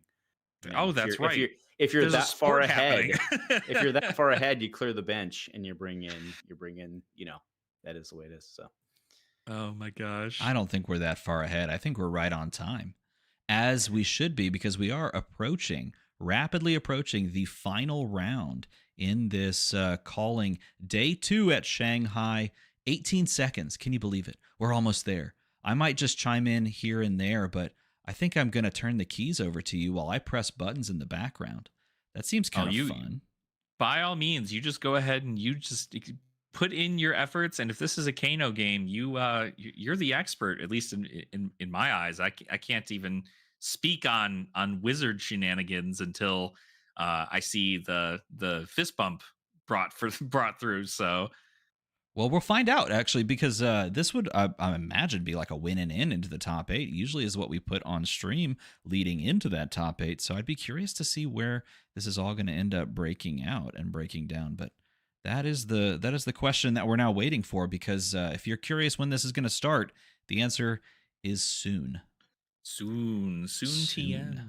So as we're killing time, I do want to ask the both of you, since I have you, what's been your biggest surprise of this tournament? I think I'll lay the context for the question is that, coming out of day 1, we saw a very, is a very focused top tables. Mm-hmm. And I do realize we're back at the same time that I'm asking this, but what's been your biggest surprise of day 1 to day 2? Terra making it to day 2 is not really surprising. Not where they were standing, no, for sure. The Enigma making day 2, Elaine making day 2 on Enigma was pretty cool to see. It's really a very tight matchups for a lot of those into Enigma, but honestly, it's kind of I don't know how to say it without kind of just being blunt about it. It's kind of what I expected.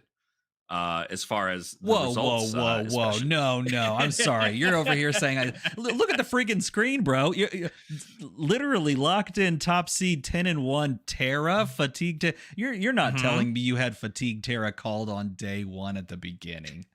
I expected to see more people on Terra, but I would think that if you are planning to play into a large Guardian field, Terra is the choice because it just does the fatigue plan better than Oldhim does in regards to making the might tokens, and even with cards like being able to activate Concuss, make Concuss a little bit more powerful. That's a lot of disruption, which stops a lot of these aggro decks in their tracks. And I really think that's what Matthew was planning to do over the course of their run here in the calling. Oh, well, look at this. So I'm super happy to see Chris. It's round 12. Again. Yeah, exactly. Awesome. Chris Iaali back on stream. Gordon Coco, and like we said, I mean, Chris was towards the top of that bracket, so I guess this is still a win and in, isn't it? Well, I would think so. It might even be a win and in for Gordon, because Christopher Iaali is 2nd seed right now. So I don't know exactly that if they lose this round, they'll be out of contention for top 8, but I could be wrong. It's my weak point is not knowing when I am or am not in contention for top 8. So no, he's X2, right? So to your point, with this many rounds, that it's my guess here is that this is just a breakpoint round, and I agree with you that Gordon Coco here is Mhm. probably on the win and in. Yeah. I can't imagine that Iaali's not, but math is hard sometimes. So Exactly. Yeah, we've seen things change over the course of the day, and with this many rounds being involved, I think it might just be a win and in based on breakers and so on and so forth to get this Ira into the top 8.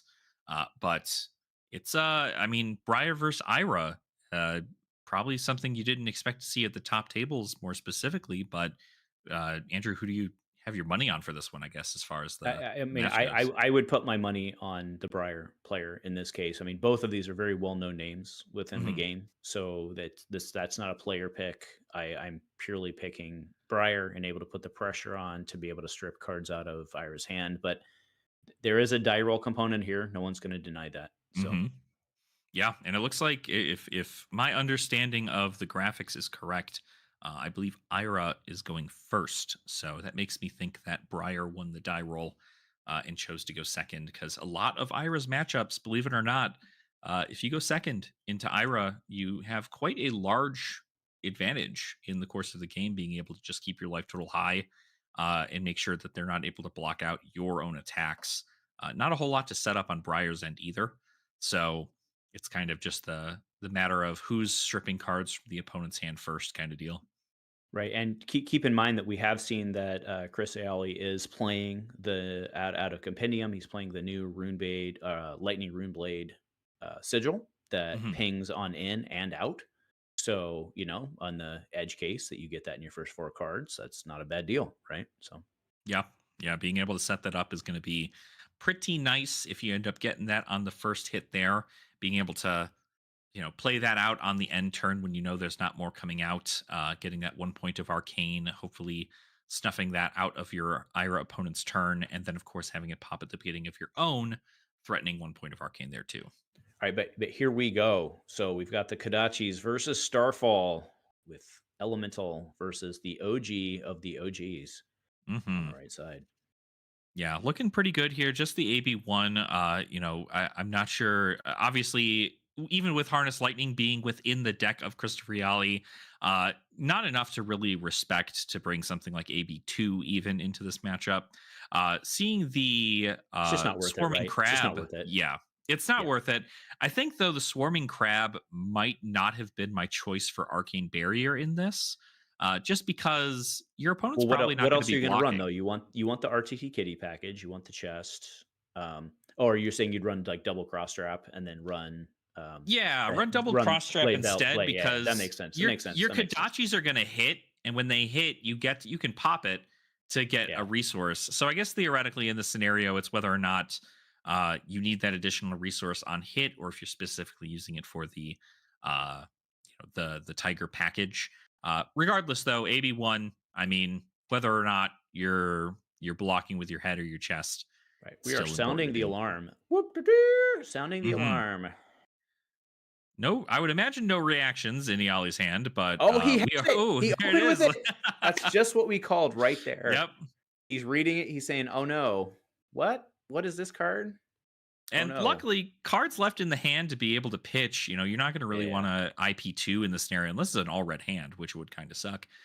But it is at least in this regard, you're able to send the 5 points of damage. Christopher Iaali is going to be able to set up that Sigil of Volteris, and you're seeing the pitch here for sure. It looks like probably an all red hand for our opponent. So I, Wow. I do want to shout out exactly what you just said on running, not running cross strap or running crab instead of cross strap. That's actually a pretty heads up play because it does mean that you sack the blade buccaneer headpiece on Starfall, which is basically negating it, coming in for 2. So that is actually Yeah. pretty relevant here.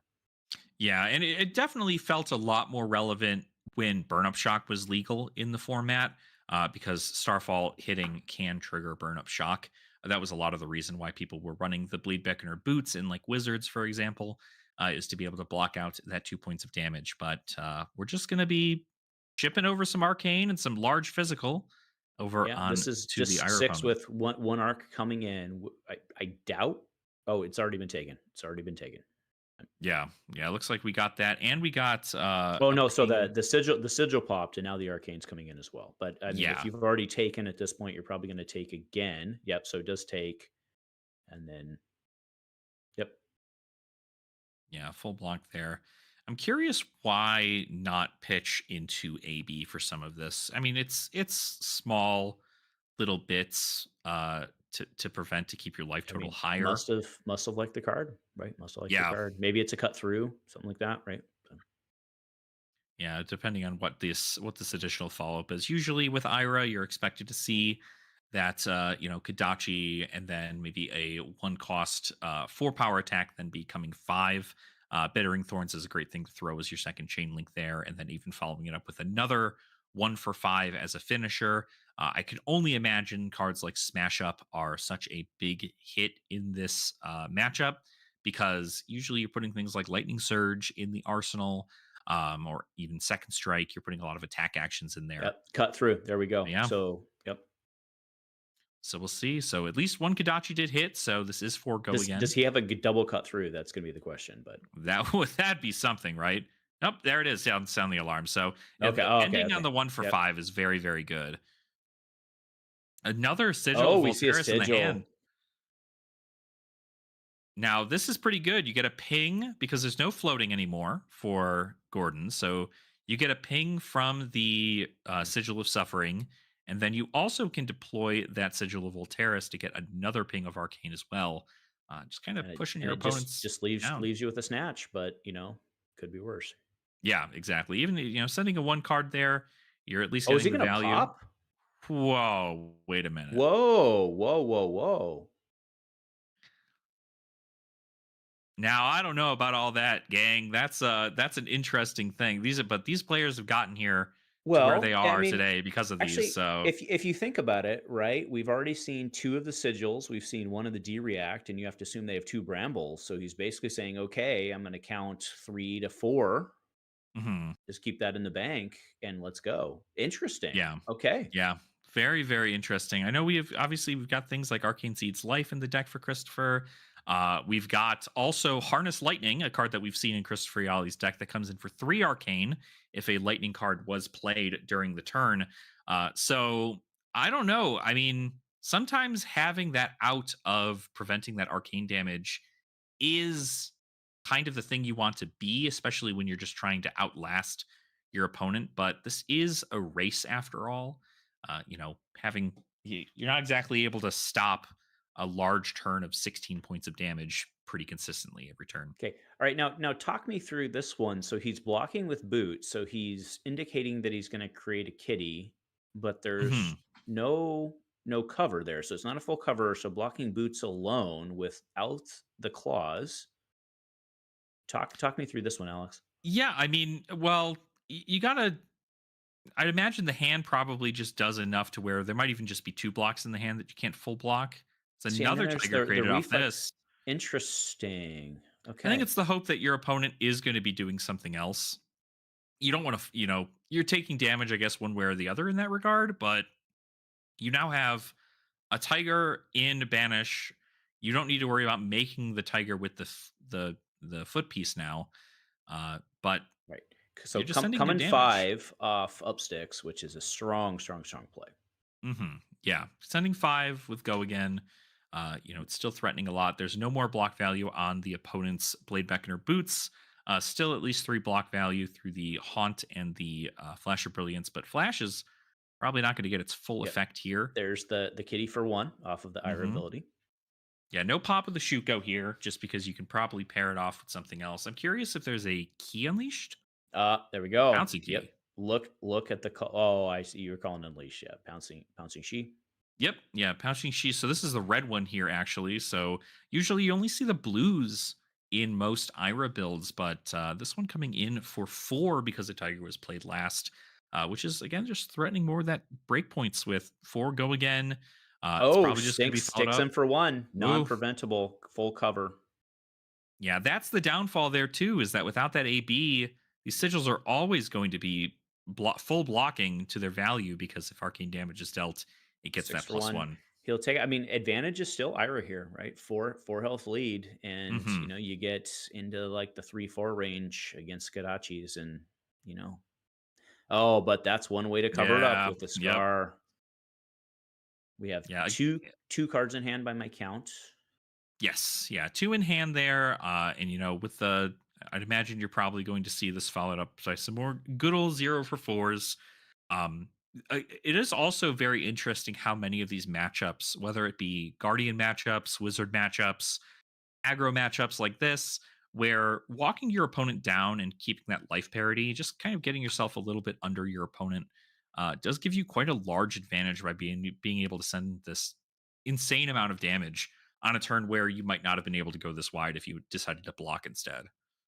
Yep, and I do want to point out again, we don't. I do not. Oh, there we go. Crackle fused Yep. with a second strike in Arsenal, which is actually a Hmm. pretty brutal card to show because now you're in your opponent's head. They can't take a ping, otherwise they know they're looking at worse. Yeah, so they're going to take 2 here, I'd imagine. So go down to 10. Getting it's just a blue and a red out of the deck or out of the hand, which I assume means that you're going to keep a blue and a red in your hand, just to continue to send that very natural Kadachi combo that Ira likes to send. Yeah, but this second strike in Arsenal in Gordon's head. I mean, again, very very very strong player. We've seen repeatedly, Hmm. knows what he's doing. Has to be worried about that second strike, right? Yes, yeah, because especially with having no AB, I mean, if it's an Arcane Seed's life to start the turn off, you're guaranteed to get that damage off, and if so, that second strike is live. And it was just 2 Kadachis, so that was it's a setup turn for Gordon, but it's probably an even wider chain for Iaali here, unless it's Yeah, a handful of pumps. I think this is advantage Briar right now, but Hmm. Rune Blades do Rune Blade things in both directions. So let's see how this plays out. Absolutely, yeah. It's only a matter of That'll time. that'll Oh, do, there it pig. is. Arcane That'll do, Seed's pig. life. That's the rough one. Yeah, being able to set up those rune chants now having no AB on the side there. This is just free go again that Christopher Yali gets on the second strike coming in. So love to see that if you're Briar. I'll tell you what. Well, so he has a weave. He has a. So what's interesting is he has a Ooh. weave. He has what appears to be an entwine. So he's going to fuse the entwine with the weave and then give the goes. Yep, exactly. Yep. Very nice. With weave Yep. in hand, This is this a is a strong lot of turn right now. damage. This is a Yeah. lot of damage and only one block in armor from Ira. So you're And not again, anything lands, you get another 4 goes on the table. Yep, absolutely. I mean, it already did. I mean, there's no arcane barrier to block out the rune chance that came in there, right? So you're already live with the other second strike. So second strike's going to come in for 4 go again. You could then even follow it up with a 7 if you wanted to play the weave lightning into the lightning surge, or you can just put that lightning surge in the arsenal and wait to send a larger turn.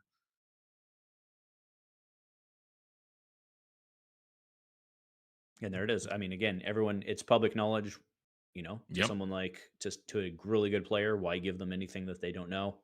Lead Hmm. with that first. Yep. Although 4 there go there is a bit again. of psych damage done by having them know that it's there, but again, damage has been done. And the fun part that we do also have to remember is that, as we saw in the previous game with Iaali, uh, the Beckoning Haunt being able to bring back the Sigil of Volteris for even more pings of Arcane is going to, you essentially have to consider that you can't go down to 2. Because if you do go down to 2 and you just pay 1 into Beckoning Haunt, so long as you have the action point, you get the Sigil back, and then that's it. The arcane damage clears it.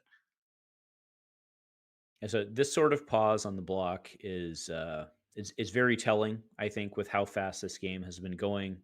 And yeah, you see him look to the sky there and then look Hmm. down. I we're not playing poker here, but if you were, you'd be pushing your advantage right now. So Yeah, it's one of the hard things to come back with such a large tempo swing in Yali's favor, especially having the life lead for a little while. When your turn is just send Kadachi pass, you give Briar a lot of agency to be able to push more damage. And of course, you can hope that your opponent draws 4 non-attack actions and can't really do too much besides send one attack that's very large. But sometimes it just works out and where the ratio between attack action and non-attack action is enough to still send quite a large amount of damage. And as we are checking the graveyard here for advantage, I would just like to point out for our our adolescents on stream, the score right now is 6-7. So you can give me booze. You can give me booze in the chat right now. Give me 6-7. booze in the chat Don't. right now. Everybody Don't else in the do- chat for don't do 6-7. that. Yeah, you can hear our teacher in the back, like, bro, No. bro, Stop. Everybody plague DM Armada's chat with Don't. 6-7. Don't encourage that. I get enough at school. We don't have to. I couldn't let it pass. I couldn't let it pass. Gosh. Still thinking on blocks. I mean, they have a lot of time, obviously. Like it's funny. You think about how quick these games tend to be, but especially into two very powerful, aggressive decks. 20 minutes on the clock, you can take some time to think, although you certainly don't want to be slow playing in this regard still. I mean, you can, there's, reading body language is a thing in this game, right? Mhm. It very Absolutely. much is. And anyone who can see that screen, which is all of y'all, well, It's a thinker. we You can have to read it. determine what you're going to want to keep. Is what's the follow up after this? Is it just going to be Starfall? You have to think kind of 4 steps ahead effectively to know whether or not this is going to be a 16 damage turn, or if this is just going to be casual 8 and then pass. How much are you willing to give up? And then of course pass the turn back to your opponent when you really want to keep tempo. Yep. And I do want to give a shout out to Loraco there. I got a lot of hate for the 6-7 comment, but then he said, how to get chat engagement 101. That's it. Count it, bro. Count it. Yeah, I was gonna mention While we're that. talking about chat engagement, Yeah, you were going to make mention sure to that like while the we were like, stream. no, don't. Oh, wait, this is my stream. Okay. There's okay. there's a whole lot of engagement when we talk about hero specific bans and when we hate on 6-7. Mm-hmm. Absolutely. As a community should. All right, we all hate on 6-7. Speaking of, not speaking of, we are back to actual real fab now. So there you go. 6-3, no longer 6 to that other number. Yep. Pay the With 1 to come Starfall in in with the chain for Starfall. 2. And we're going as wide as we can here for this one. Humble blocked, which makes sense. So threatening a possible upwards of 7, I would imagine you probably are sending it. Yep. Yep. I mean, why not, right? Push your advantage, right? 7 points. Your opponent's at 3. They can only block with 1 card in hand. The odds are they maybe have they might have 2 blocks in hand, right? Yep. No telling is actually correct. We did have an embodiment mess, but I think both of these folks are. I think this is probably it, but yeah, I don't know that an embodiment of Earth is going to change the way the game plays, but if it does, then that's on Iaali to make that call, and if it ends up being the case, that's a mistrigger that Iaali would miss. Yep. I mean, is exactly correct in this trigger, but to my point, I don't think it matters here. But yeah, you still probably have to give both cards here, right? Even 1 3-block and a piece of armor still brings you down to 0. So you do have to give both of those cards in your hand, and then I'd assume Gordon didn't have enough resources to pay for that arsenal there. Yep. I mean, the way we're counting, I mean, this is all but over. We're just making sure nothing's being missed. Trying to make the top. We all get it. Yeah, and especially if oh wow, look at that. 700 people, let's go. Well, hopefully you're all enjoying this. This is going to be awesome. It looks like a full block there. It's probably just going to be a pass. Yep, just a pass back over. And again, I'd imagine if you're Ira, you're just hoping that there's a brick. Oh, but not there's like two this. more. 2 more. Yeah, that's enough arcane to send it because you could pay into beckoning. Yep, there you go. You don't even need to do it. Well, hold on. Static shock is lightning flow. Mm-hmm. Oh, you're gonna win off of the sigil of suffering. I see it already. I feel it deep in the bones. It's just there's no lightning, so you're thinking maybe maybe they rune blade drew. I definitely think that Iaali could have clutched there. Now, of course, Beckoning Haunt not having go again, you know, you lose out on that value there. But this is, I mean, put that I mean, Citadel it's stuffing in it Arsenal. just Anything it just comes stinks. in. You're giving them hope, and then you're taking it Yeah, right exactly. Yeah, away. yeah. Because this is just a very simple block with this, and unless they have an arcane polarity to bring them to 2, Oh, pulls out the phone, doesn't even fist pump, pulls out the phone to log the wow, game. Oh, wow. there it There you go. is. That is an Well, Iaali taking uncomfortable it feeling, down. knowing That is that a the end of that game things started to slip away. But yeah, drew into both of those sigils of sufferings at the end of the game and allowing him to just kind of play towards that end game, didn't he? And punch his ticket into the top 8. I mean, he was already second seed, but guaranteed at this point to be top as far up as you could possibly go. Yeah, absolutely insane game. I mean, it's kind of the thing you expect, and I'm curious. I'll have to do like a deep dive into that match later on, to looking back into this on how much arcane damage could have been prevented if the mask was not popped early on in the game, because that Oh, just kind of ran him over. and we have our top 8. Take a look at the smattering of heroes. Wow, could you draw it up just about any better? You have Terra, Valda, 2 Iras, Florian, Kano, Briar, and Evan Herndon on the only copy of the Boogeyman deck of the format. Perhaps Boogeyman no longer, Kayo. This is not what I expected to see. well, I mean, given how we finished yesterday with the smattering of Iras in the top, I mean, granted, you have cannibalism, right? And that is how Hmm. conversions work. But yeah, I agree. I mean, the Terra is not a surprise at all. I actually have to say, given what we saw yesterday, the lack of Valdas is a little surprising to me. What do you gentlemen think? Yeah, I mean, Valda certainly had a lot of conversion. I mean, 52% conversion into top 8, but just as you mentioned earlier, or into day 2, I should say. But as you mentioned, there's a lot of times where if it is a very highly represented deck in the day 2 meta, you're going to see them end up pairing into each other, and that means that only one of them is going to be able to get that positive record to get them into here. And honestly, I mean, even Steven and I were talking, earlier on in the stream when we were talking about our top 8 predictions, and there's only 2 Ira. I think we expected something like 4 when the day started. So pretty good to see a nice little smattering of different heroes to bring it through. Yeah, Certainly. I was very surprised not to see more than 2 Iras, but like you said, cannibalism indeed. And look how close we were to Indeed. seeing more. You've got Gordon Coe, of course. We just watched that unfortunate drop there. The early pop on the Spell Void ended up mattering so much. Pudding Tam Mhm. misses the top cut at 9-3 as well. I wouldn't even say wheels falling off, just dropping one too many games and players above them just finishing strong. But those 2 players could have also made their way into the top 8. I mean, we almost had that 4 Ira call from earlier. Yeah, wonderful, wonderful showing. I mean, overall, we're seeing a lot of the individuals who just slightly got in there. Now, of course, a lot of these people are still cashing an event, which is really cool. Being able to do that and get themselves set up with something for their troubles getting into the event here. But we still see, I mean, Andrea Mengucci going 28th place, 8-4. Still not too bad. I think the only Fi to make it that high on the conversion rate. Up next, I think, is Fabian Rex at 34th place. We had the Soul Enigma in day 2 actually making it 7-5, 38th.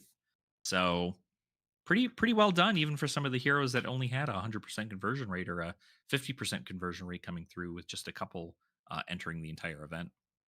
Okay. So I do have to ask, or maybe state either way. If I was to have gone to this event, I would have registered Phi, and that is because of Phi's strength into Stack Florian and the Mhm. fatigue decks. I'm a little surprised that Phi didn't do a little better. Do we think that that was just Velda? I mean, because Phi's about 50-50 straight into Ira. Mhm. So the only thing I can figure is that Valda kept him out based on your experience. What are your thoughts? Well, I mean, I think as far as Fi's representation can go quite wide. I think that Ira's ability to block a lot more consistently certainly helps. And there is the reliance on starters in most cases for Fi as well to kind of make sure that that chain link goes as wide as need be. But I do think that Fi's have gotten to adapt to be able to never run out of a starter. I've even seen something along the lines of Kadachi Fi making their way into some of the Silver Age events.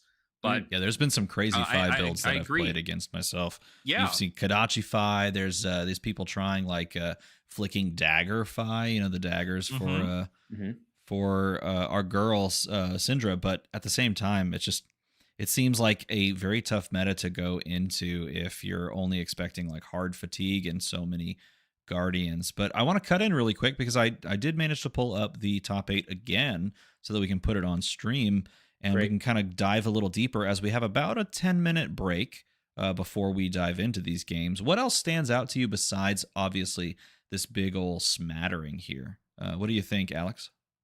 Well, I mean, is obviously the first seed Terra is definitely a great thing to look at because no Oldhims in this top 8 and just the Valda coming up now. Of course, Valda being very good into Guardians.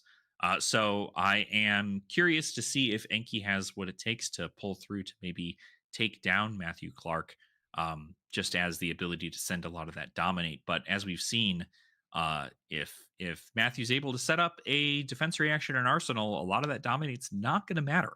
And so we'll see what exactly get paired up with that. Other than that, though, I am curious to see how far this Kano goes. We do know that a Kano Ira match is due to happen in that third bracket there. And as you mentioned earlier, Stephen, it is kind of almost like one of the harder matchups for Kano. But we've seen Stephen Young get very, very fortunate with the draws off the top of the deck to beat out Iras in other matches. So very well could be the same rundown on this one too. Yeah, I got to point out that if Stephen Young had ended up having breakers that put them in position to be the 4th seed on the other side of the bracket, that might be a dog walk up to the finals side. But in this instance, Stephen Young being put in the workman's bracket where every matchup is going to be difficult. So if Stephen Young manages to climb their way into the finals, all the more praise towards them, which is just pretty crazy. That's a like this little infinitesimally small breakers right there, 4th to 3rd seed, has a massive implication for one specific player playing one specific deck. What do you think, Andrew, about this top 8? Yeah, so I actually really like the position of Akamoto-san in 4th place. I think that looks really good into because I actually do think that Valda is positioned into this Terra because we've seen that the Terra is very fatigue heavy. So I think 8 into 1 is actually favored into 8, and then I think Akamoto-san into the Valda is actually pretty strong. And then I'm actually not even going to make a call on the bottom because I think Iaali and Herndon, that's going to be a very, very fun game to watch. Oh, Hmm. very good point. I mean, Chris Iaali, Evan Herndon, both storied players in their own right, and a 2 versus 7 America side of the bracket. I didn't even realize that, but that would be a game to watch. And again, it's one of those like, well, that's like top tier heroes of the meta from a month ago, and everyone's seen it. But at the same time, not quite the same way, and it doesn't quite hold the same prestige. Perhaps these heroes taking a bit of a step down over recent weeks. I would still love to watch that matchup. Those players are top notch. Yeah, Yeah.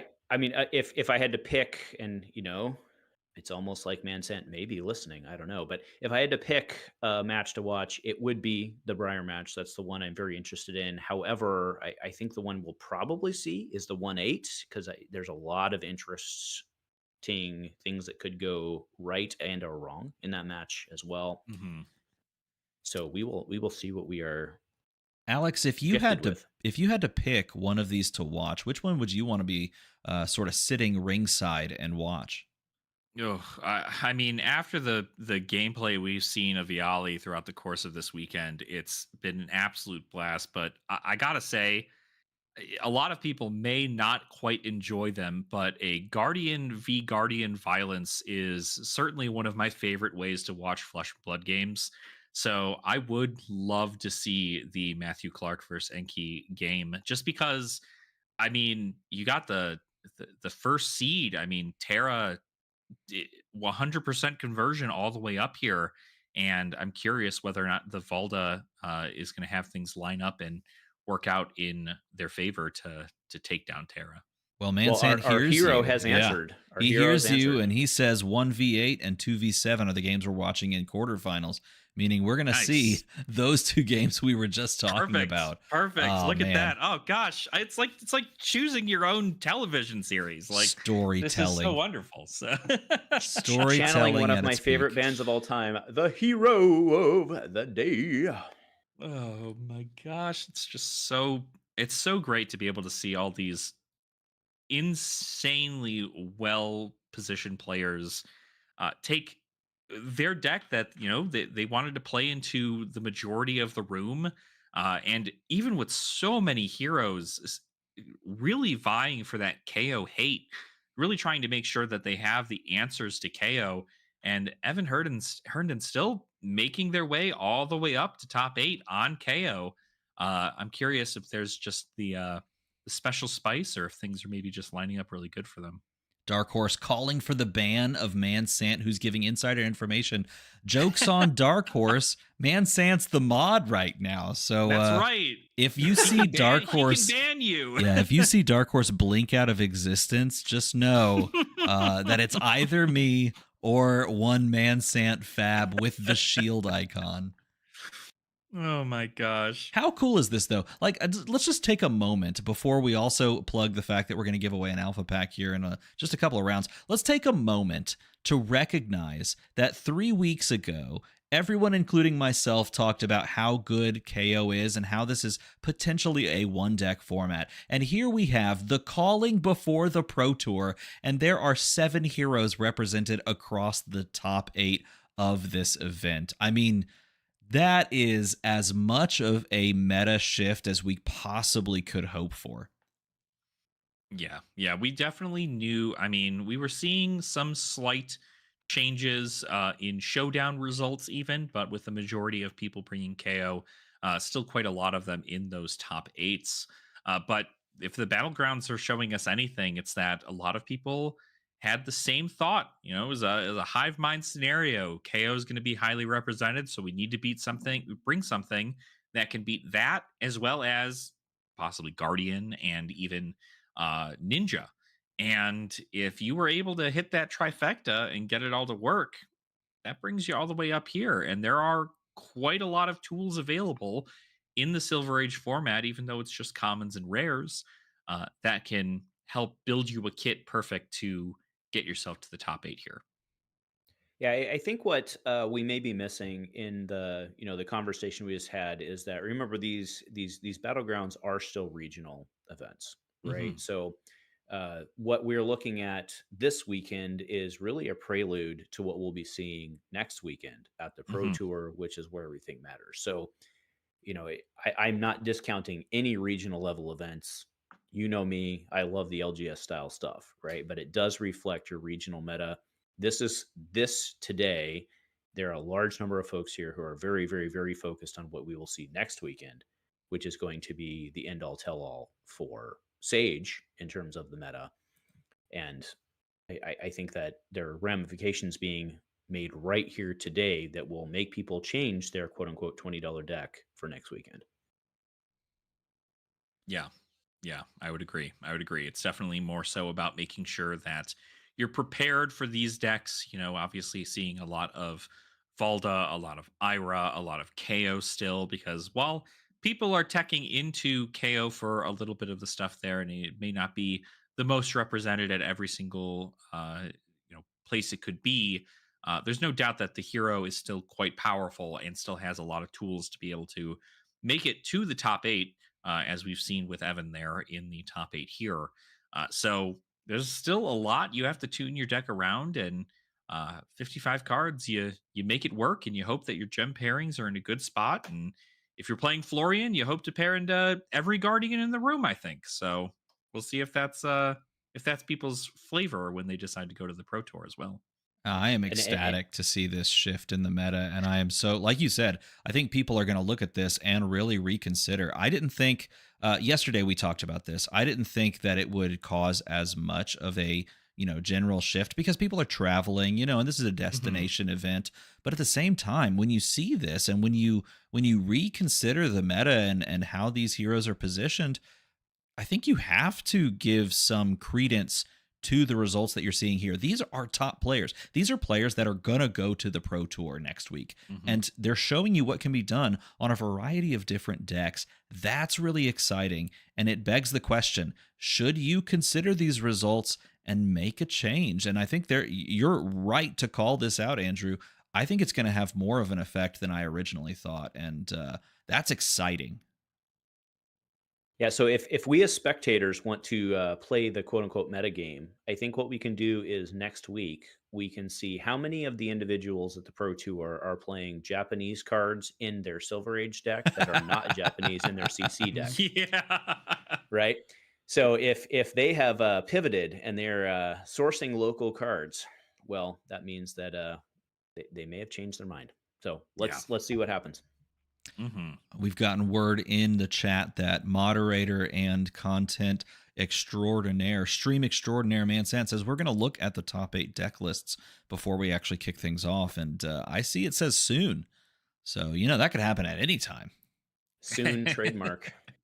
Soon TM, I'm telling you. I think it'll be good to see too, because I mean, as I think a lot of us know, with the power of the internet, a lot of people are going to be really excited to see kind of what they should build for their own local scene. Maybe there is some spice in some of these decks that people don't own. I mean, they purchased a KO precon and they don't have access to X, Y, or Z, and they want to know what to get.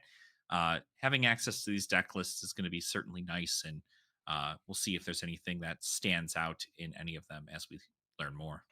Well, I can tell you what I am personally very excited about is the Briar deck list. I've been very interested in this since yesterday. I think it was Hmm. very clear. I made a call that was like, oh, he's on Earth or Surge, probably false. Right. So I'm very curious to see this deck list. Yeah, how that's the thing. I think if I recall correctly, I heard you say even yesterday, how many of these Briars did you expect to see in Earth as opposed to Lightning? Because I also expected a lot of Earth Briar, and it seems like people are still on that 0 for 4 go again package, and it's working out. So Yeah, well, I mean, give me a little bit of credit here. If you actually go look at the deck lists, most of them are still 40% Earth. Bramble Spark's still good. Sprout yeah. Strength is that card is freaking cracked. Like, I don't know why Hmm. they made that card. That card's crazy. And it pumps your whatever. Awesome card. There's a lot of Earth cards in the deck still, but yes, there's I did think Earth or Surge was going to be the new Briar Spice, and well, I was wrong. Yeah, I was yeah, wrong. I know. I mean, I definitely would. I would love to see the day that a Charles Dunn-esque fatigue Briar with evergreens and Earthlore surges and everything hits the table, and that's what you're pairing up into. But I mean, you can't really deny 0 for 4 with go again. Sometimes 0 for 10 with go again on hit draw card. Uh, it's kind of gets you to where you need to be as far as the top 8. So Yeah, indeed, quite successful. Now, I will update everybody if you are not following along alongside of us on the stream, the Chinese stream on Bilibili. It does look like they're trying to kind of reset the stream. I think they've hit a little snag, but it looks like it's back up and running nice and smooth. And hopefully, we do indeed get to tab back over and see these deck lists because I'm excited for all of not just the Runeblade list, but I'm excited to see where like this Terra deck really kind of shines. Obviously, it's playing a lot of these yellow block cards, but being able to take that deck and run with it, see what people do, and see how many people pivot to that at the last minute will be kind of exciting.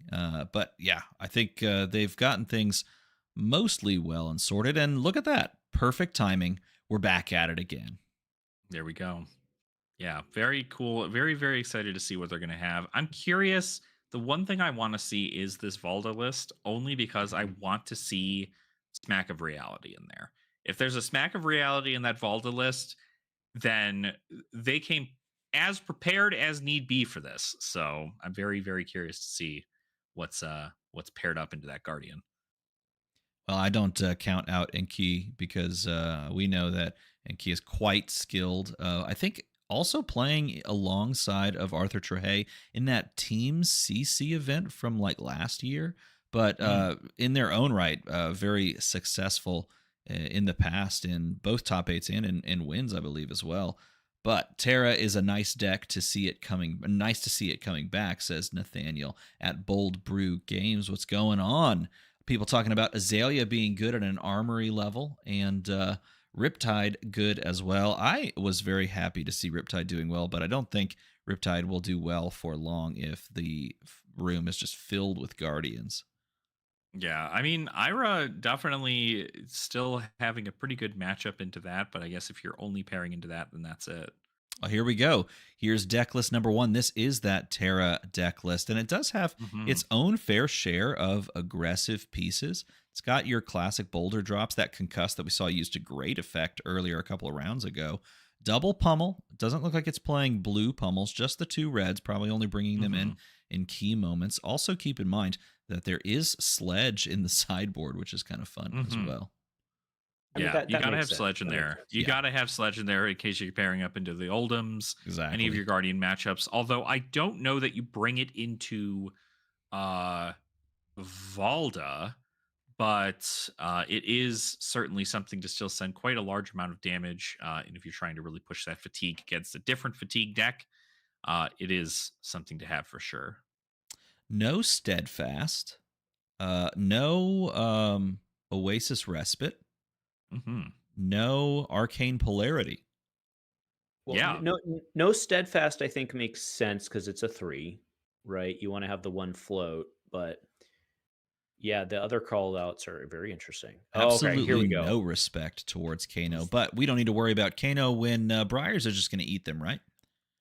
right. The Exactly. one Briar running the evergreen for the fatigue match, and this is I'm literally going to my clipper right now, and I am snipping the heck out of this deck. I think the big key thing that sticks out is that inclusion of Sigil Voltaris. That card has been so crazy cool. It's so like you see it and it's just like, okay, what would I ever care about this for? But used to such great effect. We haven't even seen it popped off the Flash of Brilliance yet, but still, it's been so successfully implemented by Chris Iaali that I think it's just the standout right now. Yeah, and only the one harness lightning. I expected there to be two.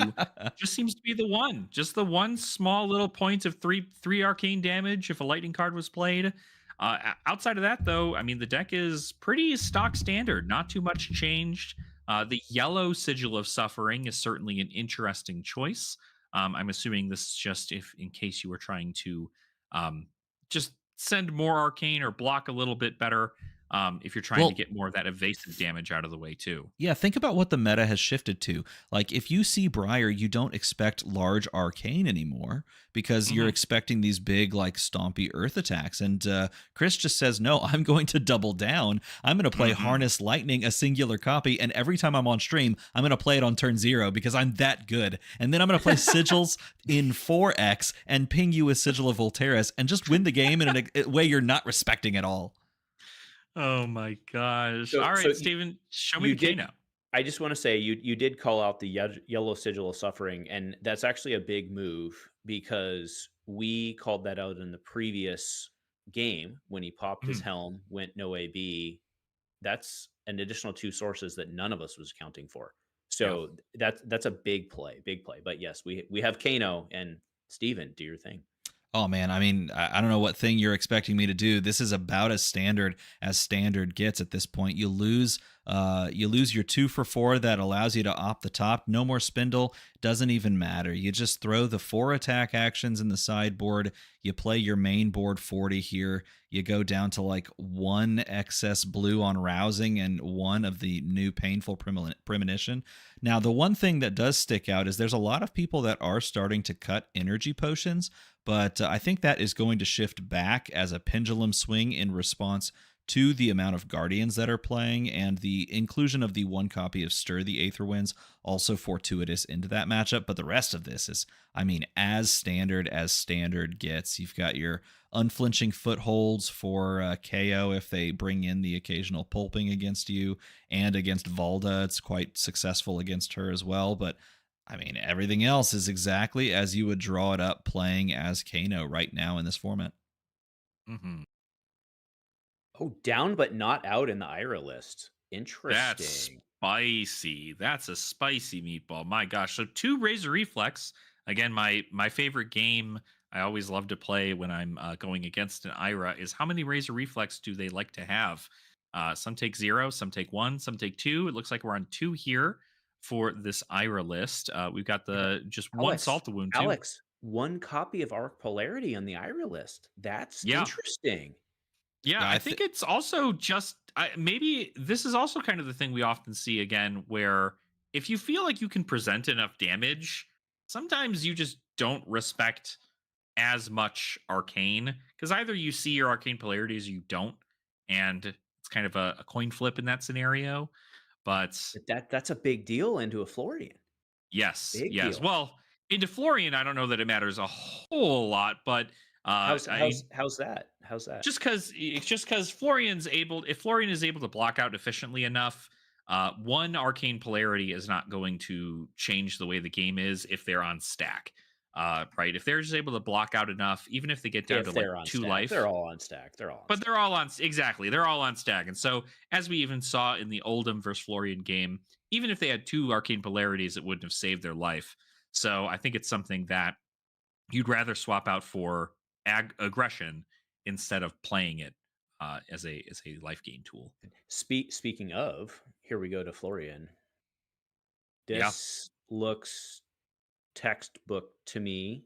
Yeah, until you yeah, look they're at the on. actual book. When you find Yeah, the exactly. actual book in the top right corner and Scepter of Pain is swapped out for Annals of Sutcliffe, then we all go and scratch our heads and dig through our Runeblade binders to realize that that card, oh, does indeed exist and did actually win a game on stream for this Florian player. And kudos to them for bringing it in because it worked to the T. You are right, though. It does feel quite standard overall, though I Mhm. think Autumn's Touch Yellow is played. It is a functional popper as well, and I have had that popped or used to pop my dragons as Drome. I felt terrible, hated every second of it, but is played by some here, some versions of the deck, and everything else looks about as you'd expect, right?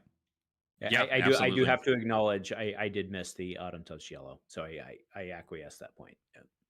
Yeah, Autumn Touch Light Yellow. I mean, I think most, at least the build I'm on, I'm running all 6, just because it's an Earth block that blocks Mm. for 3. But I think it's really nice to see that the Annals of Sutcliffe is like the answer.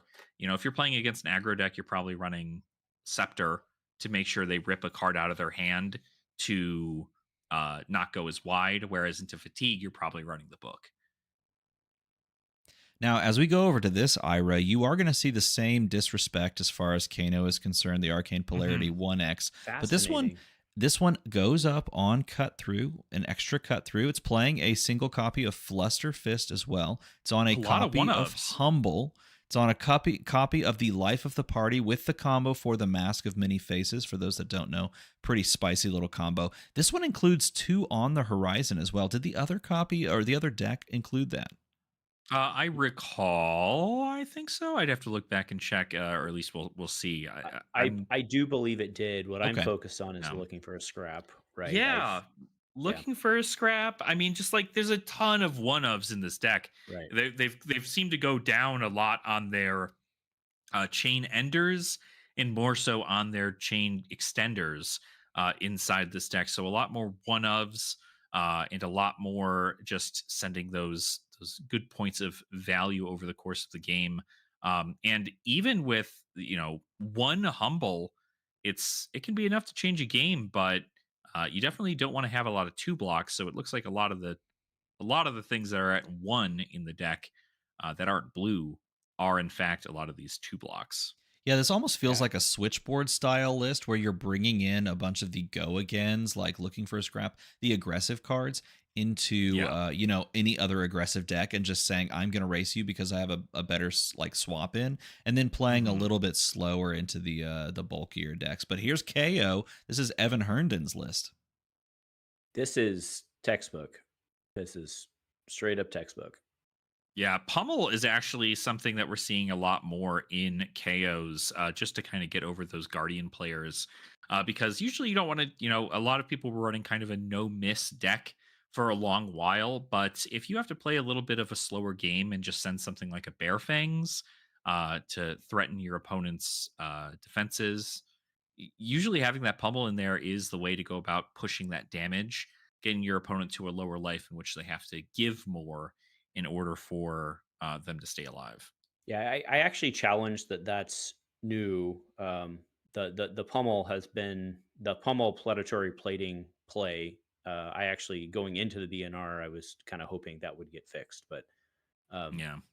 yeah. So that one's not new at all. I'm just But going to this call it Valda out list, again. talk me through this one, folks. Yeah, look at Valda again, disrespecting the Kano that could possibly be lurking in the wings, with only one arcane polarity and no other respect on their name, and yet maybe it's just the list that just punches them in the face and then they die because you punched them in the face. You've got three pummels. You've got two reds, one yellow, and the rest of this is about what you'd expect as far as the bare backbones of an aggressive Valda list is concerned. I will say this though. I think if I'd ever wanted to play a Guardian, I've never wanted to play one more than this Valda list because And it just looks so fun. you'll see that I was in fact correct on the smack of reality call. They are playing a bunch of these aura pumps to pump up an attack, and when they all pop, you can then play smack of reality. If it's got tower, it'll then destroy all aura tokens your opponent controls if it hits. So that is the answer to Florian in regards to that. If your Florian player is getting up to 30 rune chance, and you're able to also continue to pitch in a way that allows you to get many of these suspense auras to pop at the same time, you then get an insane amount of damage to push over your opponent, and then, of course, remove all of those rune chants from the game, therefore saving your life in a way because they're not going to be able to get that rune chant generation back. Yeah, I mean it's just winning the game. Like if you land that, you just win the game on the spot, Yeah. which is pretty exciting because we actually could see that come to fruition in the semifinals if both of those players end up winning. But until we get to that 1v8 matchup to set that possible storyline in motion, here we have Evan Herndon making his way into the top 8, into the quarterfinals against famed player Chris Iaali. That's the record going into it. Lost a game in round 12, but still squeaking in, I think, at 7. The 2v7 matchup is what we're watching here. So hmm Sam Sutherland, that lost there, did not end up putting Evan out of contention. But going to have a tall order on the other side of the field with the second seed, Chris Iaali. Only 2 losses on the day. One to Brody Spurlock on Valda. The other one we watched on stream in round 11 against that 1 seed Matthew Clark. hmm So I think Briar is favored into this particular match, but that might be a spicy meatball call. I don't know. No, I mean I would agree. I think Briar is certainly favored into KO, especially since KO's got a decent amount of no blocks in the deck. So you definitely have the opportunity that you could draw into 2 Bear Fangs and a Wild Ride and just have to take 16, which is not a safe thing for you to be. But we did see that the choice was that since Chris Friali is higher seed, gave the KO player the opportunity to go first, which is a setup turn you can still have. Discard an agile windup to get yourself an agility, and a might to set up, and then just put something in arsenal. But going second is usually the preferred thing if you're going to be playing an aggro deck. The power of the fist bump. I Mhm. appreciated that. These gentlemen have done it before. I love it. Absolutely, it's such a cool game. And yeah, here it is. Right, Yeah, so, just so the we do setup. see the ABs on the gloves, which makes Yes. sense. But do keep in mind those are off the table in terms of the armor block. So Yes, yeah, less armor blocks. Sometimes you'd even consider. I mean, obviously, it doesn't always work out in the favor, but I know a lot of individuals, even when Briar had burn up shock and things like that, they were not running AB. throws the arc, which he's gonna take because he doesn't want to sack the arsenal card. Yeah, That's cheeky. It was that a yellow? I was that a see? That's what. No, that was a red. That is a red. no, Sorry, yeah, that was that just is a a red red. one there. Again, the yellow. That's sneaky. Yeah, and being able to take the arcane, that's also the fun part too. You know, you Oh, want to this make is a sure you're at dirty lower fuse. Dirty life. fuse. Oh, I love it. I love it. Yeah, 4 goes into showing this the second strike. Assuming that even if 1 point of arcane damage comes through and isn't AB'd here, there very well could be a 0 for 4, or if this just isn't blocked at all, if this Entwined Lightning isn't blocked, we will in fact just see a 0 for 4 again. So that is interesting. You saw Christopher looked to his right. He was very clearly being told something by the judge and pulled it to the side. Oh, Ooh, again. Oh, wow. that He would be just left why. it out. That would He be why. left it out. That would be They're like, you can put the why. second strike back in your hand. It's okay. And then, no, I'm going to need it when I reveal it again. Oh, wow. Wow. Yeah. 0 for 4 with go again. It's the deck. And at some point, There's the it's. embodiment, and 4 goes again with 1 in hand, which we just Yep. saw as an Arcane Seed's life. To be fair, I didn't know it's Arcane Seed's life, but it was a split card, and that's the only one that makes sense. So Yeah, exactly. The other one's banned. So, yeah, setting that up in Arsenal is going to be good. Getting some life at the end there. That's a lot of damage leaked there. 11 that to is a 20. turn 1, Alex. That's a turn Yeah. 1. But here Yeah, comes it's the Kayo. power of going second. It really is. You get to crack back with a lot of damage. I imagine there's probably just a lot of Oh, all right. ending it. Oh, but no boots. Whoa. Oh, we have agility. It's got We have agility. agility. Yeah. We have agility. Yep. We have agility. Never mind. Yep. So it's already got the go again, luckily. So that's at least in a good spot. And 7 go again is obviously nothing to scoff at, but with going second, you get the opportunity to now be at a higher life total to where Evan's going to be forced to block a lot sooner than I would imagine he'd hope. And we've already gotten some block value off of the head and the chest piece there. So we'll have to see if it's enough damage to make Christopher Iaali block at all. I mean, you have a 9 health lead. I don't think you blocked this one. I think you were, and there's no on hits. We haven't seen his hand, but right now I think you take it and anticipate something else is coming. So yeah, you might be even worried about a stronger survive too, which is kind I of think a big you're very thing. happy to see that. Absolutely. Mm-hmm. Very happy to see that. All right. The pop. This may be a very quick top 8 game. Woo-wee. Literal haymakers being thrown by both players. I did not think that was coming, but 17. here we are. Yeah, the red bear hug. Yeah, normally you only see the blue, but the red bear hug was actually it seems to be the choice that a lot of people took when Sirens of Safe Harbor was banned. Is they took that out and they instead put in the red bear hug just for another 2 for 7 because those convert very, very well in the deck. Well, when it comes to bear hugs, again, why not both? Right, exactly. Why not both? So insane. This just a casual, what is that, 17 damage turn? This is a really interesting hand. He cannot make the lightning, though. Or sorry, he cannot make the embodiment of lightning. Mm-hmm. He does have Ravenous Rabble. He's got 2 non-attacks available because one of them's in the arsenal. That's in Arcane Seed's life. Yeah, the Arcane Seed's life. Oh, fair. So if he wants to, he can. But at the same time, if Evan doesn't respect and just takes the damage, the second strike's already online. So maybe he doesn't even want the arcane or sorry the embodiment for this turn. We'll see how he ends up playing it out. It Well, could I mean, very well end it with that, but I yeah. think it's Oh, he's probably better opening. to Okay, get it set fair up. enough. That's what I was thinking as well. Is you could actually end with that, but yeah. Yeah. Why not put on the pressure? I mean, it just makes Yeah, sense. if you're there's no way. Well, I guess there's not no way, but usually you'd imagine that you're sending upwards of 11 to your opponent to be able to kind of force their hand, and you want to make sure you're putting on the pressure, especially since you have the tempo lead.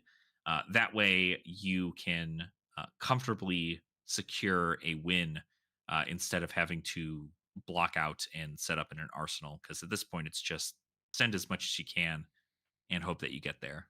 Yeah, I mean, do keep in mind though, right? KO's ability to turn blue fives into blue sixes means that he runs a much higher density. So if Evan did draw into a quote unquote bad hand, which it appears he did not with Uh-huh. that pitch, well, never mind.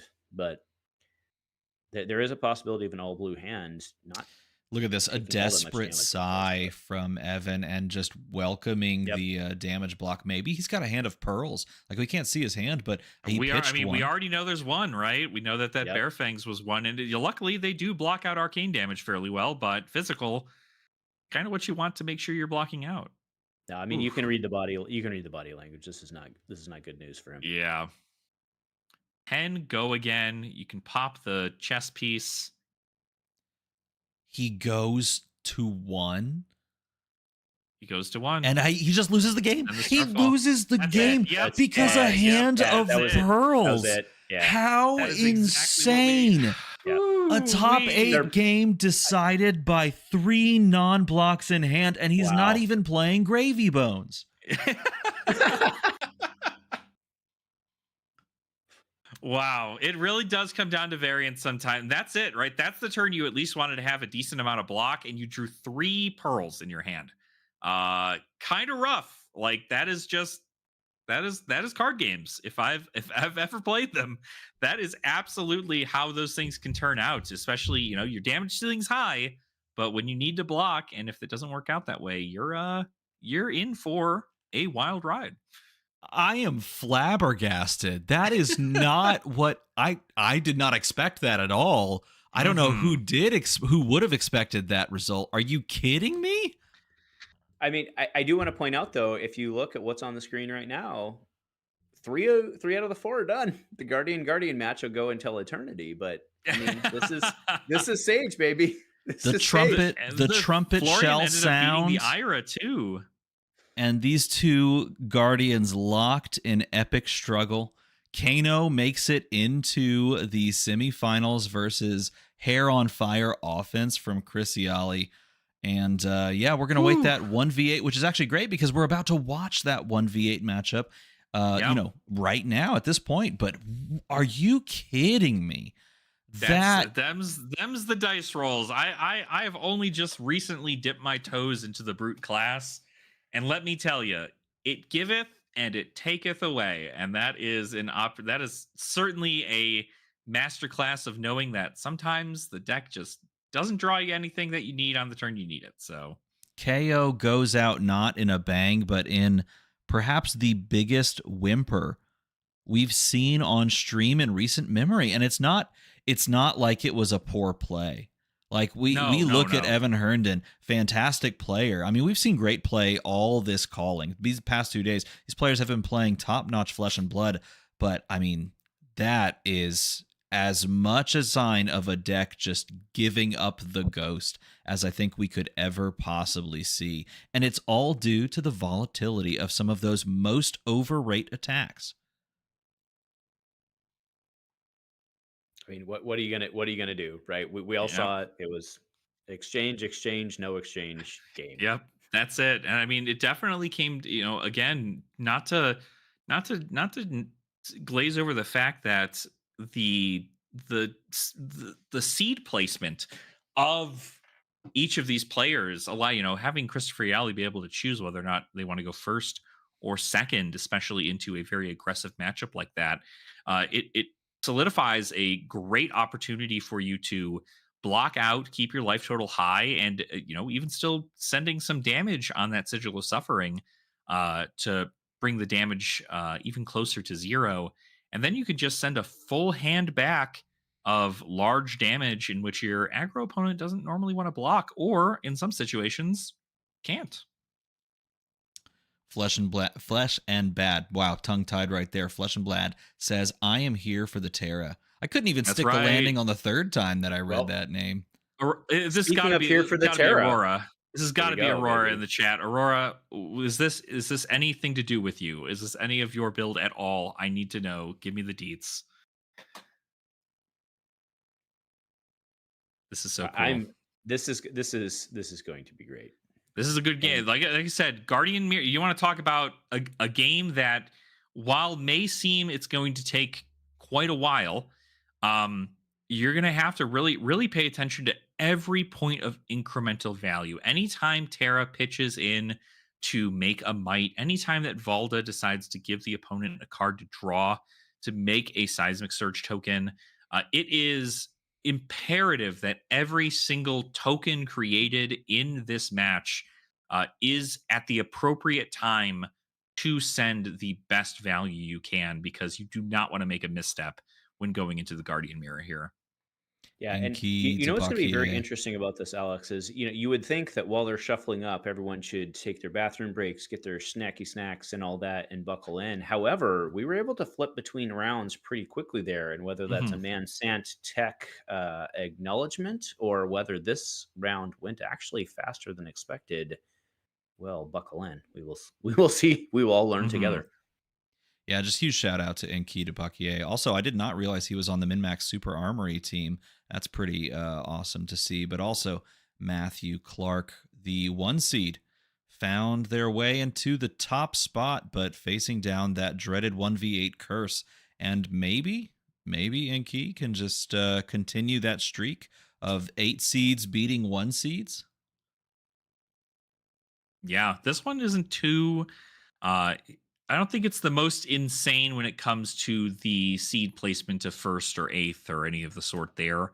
But if Terra is running the sledge into here, then it certainly will matter. But we know that Valda, more than likely, is not going to be running sledge into this matchup.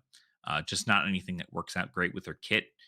Much rather would have something like Titan's Fist to kind of push forward some of that damage Well, and have blocking we value. did see the deck list, so we know how that's going to land, Mhm. right? But we do have the call in the chat. Terra wins the Guardian Mirror easy, and that may prove yourself to be correct. But I actually have Valda favored in this, Yeah, but I agree. we will see. I do also think Valda is pretty favored into this matchup. Of course, if D reacts line up super well for Terra, we're in a completely different scenario. But sending Dominate, and you can only present one of those 4 blocks that are in your hand. Uh, you can only rely on your armor for so much. Sometimes you even are playing things, right? Terra's probably playing Civic Steps. And if Terra's playing Civic Steps, giving your Valda opponent go again because they're on a free Guardian attack might just spell doom for you. Yeah, I mean, to be fair, the Civic Steps into Sledge is a thing because Sledge Yeah. does not say once per turn, so Yeah. it's a thing, but it's highly unlikely to happen. Yeah, absolutely. And we do see here actually the unflinching foothold being brought out here on Terra's end. That does make a lot more sense. Being able to remove Dominate from one of the attacks is going to be helpful over the course of this game. But we do see Sledge being brought in. So it Oh, seems to be and the what proper I move. mentioned on Civic Steps is completely irrelevant, so there you go, baby. Right. Yeah. This is so getting to go first in this scenario. It sounds like Matthew's going to more than likely expect this game to go very long. Therefore, taking the first approach and playing the sledge, just sending sledge. This is going to help rip 2 cards from your opponent's hand and therefore get you even closer to the fatigue. You'll have more cards in your deck than your opponent. And a lot of this is probably going to be just checking the graveyards over the course of the game, checking deck sizes, and making sure that the Terra opponent is always at more cards in deck than Valda. Yep, Yeah, and, Sledge as the opener here is I mean, this is a signal if I've ever seen a signal that we are buckle in. This is This is how we're going to do this. Mm. I would, Alex, I'd appreciate your comment on Grindstone in terms of utility there. You've got the 10 Guardian attacks, but we just saw one of them blocked with, and we know they only have 2 in the deck. Um, Grindstone, is it irrelevant here? I mean, you certainly, odds are with the amount of 10 power attacks that are in Valda's deck, you very well could win a lot of these clashes to help mill. But it really kind of comes down towards the end of the game, right? In which you're really just going to be sending hammer, your opponent's going to be sending hammer, and you're going to be doing that till the end of time. Oh, But we're going to crash down, baby. oh my gosh, a crash down and also a heave. So Yep. we get a heave of a disenchantment, which does have text. This does have a text into a guardian because it does have a crush effect, and it's going to get dominate. So we're already looking at That didn't even click. yeah. Valda plays those basically textless, but that's not textless. It's Oh, not this is textless. It's huge. Yeah. not textless. This is going to be 16 dominate on the next attack with that crash down, and also the effects of, I believe, and I could be wrong on my knowledge here. I think disenchantment of the old ones is removing of the aura tokens or any auras that the opponent controls. So if any mites are So made, yeah, Also, loses I a just want mic, to probably chime in not too really bad. quick. Keep in mind these are not the only ones, because you also see smelting of the old ones was blocked with on the Mhm. previous. So they all of these Guardian Mastery Pack cards literally breathe new life in a format like this, where they all have an on hit effect that is Yep. particularly relevant because both of these heroes are Guardians. Yep. And that's also to say the same thing for the 0 for 4 block cards that are in this Terra list. Normally, those are just 0 for 4. Those are just blocks. This is block for 4. But there is text if your opponent is a Guardian. So you're going to see a lot of interactions that you would not normally see between these cards being played. Normally, they're just for blocks or for attacks. But this is a Guardian mirror where a lot of these cards that came out of Mastery Pack Guardian do, in fact, have text and matter in this match. And we just saw an all blue hand, but concuss obviously threatening a card. But we do have Mhm. seismics on the table from the block standpoint, and there's 3 cards in hand. I mean, this could be a card draw opportunity in terms of the block. I mean, on the helm. Yeah, you could very well also just be giving the gauntlets here. I mean, you have to worry about pummel in some scenario because you don't want to lose too much to not be able to send this disenchantment. You need to be able to keep a blue in your hand, and if you block too heavy and then you get pummeled here, you're going to lose the other 2 cards in your hand and therefore have that disenchantment stuck in the arsenal, and the crash Yeah. down get no value. Again, you have 3 seismics on the table, so you can do the math to make sure you have what you need. Hmm. And so in my head, there were only 2 of the Guardian attacks. Is that not correct on the deck list? There were only There 2 of should the be Guardian. there should Are be there 4? blinding, disenchantment, and smelting. So 3. Okay. All 3 of Okay. them are Okay. there. Okay. So, Okay. hmm yeah, they're just good heave targets. If your opponent, if you can make 1 seismic surge token off of the magmatic carapace and then heave, you have 3, and so you're always kind of set up in that regard. And it looks like Enki's going to send the haymaker here. A lot of Yep. damage. Unfortunately, no pummel to follow this up, which I would imagine is the dream for Valda players. But I just want to chime in and say I feel as though every time we've seen Matthew Clark play in this tournament, he's felt comfortable. He's felt like everything's in front of him. I'm just keeping everything up front. This feels good. I have all the prevention. It's right now in this moment where things start to look a little bit more tough. He's looking a bit more tunnel visioned on that card. Maybe he has the answer, but at the same time, when you're staring down 16 dominate, things are a bit sketchy. At least more sketchy than they have been before. yeah, absolutely. I mean, you have to, you gotta work it through. There's one of those 4 blocks in hand, and still having the ability to make this not have dominate with the unflinching foothold if it so chooses. But really, you This have is to still send a really lot. good. It's really good. Hmm. This just a reminder to everyone. This is a 20 health format, and we are swinging a 1 and a 6 Yep. on the same die. Yeah, no pummel to follow this one up, unfortunately, which would just spell immediate doom. But I think really it's on Matthew to determine whether or not they're going to get more value out of it. They are popping the foothold to be able to I block do with want to more point out cards. is it less health, so we'll get the health off the find alls, but Yes. Oof, that's yeah, a just lot. yeah, Yeah. yeah. I bet. I Two mean, of the clashes, too. I'm it's curious if they're value. going to remember to clash at all.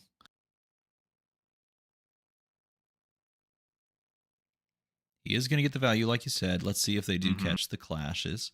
Yep, it Yep, looks they like are. They they are are. Yep. Clashing. clashing. Hey, Usually would never have text.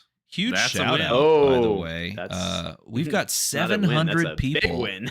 700 people hanging out in chat watching this at a variety of evening hours. It's past midnight here. It's certainly late for both of you, but all of us coming together in the virtual Flesh and Blood to enjoy these games. And this is just the start, the quarterfinals, second quarterfinals, before we dive into the two semifinals games as well. But how crazy is that?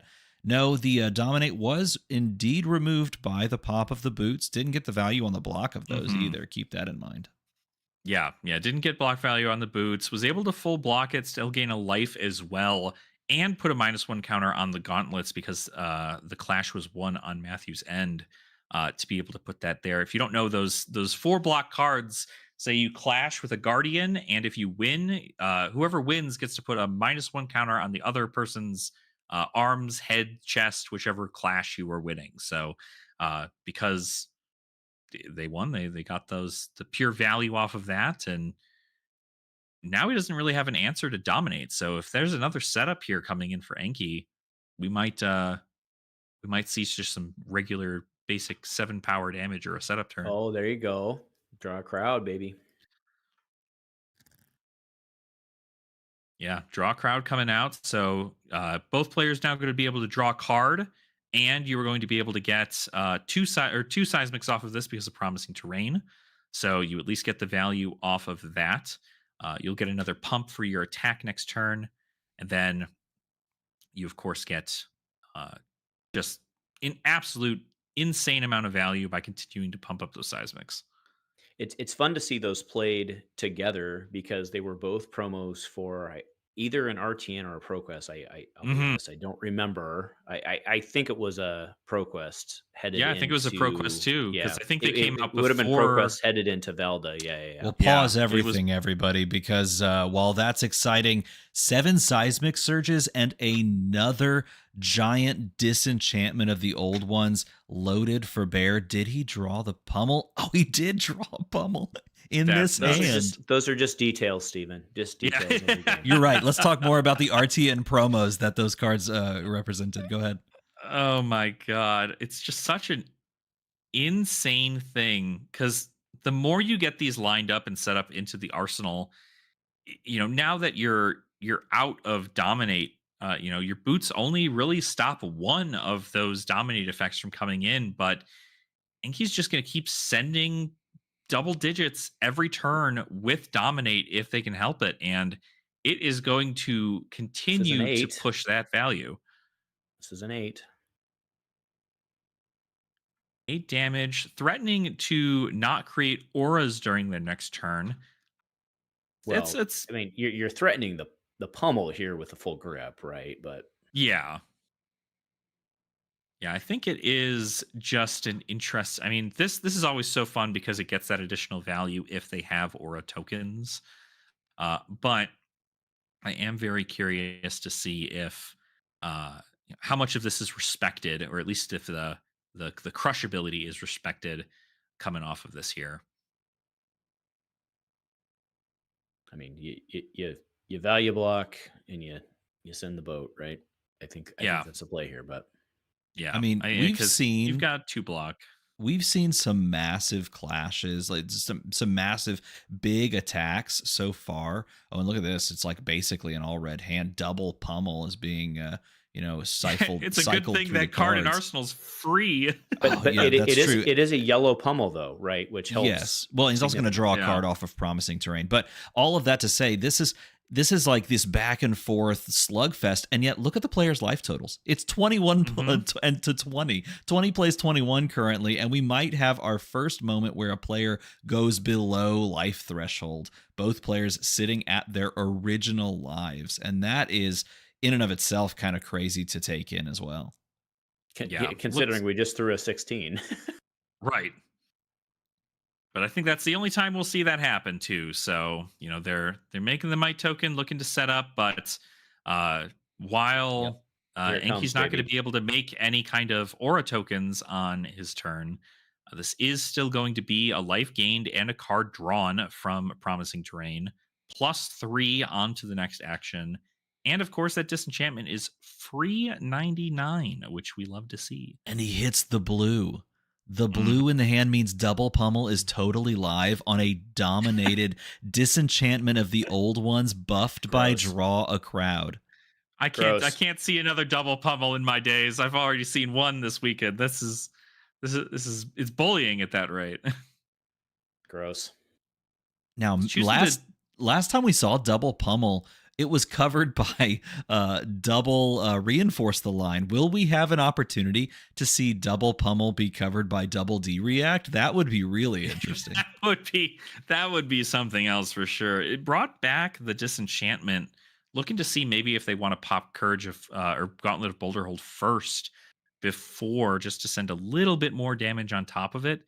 Because really, you're just trying to push as much. I don't think it's like a one-turn kill kind of strategy, but if you have the extra resources to send it, you might want to do that and maybe save one of those pummels for the end of the game.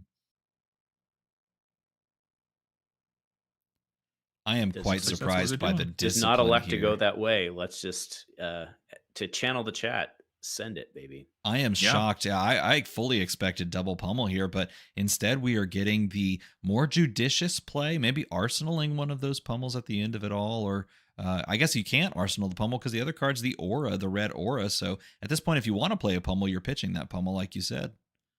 Yeah.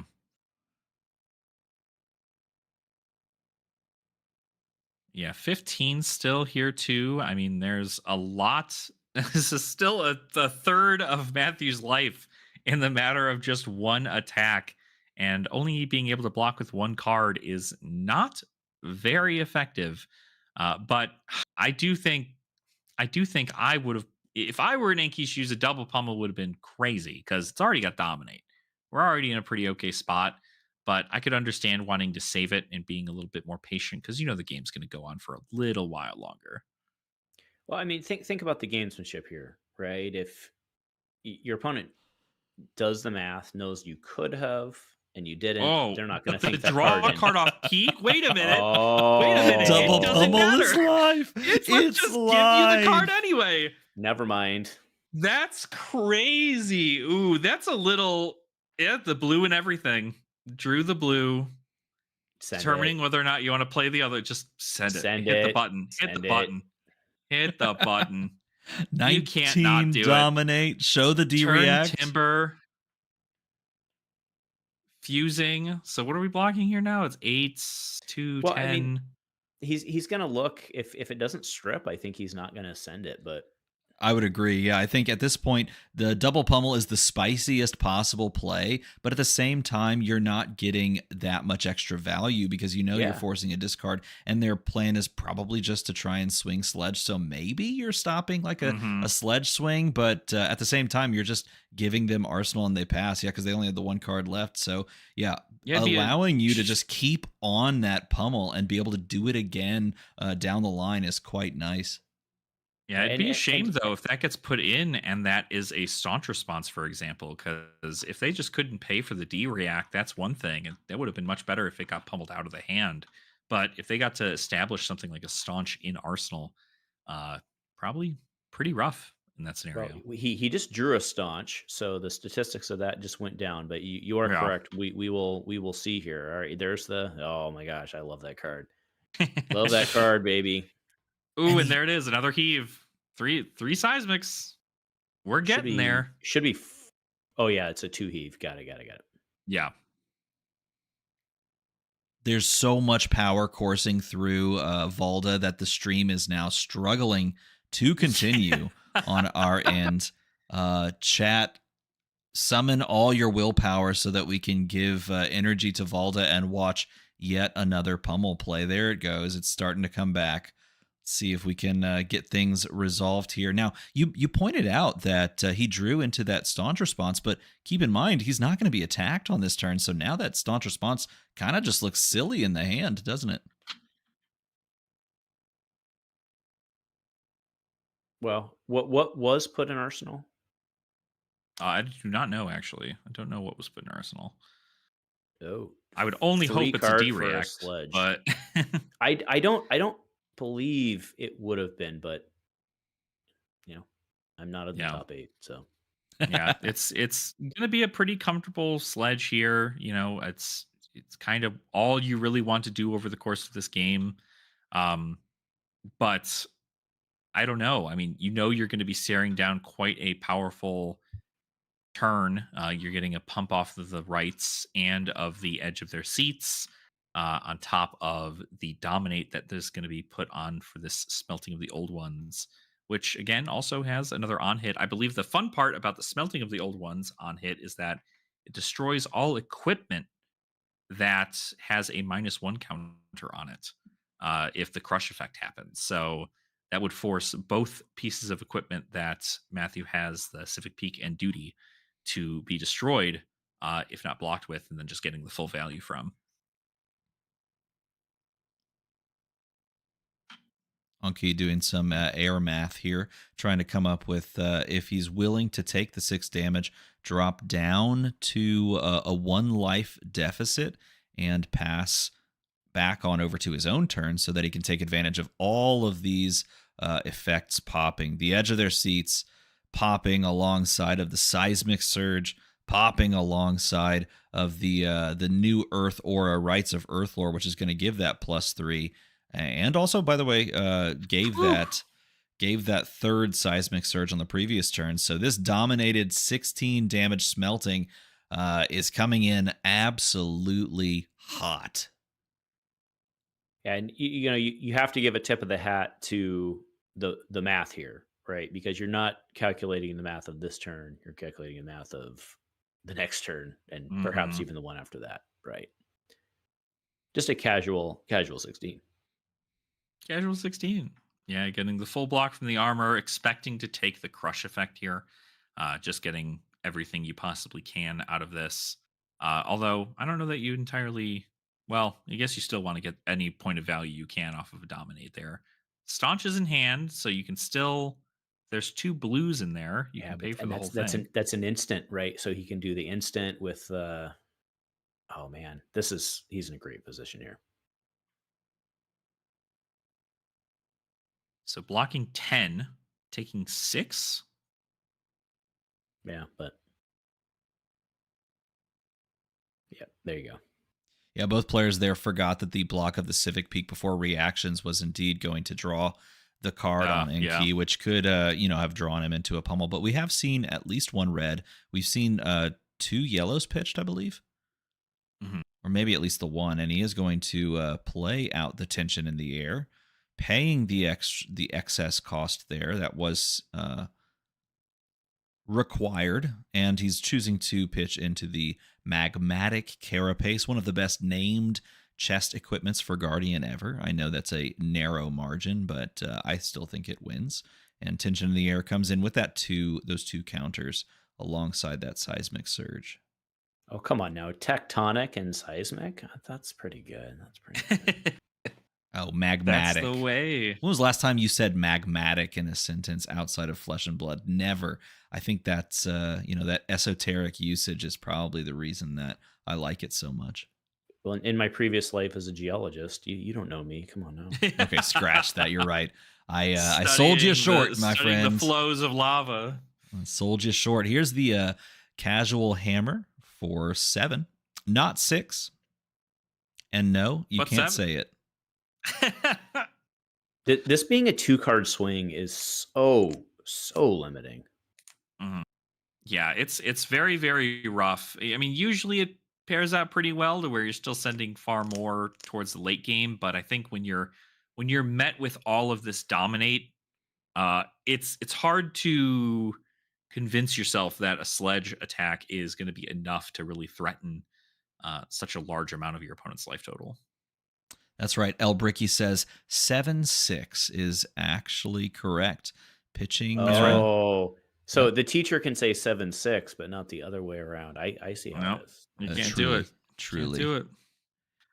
Yeah. The block is still being considered here, but Enki in the driver's seat in perhaps the best way possible. Now, looking back at that previous turn, I mean, do you at this point realize or understand or kind of expect that the Arsenal card there from Matthew from a couple of turns ago is, I guess, just an attack? Or do you think it's a better D-react that he's holding on to in a moment where it wouldn't have given him much utility on that previous dominated attack? I feel like it's hard to justify that being a really solid D-react beforehand.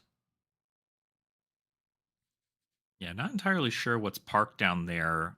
If it's going to have an insane amount of value, just because really we would have expected to be seen played instead of the like staunch from hand, for example. But it might even just be. I know Terras are sometimes even on just root bound carapace, but you would have seen it cover that other portion of that smelting of the old ones, That's which what I we thought didn't as see. well. So. And look at this setup. Another Rites of Earthlore, another heave, another tick down on the tension in the air. And truly, the tension is palpable. If you're not drawing a crowd with this type of a board, I don't know what in the world you're doing. Almost 800 of us have tuned in. I think we're at this point closing in on probably the biggest crescendo of a quarterfinals match that we could ever see. Matthew Clark, a slight chuckle of throwing the Fyendal's fighting spirit, gaining life parity with his opponent, who's about to say dominated 20 in a 20 health format. Yeah, they were both laughing when it came out. You saw it. Yeah, that's oh my gosh. It's a pummel in hand too. Get out of here with this. It's crazy. And Key says insult meet injury as I have red pummel and I'm tapping furiously on the table as I calculate how best to completely eviscerate you. This is the 1 seed. Matthew, for 2 days, has been putting people in the blender, grinding them to a fine paste through 20 to 30-minute games. And here, head in hand, cheek held down, looking at a 2-card hand, staring into the distance, is about to stare down what could be the largest attack that you could possibly send in Sage outside of a literal spirit bomb 50 rune chant turn from a couple of rounds ago. Love to see it. Love to see it. I mean, this is, again, if anybody has more Guardian hate, it's Valda. Valda just packs every single bit of Guardian hate that she can into the deck, and being able to consistently present this dominate as well as several pumps on the board, it's really all about timing. And that's kind of what we're seeing when all of these auras pop at the beginning of the turn and no disruption presented on the side of Matthew. This is writing on the wall if I've ever seen it. Yeah. You know what's funny about this, Alex, is that you mentioned the Guardian hate, but it's really inadvertent friendly fire. She's just packing those cards specifically because of the math behind them. Right? Yeah, it's not absolutely. That she's targeting Guardians. It's just that, well, that's it the just thing, works though, out right? that way. It does. It's also good into other decks, but I mean, entirely. If you know that you are going to be playing into a field of Guardians, you should play the Guardian that beats the rest of them, right? And I think that's kind of what it comes to when you get to see this kind of push.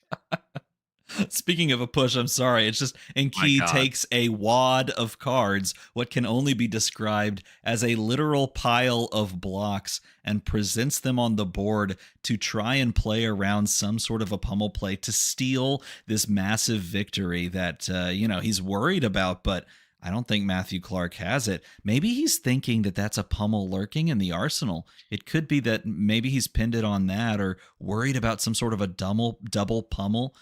Either way, it was the pummel. Yeah. He did play around it successfully, and he's moving quick. He knows that these auras are about to pop, and he's going to do the dirtiest possible damage that one could do. Look at Matthew. He's Let's see it. Is there a D-react? Is there a D-react? Is there a D-react? It doesn't even matter. 24 damage hits the board, the fastest fist bump in the world before we saw the decimation that is Valda. And the 1 versus 8 seed curse continues. Can you believe that ending? So that I had to laugh at how fast that fist bump in the transition happened. I think Ethan just said, "Hey guys, I don't have dice to do this. Let's move on.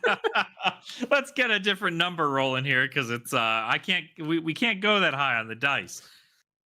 Someone please calculate for us, what was the damage? Like tension in the air, combined with what is all of that damage? I think it was 21 with the pummel, 25 if it was a red pummel. So 25 damage dominate. Several on hits. That's very, absurd. Very, very insane. Wow. I think that left us all a little bit speechless. And now we have ourselves our semifinals decided. Now, Enki, after doing that craziness, is going to have to stare down a Florian.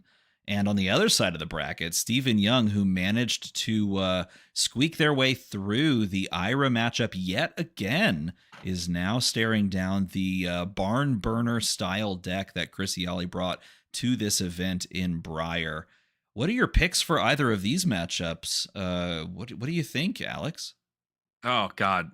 I mean, I think that Briar being at a higher seed than Kano allows for Briar to have a bit of a favorable matchup, just because you get to push more, you get to choose whether or not you go in first or second, and you get to send as much as you possibly can to bring down the defenses of your opponent.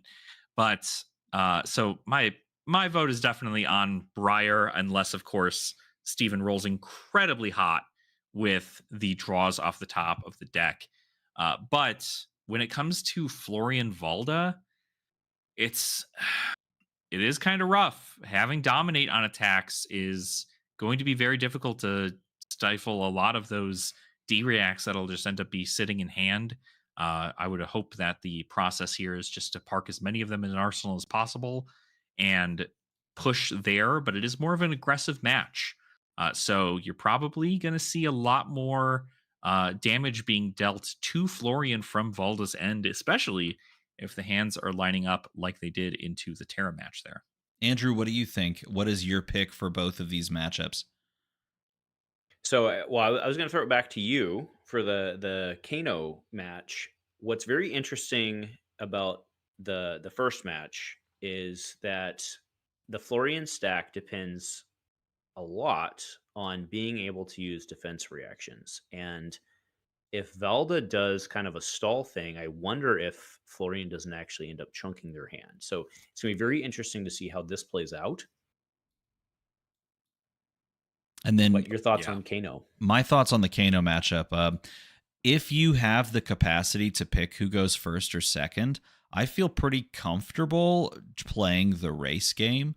But if you don't have that control from the Kano side of things, you really do have to run hot off the top of the deck. But man, here's the thing. So many players, especially a lot of people that don't play a lot of Kano, they just kind of assume that, like it's really easy to do that. But it is well and truly a coin flip oftentimes of whether or not you're actually going to find those pieces.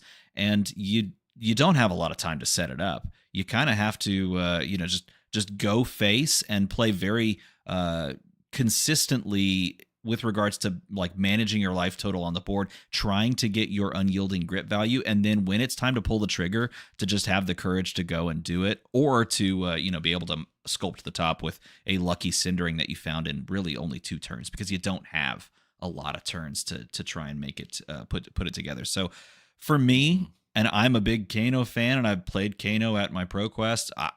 It's hard to land the luck, but I would probably, if I had to put money down, I would probably pick Briar in that matchup.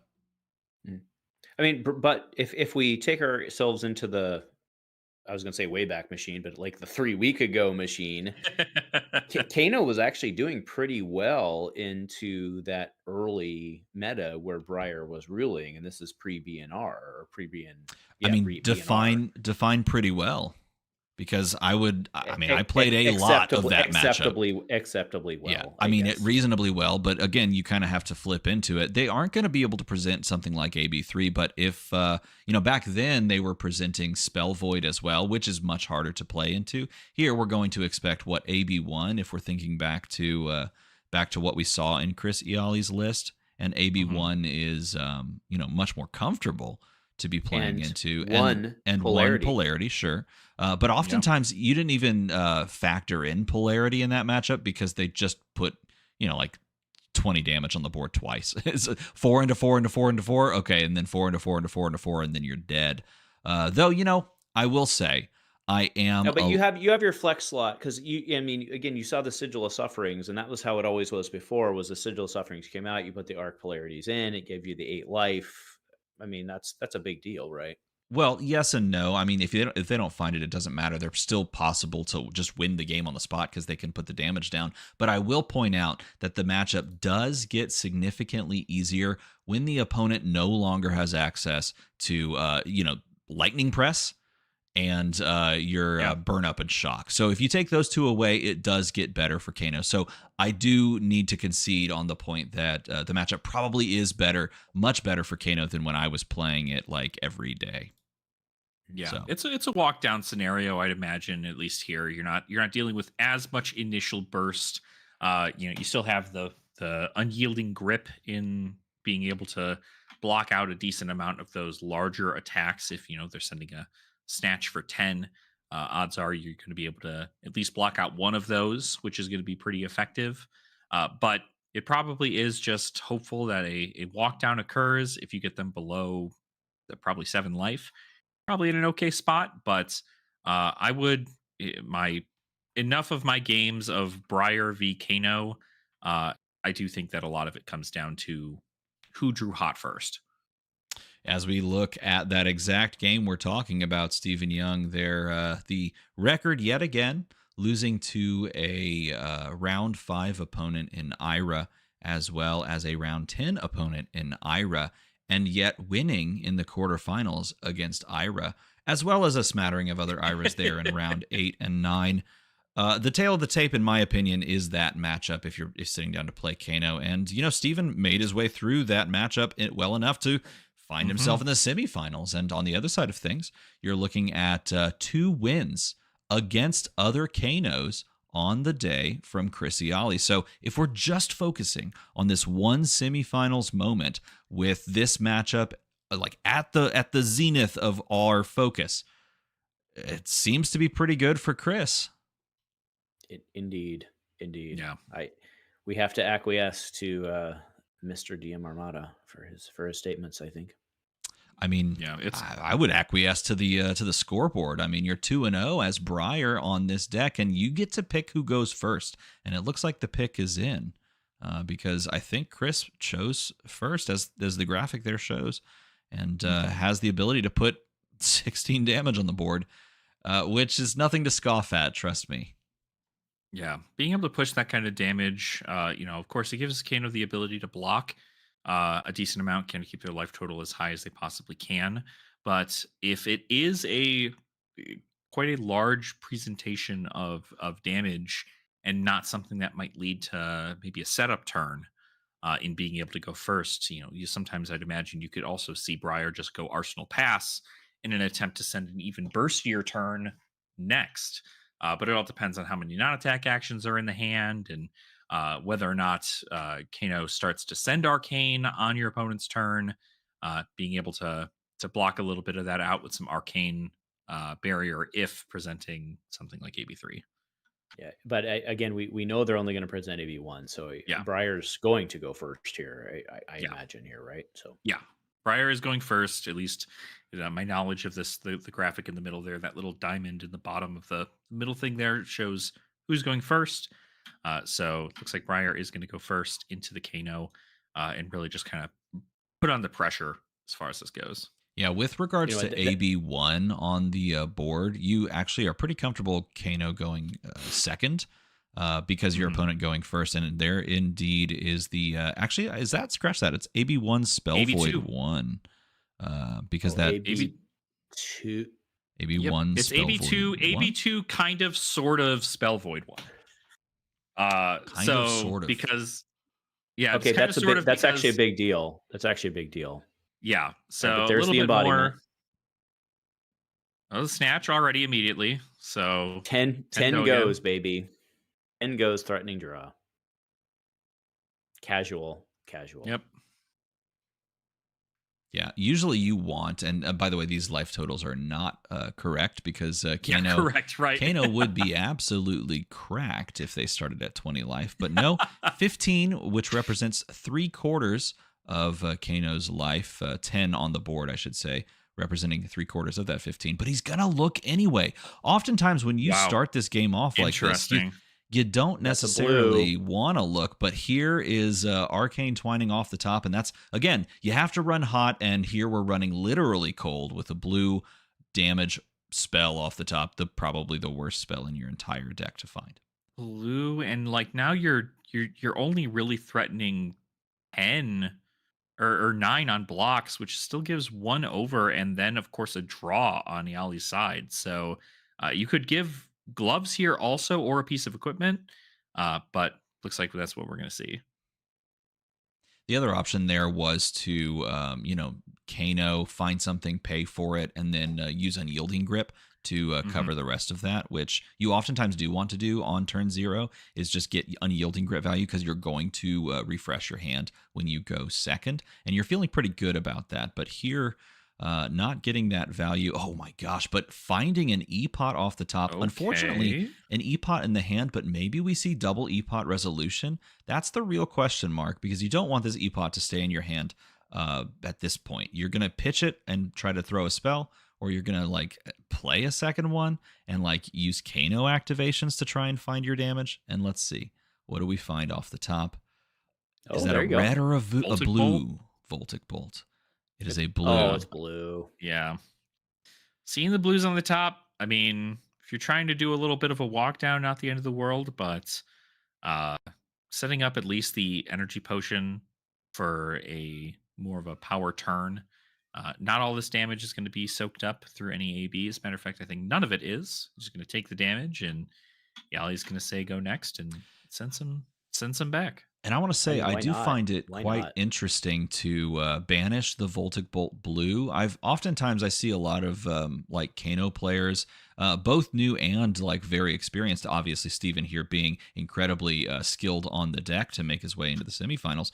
They will toss those blues aside, or they'll opt them to the bottom. But oftentimes you want to be drawing hands of blues. So here, choosing to get rid of that card, as it's not a viable option to play or to, make use of, try to dig deeper for some of those other red spells. But it's 4 into 4. This is gross. 4 into 4. They let the Ravenous land, which opens the way for second strike. And actually, life totals are not updated, right? Oh, they are. Yeah, sure. No, there we go. There we go. Yep. There we go. Yeah. So second strike taking in for 4. I'm curious if Steven's just trying to wait until the chain ends and then send a bunch of damage in with that E-Pot. But 15, I mean, is that a reasonable ceiling to hit? No, not at all. No, you're not looking at 15 unless you're getting super lucky. So no, this is a decision point where you think, how much more damage can we expect? And there's 3 cards in hand. So I mean, if you're If you're just calculating at 4s, you've got at least 12 more, and you're at 7, which is not a great place to be. And Okay, this so is that the indicates a power. starfall. Yep, there you go. Yeah, this is the power of Briar at its highest level. Another 0 for 4. Ooh, wow. Ooh, Oh, wow. that's a lot. Could you imagine hardest lightning here? I don't even see what's in Iaali's hand.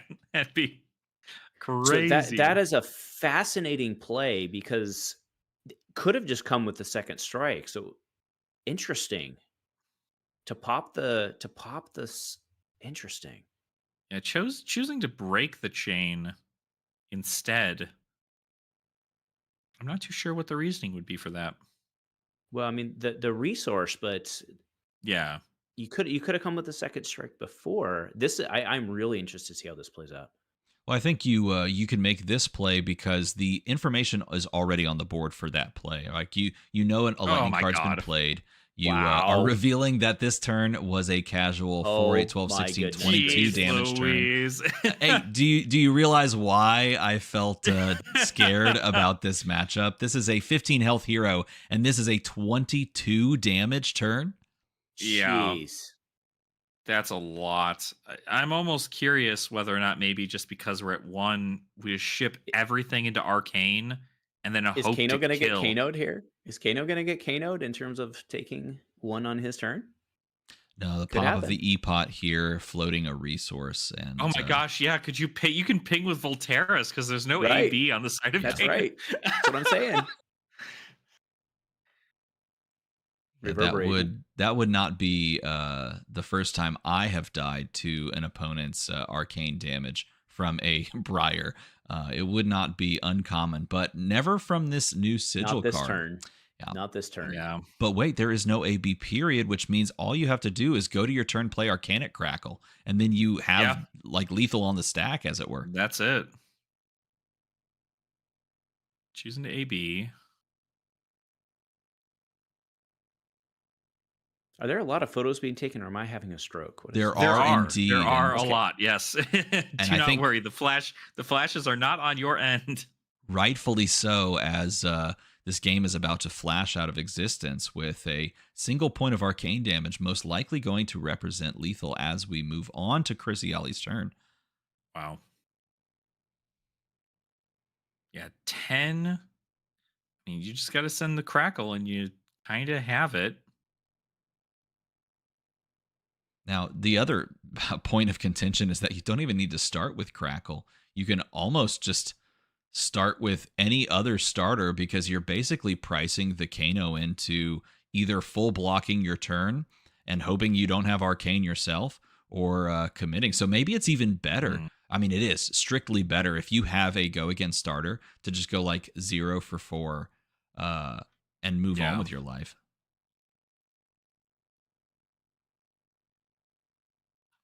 What an interesting. It's quite a standoff here. I'd imagine Steven's just kind of counting the odds of, I mean, I don't know that there's a world in which that happens, but yep, it's just look, he chuckles. He knows that That'll it's do, go pig. time. Look, Chris just takes everything in stride, says, you know what? I'm just going to make this play. Just send it, right? Just see whether or not it's on top. Just go ahead and do some crazy stuff. Go Talismanic Lens. See if you got 2 Red Emeritus on top, and if you can send them, you're good. Well, unfortunately, he doesn't because he played 1 Red Emeritus earlier in the game. That's right. So he is going to look, but you could find something like Voltic Bolt, and that would represent 10 plus the 1 from the Crucible. The issue here, though, is like those biggest possible turns always come from, like an Absorb an Aether, Cindering Foresight. You don't have that capacity because you have to deal with the Arcane, and you can't. So you just die before you can activate Absorb and really push damage. So at this point, it's all but a lost cause because Chris has 2 cards in hand and access to Arcane Barrier. He does find an Emeritus Scolding. And can we talk about the tournament pack pitch there? Oh my goodness. Yeah, absolutely. A gorgeous, gorgeous card to put in the pitch zone. He's going to throw it 7, discard 8, and just try to have that final moment of Kano fun before you die on the spot There we to the go. arcane Wow. damage. Good game. Wow. The fire wizard himself Woo. does not have the capacity to withstand the single point of arcane from Briar. How crazy of a finish for a semifinals do we have here? That's a nuts way to go. What do y'all think about that? Absolutely amazing. I mean, this is the key amount of power, right? A 20 damage turn, 22, I believe, damage turn coming out of Briar to really just cement the fact that I am going to put you down to the lower life total. You are going to have to give me your hand, or at least just kind of crawl to do any kind of arcane damage, and really got Steven there on the last legs and wasn't able to push that damage. So Chris Iaali, again, just a wonderful, wonderful showing of how Briar's still in this, right? Briar is still very much so a formidable opponent, even without Lightning Press and Burn Up Shock. Well, and what's more is, looking at the bracket, you have to favor him to take this whole thing, right? Yeah, it's, I mean, pretty insane. Although, I mean, I definitely think if the Valda Florian matchup goes the way I think it is, that being Valda favored, um, there could be a world in which it does enough to really threaten Briar at the end of the day. But I guess it all depends on, again, getting the proper setup, blocking efficiently, and making sure that you're keeping your life total at a good, healthy amount. So you're telling me there's a chance. Yeah, there's a chance. All right, I'll tell you what. It's going to be a great game. I'll tell you if it's going to be Enki Christopher Iaali on the finals there, that would be pretty cool. But we do have to, of course, take a look at the Florian Valda first and see how Yep, that does play out. Because if Florian exactly. can push through, it's in a pretty good spot. So You have to take it a game at a time, and we do have one more semifinals locked and loaded. I think we're about to tab over to that here in just a moment. But do keep in mind that if you stick around, you have the capacity to also take it a game at a time and win yourself an alpha pack. So if you'd like to win this alpha pack, this one with Dorinthia on it, not necessarily present in this tournament, but this could be a present for you. So we will give that away as the finals concludes as a celebratory moment to ring in the end of the calling and the beginning of the Pro Tour at Yokohama next weekend. But before we do, of course, let's go ahead and jump back into the official Chinese stream for the calling here in Shanghai, as we're about to see Enki Dupaquier try to take down Stack Florian. And are we going to see a book, or is it going to be the standard Scepter of Pain, you two? ooh, I mean, I don't think I think this is a match in which you're probably priced to playing book, only because I mean, Dominate's not going to allow you to keep a whole, or is going to allow you to keep a lot. But if this is more so of that fatigue style, if the Florian's expecting for this game to go a little bit longer, then you very well could see the book. Well, hold But on. Scepter's I also need not a to bad point call. this out though. I got to cut in. Take a look at the very final round in Swiss. These two players played each other, and look who won. It was Florian, Stack Florian, picking up the win, and now they're rematching here in the semifinals. I wonder if Enki looks back at that game and thinks through how it went, or is it going to be yet another instance where the 8 seed takes out the 1 seed and then falls a little bit short? In this case, to 56 rune chance and a bus pass home. I have to favor Florian in this matchup myself, but we will see. Yeah, it's always like very much so. If Florian's able to set up and get online, turn to like we saw happen several games ago, uh, it really can be night and day on getting yourself set up for the proper amount of value. We do see Scepter here, though, valuing the block from the uh, the Bloodied Oval for this matchup here, so that does make some sense. Got a Whispers of the Oracle on the board here. Whispers just allowing you to opt.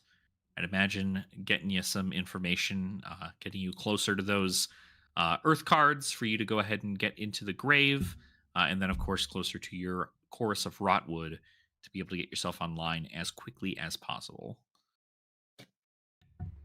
I have to say, you just mentioned it. It is Scepter of Pain as the choice for the weapon, but I just I wish we could have seen at least one more book, because if our Florian player here does end up winning, I don't think we're going to see a book in the finals versus Chris Iaali. And I think that is one Yeah. of the most exciting new kind of pop up things in Silver Age, at least from this tournament. I mean, when's the last time we had a card kind of like just pop out of nowhere yet again? It was so exciting. Yeah, definitely. The book was a very interesting include. It was definitely a good thing to see, and I'm very curious. Its overall matchup spread in regards to how it's working in the rest of the games. But I mean, hey, Scepter gets you a rune chant on hit. Book gets you a rune chant if you don't hit. Or no matter what at this point. So Never very question the good. efficacy of books. That's the thing. Don't question their efficacy. That's right. Always be reading. Always be reading, says the Rune Blades. There's a Because they love reason. books. There's a reason we had a book banning not too long ago. That's Just right. saying. That is correct. Uh, it's it's got to be one of those interesting turns here to determine kind of how long you want this game to go. Looks like there is the setup of the heave in the arsenal for Enki, uh, getting those two seismic surges out. But of course, probably knowing that your opponent's not going to send a physical attack. Okay. Chorus of Rotwood. No embodiments here and no decompose. But we are getting 3 rune chants.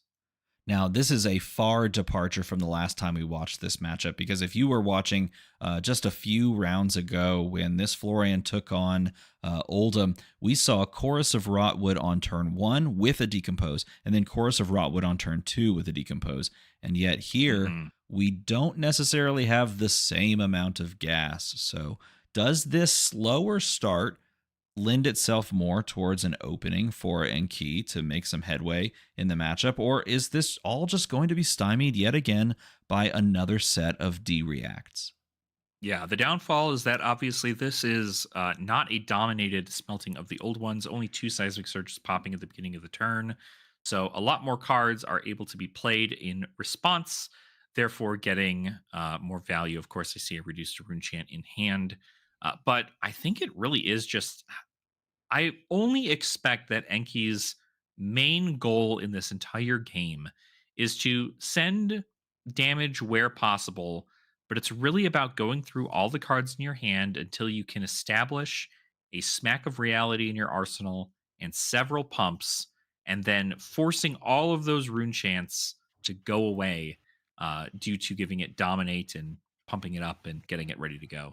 I totally agree. I think that's exactly what Tremin said in chat as well. Hoping we get to see a smack of reality, just remove like 20 rune chants this game. And, the cool thing about that is, Flesh and Blood is very much a game of, you win by literally defeating your opponent. So many games claim that, but I think none are more visceral than this, right? But this would be a moment on stream, if that does come to pass, where you win the game by stealing your opponent's win condition. And in the strictest sense, Florian, if they lose like 30 rune chants on the stack, it's just done. There's just nothing else. Yeah, you can't really come back from the loss of that many rune chants because you're not getting your read the runes back, especially if you've resolved your rune blood incantations. You're not getting those back either. So it's all about timing when you're sending that smack of reality. Because right now, I mean, 4 rune chants, not the time to send it. But double digit rune chants, somewhere up in the 20s plus, that's kind of the time you want to go about sending something like a smack of reality with the tower effect, because it does have to have the tower effect in order for it to obviously have that on hit to threaten all of the rune chance your opponent controls and kind of setting them back to square one. Yeah, but not hard to achieve within the confines of what this deck is trying to do against a slow deck, right? Yeah, So absolutely. Yeah, all those suspense auras, and all the rites of replenishment or rites of earth. What that? Yeah, rites of earth lore. yes, Being able to just kind of set everything up, get the pumps on board. Uh, your opponent's not going to be attacking you a lot during the course of this game, so it gives you a lot of opportunity to just heave things through, set up where you can, and then find your combo and then send that out.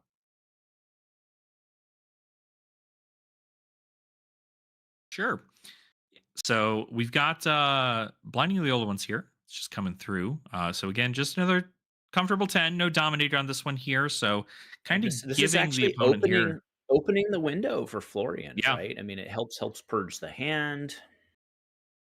Yeah. The downfall of having Civic Peak into this match is that you're never going to get value off of it.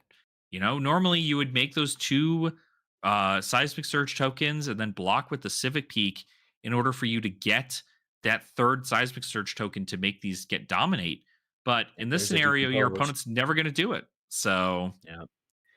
Yeah, and it's I mean, in this match, again, we need to remember that these decks are built for a tournament, right? So going with Arcane Lantern, fair enough.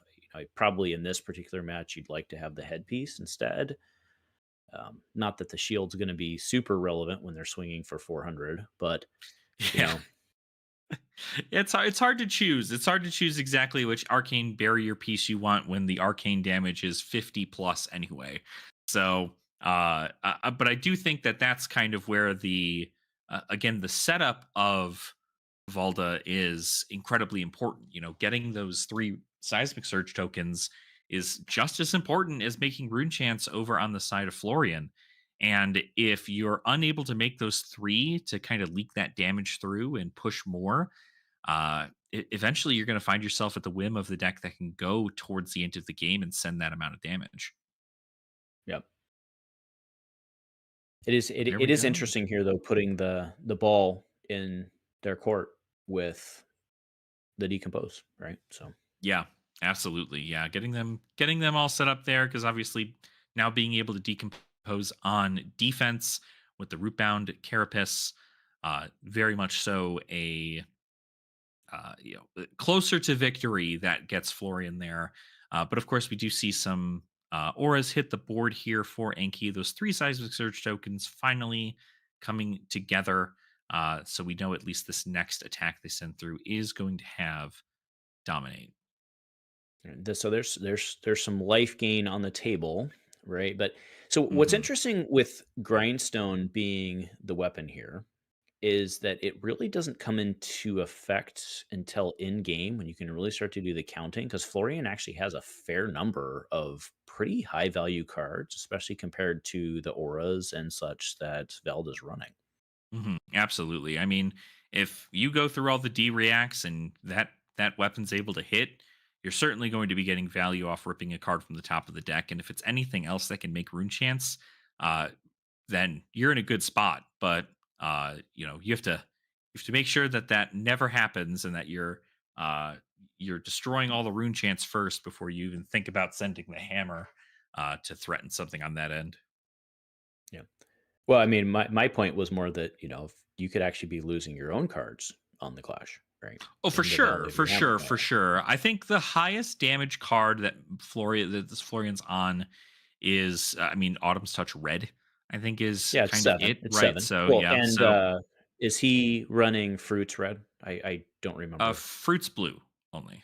Only Fruits Blue. Okay, fair enough. Yeah, yeah, I think it's only Fruits Blue. So last I recall, of course, but memory of a goldfish not always helpful, except for when it comes to the names and effects of Flesh and Blood cards. Those are stuck in here forever. So Okay, here we go. yeah, we got the Valda trigger. Tension in the air, not going to be popping this turn. Still got one more suspense counter on it for a setup. We are going to get another promising terrain out here, though. So more opportunity for additional seismic surge tokens. Uh, And the important thing here too is to not activate Magmatic Carapace on promising terrain because it doesn't actually trigger the double seismic here. It only makes one in response to the promising terrain. So You always need it good to on the make next one. another. Yeah, Yeah. yep. Always good to play the next one. I'm gonna be So thumbing over trying to play Tectonic. Tectonic will make 3 more seismic surge token. Technically 6 more seismic surge token. Or no, it'll make 4 seismic surge tokens. But it will get rid of 1, that 2. disenchantment in the Yeah, arsenal. you're correct. You're correct. You're correct. Yeah. But I think ripping a card from the arsenal there is pretty good. Tectonic is happening. So disenchantment going to the bottom. Both players Oh, drawing a card. was not happy about that. Ming Zhu not happy about that. Yeah. You could see it. You could see the side on the face. Yeah, because That's a you're lot of usually seismics. parking. Yeah, you're usually parking something in Arsenal. It's usually a D-React. And now that Sure. you don't have that, this is going to be, very, very hard to full block. You're going to give armor here more than likely if you can. Obviously, Florian's not online yet, so the Helm of Lignin Carapace, or I can't remember what the headpiece is called, and the Well-Grounded aren't exactly Helm enough. of Lignum Vitae is what it's called. Vitae, that's the one. Yeah, it's pretty spicy. And Is he's it just choosing Vitae to. or Vitae? I've always Like heard health? it Vitae, but I'm not Yeah, sure fair it. enough. Maybe But Vitae. what's more Ooh. important is that arcane polarity that's going to go in Arsenal right now. Wow. I think it's. So- Oh no, so- he pitched it. He pitched yeah. it. Oh my Yeah, bad. it's He a pitched it. pitch. Wants it later. Fair enough. Yeah, not anything you want to see right now. Nothing. No arcane's going to be sent to you on this turn. Only 4 rune chance. But look at this setup, though. We have plus. What is this? Plus 14, if my math is right, on this next Guardian attack. When all of those pop at the beginning of the turn, and another tension in the air in the hand. Not really relevant though, because it's going to have 2 seismics. He doesn't have. Pummels. an What does he attack. have? I don't think he's got anything in Arsenal to send though. This looks like all. I think the Arsenal's an aura. I think it's the brand new aura. I think he has literally no attack. I'm hopeful that that's not the case, because all of this setup would be for nothing if he doesn't have an attack in the Arsenal. Now you do still at least get the pump from tension if you're trying to send maybe even Miller's Grindstone in this scenario. But I mean, obviously you would have hoped for a Guardian attack action in this scenario, and might be priced out of having that on this turn. All right, everything's popping all at once. Several cards turning sideways. Oh, you do get to draw a card from Promising. That is correct. So maybe we actually have an out here. Let's top deck, baby. What do we get? Oh, it's edge of their seats. Oh no. Oh no. Hammer time. Yep. It sounds like this is probably hammer. You could Tectonic, draw a card. No, we're hoping. We're finding the outs. We are going to Tectonic. Oh, that's a play. Yeah. So we're finding the outs. There's no way he misses again, right? What do we get? He's not even going to look. Come on. We have to see it. We have to see it. What is it? He's doing the thing. It's a smack of reality. Oh, no. Wow. Stream is just a little bit behind you, but it does appear that we've hopefully caught up. Look at this. There we go. Oh my gosh. It's a smack of reality. This is the free smack of reality plus 14 on it and a pummel, probably. I mean, this is insane. Keep in mind that he also played the Tectonic, which sank the Arsenal card, which was likely a D-React on the side of the Florian player as well. So this dominated attack is truly going to come in big here.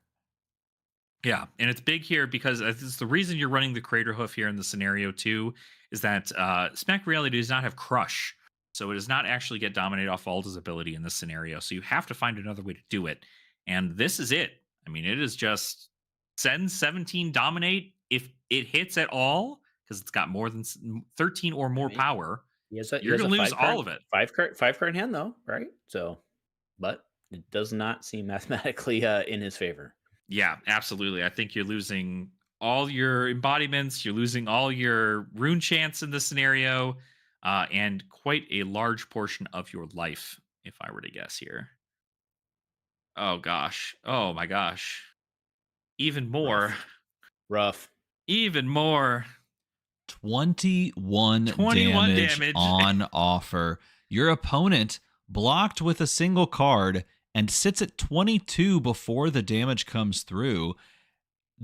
Never mind the effects. You're almost to the point of just killing your opponent. Yeah, this is a lot of damage. So, an absolute insane amount of value off of the Crater Hoof here. Being able to push that damage through. And, I mean, Yeah, six? why did they only block with one here?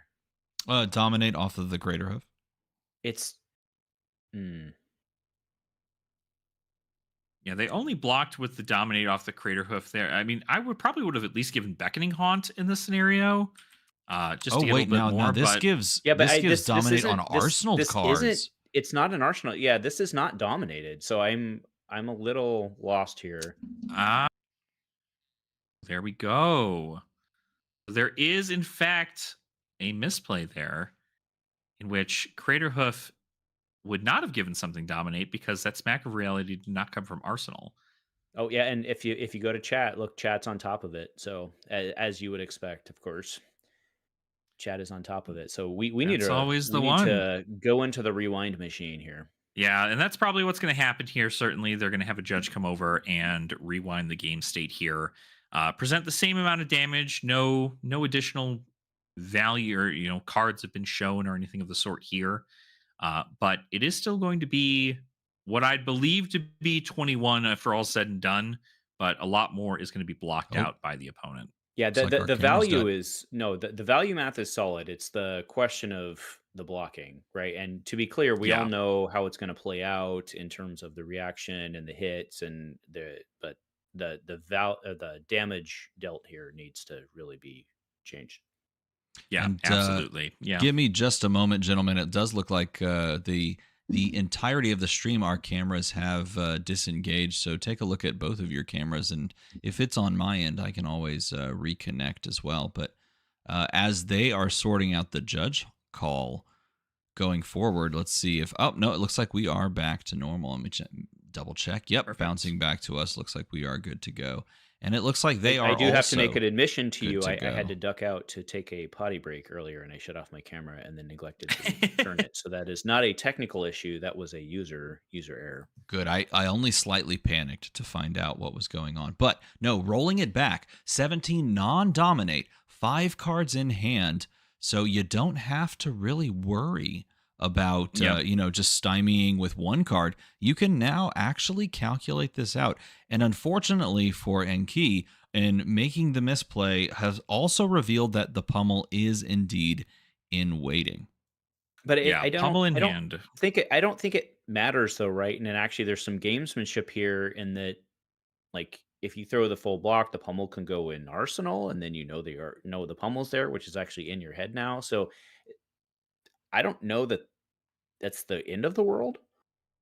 Yeah, no, not the end of the world there. I think really the biggest thing for Enki here is that with the Crater Hoof still being paid for and activated, you're not getting dominate, so effectively it's just the affected resolved and everything was set up there for the Crater Hoof, so that is not going to be rewound to where Crater Hoof is not activated. So Enki will be losing his foot piece here in an attempt to dominate something later on in the game too. Yes, exactly. Yeah, and that's an interesting philosophical discussion on the judge call, right? Because obviously the intent of the pop was for it to be dominated, and then it wasn't. And then there was a misplay on the other side, and there's onions to peel there. But either For way, sure, you're for seeing a sure, full yeah. block. Seeing a full block. It's just, if you're going to rewind, how far do you rewind? And like I said, the onions to peel. But either way, the game state is the game state. Well, and Yep. after all is said and done, 23 and 22 respectively, and that 5 card hand evaporates down to just a 1 card hand. But most importantly, all of those rune chants, 10 rune chants so far, are now still on the board, whereas beforehand that was not going to be the case. Yeah, Yeah, I this mean is that's big. pretty backbreaking, gotta say, as far as this is concerned. It covers everything there, so no damage was taken. Because even if 1 point of damage was taken on the side of Florian here, it would have been all those rune chants would have been gone. So it was a full cover, and on top of it, making several rune chants in the back, getting themselves set up. Now Enki is on 2 Smack of Reality, so we very well could see it happen again. But your opportunity of setting it up in the arsenal and then sending it with Dominate is now gone. Yes, exactly. And the amount of effort that you need to go through to create those seismic surges also kind of inherently breeds that your opponent's going to be having a larger than 4 card hand. And so you kind of have to do this the workman's way, which is not something that you can necessarily get away with into a deck that has such a critical mass of defense reactions. Hmm. I do want to give a shout out to the stream. I do appreciate being cute. So thank you for the shout out. Yeah, the pummel coming through here, so still getting a pummel value. Caught them without the D react, so able to get another points of damage through. I guess that was a dominated one if I recall correctly. So, uh, but really, it's just about pushing damage through now. You see 23 to 13. Rune Chance still on board. It's mission survive here for Florian. Make sure you're blocking out everything as much as possible, getting set up with those Rune Chants, and whenever you get them all set up, push it through. Another Rites of Earth lore created here, 2 seismic surges on the back of that double pitching into those creations. Now up to 4 seismic surges after heaving in one of those really cool looking Heave Old Ones cards that I believe y'all were talking about earlier. But here, the entire grip maintained for Florian. Let's see. Oftentimes these Florian decks, they don't have any real way to make use of all of the cards in their hands, but they're not really looking to do exactly that because they just want to create more and more purple circles. Absolutely. Yeah. And being able to even set up with this, right? A harvest season into a Arcane Seed's life, not presenting any kind of insane lethal damage towards the opponent, but getting your life up after taking a few hits there from Valda's end, and then of course continuing to make that number go to the other number, but in rune chance. Yeah, I'm quite a fan of doing exactly that. And if you at home are also a fan of making the number go to the other number, maybe consider liking this stream. It won't necessarily help your chances of winning this alpha pack that's currently sitting next to me, but it might not hurt either. And the number continues to climb over on the side of Florian as we have now reached the point where rune chants have equaled most heroes' life totals in this format, except if you're playing Valda, who's quite special and 21. Yeah, definitely going to be a hard climb here for the Valda player without those boots now. But I mean, still being able to send a decent amount every single time there's a card in the arsenal for Florian, you're kind of expecting it's a D react. So it's kind of one of those situations where we are expecting it to be a fairly okay clean cover. Looks like Yeah. Enki is asking to possibly make the seismic surge token from magnetic before drawing.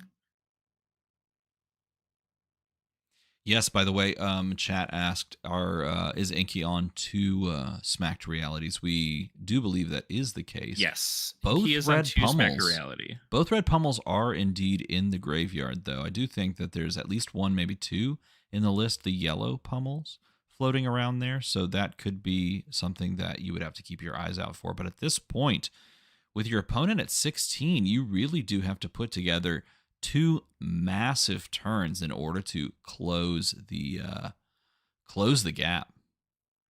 Yeah, again, I think that really comes down to setting up, you have a very, very unfortunate misplay with the Crater Hoof there for the Smack of Reality turn. I still think that's got to be your play, especially if you're on two of them. Is you still have to make sure you're setting up those powerful auras, making sure that the attack gets pumped up to a incredibly large number to where your Florian opponent can't full block it. And if even 1 point of damage leaks through, you're going to get rid of all of those rune chants, which is kind of really the only out that Enki has at this moment.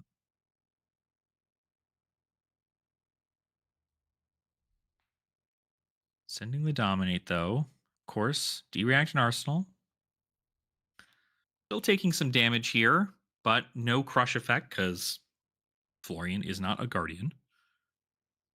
Covering a portion of that damage. 13 Dominate does come across, but like you said, doesn't do much in the way of actually closing this gap. And the Harvest Season on the board is going to kick things off on the side of Florian, giving 3 life gain and causing yet more problems for a Valda Bright Axe that wants to try and finish this thing out with a massive blast, but looking more and more likely that the Florian is going to extend the tendrils of decay onto the side of the Guardian.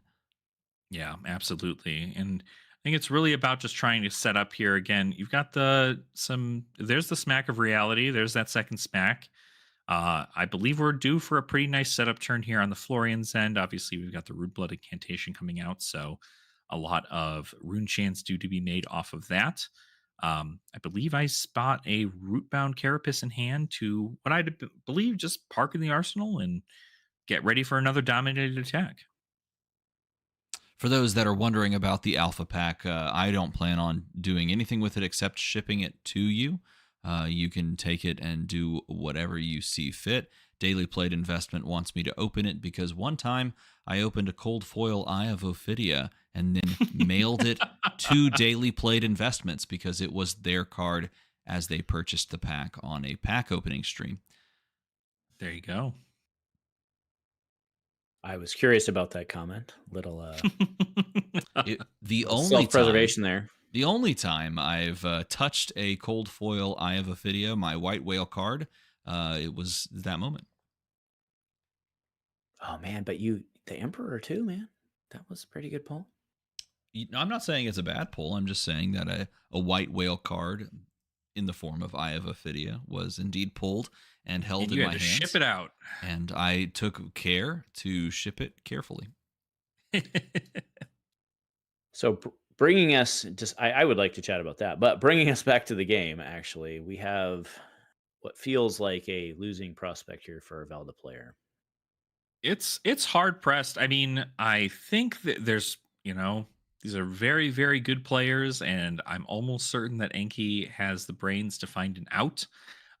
It is just a very unfortunate scenario of the Crater Hoof, misplay there, not being able to get that rewound back to get dominate on something else. But I think in this scenario, you just need to send more than what your opponent can block. And if you can leak even 1 point of damage, you still get all those rune chants. Your opponent really only has 2 block in the form of Well Grounded for the armor. So you consider it's not just 2 block though, right? That card is crazy because it carries. It's not for sure. Next time that card's crazy. Yeah. It's 2 block when you need it specifically for the dominate, right? And if it's going to help cover an additional couple points of damage to make sure that a Smack of Reality doesn't hit, then you're in a pretty okay spot. I think, I don't know, there might even just be some benefit. I wish there was I guess there really is a way to ship a card to the bottom of the deck without needing to physically attack, because attacking just means that you get, your opponent gets all of the rune chant tokens if they block with any of their D-reacts. So I'd imagine it's kind of all about setup here.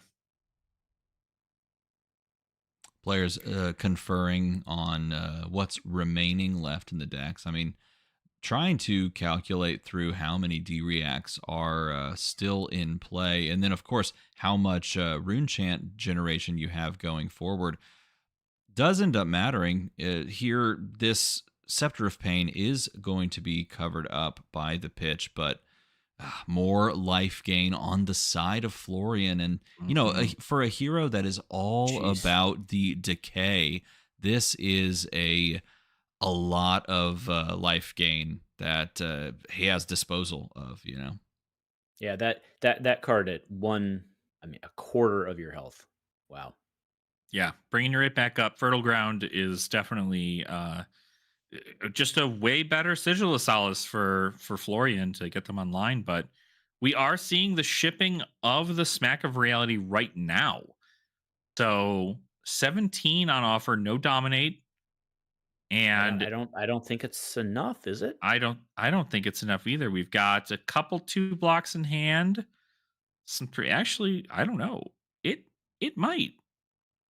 He's got 9 block in hand, 2, 4, 6, 7, 8, 9. To be fair, we're not seeing a windmill slam here, so exactly right. You're not throwing everything down. He has 9 in hand. He has 1 D-React for 4 for 13, 14, 15 on the boots. Is he short by 2? Oh, that's going to be real rough. You're going to be looking at that beckoning haunt for the rest of your days. I have to take a hit here. I didn't think that was enough, but I think it is.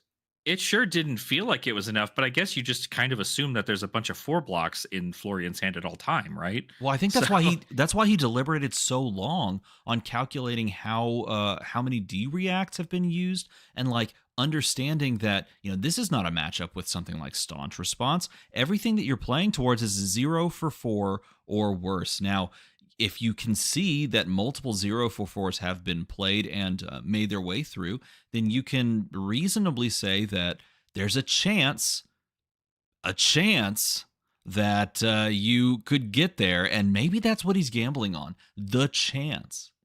Yeah, I mean, so we go back to how I opened this with you, Alex. So you're telling me there's a chance, and there certainly is. I mean, like I said, Enki knows how to play to his outs, and this is it. I mean, this is the de facto stopping Florian in their tracks kind of turn, because once a whole whopping 22 rune chants just leave the board. As a matter of fact, that's it.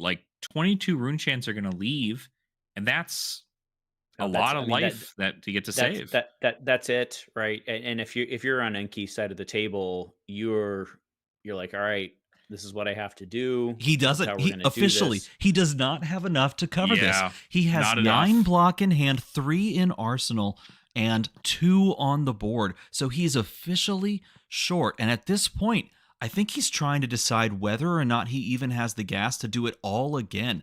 After everything that happened earlier with missing the dominate and missing that trigger, you're almost in a better position throwing this at this moment and taking 22 rune chants off the board than you were when it was just 10.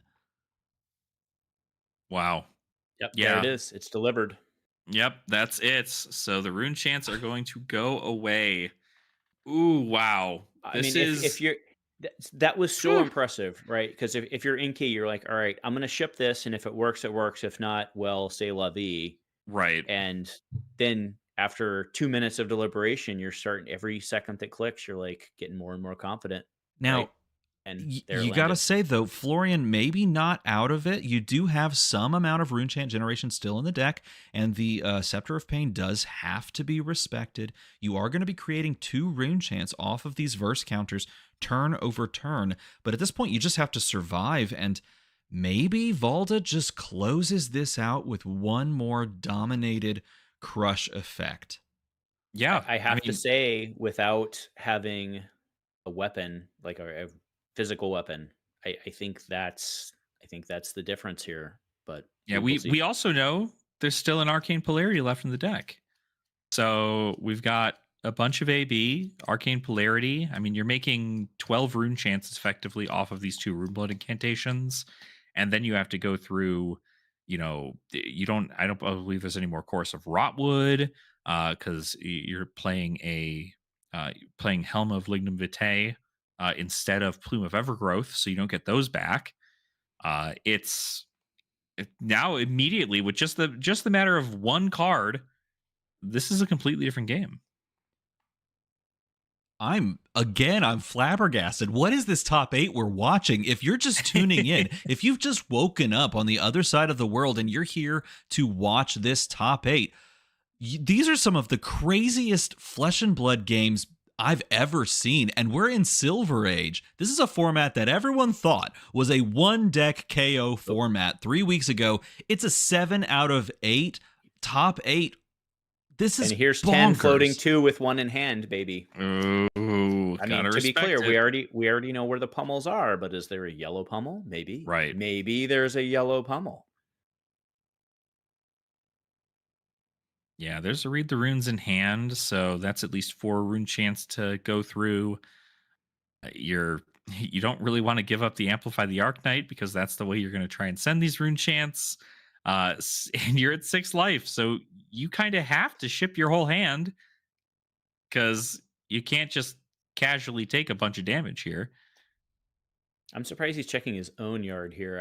I'd be grabbing yellow real Yeah, quick right, now. exactly. You got to check to see how many pummels are left. I mean, there's no better way to encapsulate this moment than pointing to the graveyard and saying, we are on the edge of our seats. This is Aura Valda at its peak. The yellow pummel was there. 10 goes to 13. There it is. Do we see it? Yellow D-React comes across, does activate. Yep. So you're threatening. So there's 7 still. Another D-React in hand almost certainly. I don't know. That's right. There's not. Is there? Can't remember. There is. Sigil Suffering. What am I talking about? This does cover an additional 4. Again, that's one of those cards that Enki was perhaps looking to see if that was still in circulation on the key goes pivotal down to moment. 20, right? Down to 20. Yep. Yeah. falls precipitously to a 14-point life lead. So covering at least 10 here. Also losing the Amplify the Arknight.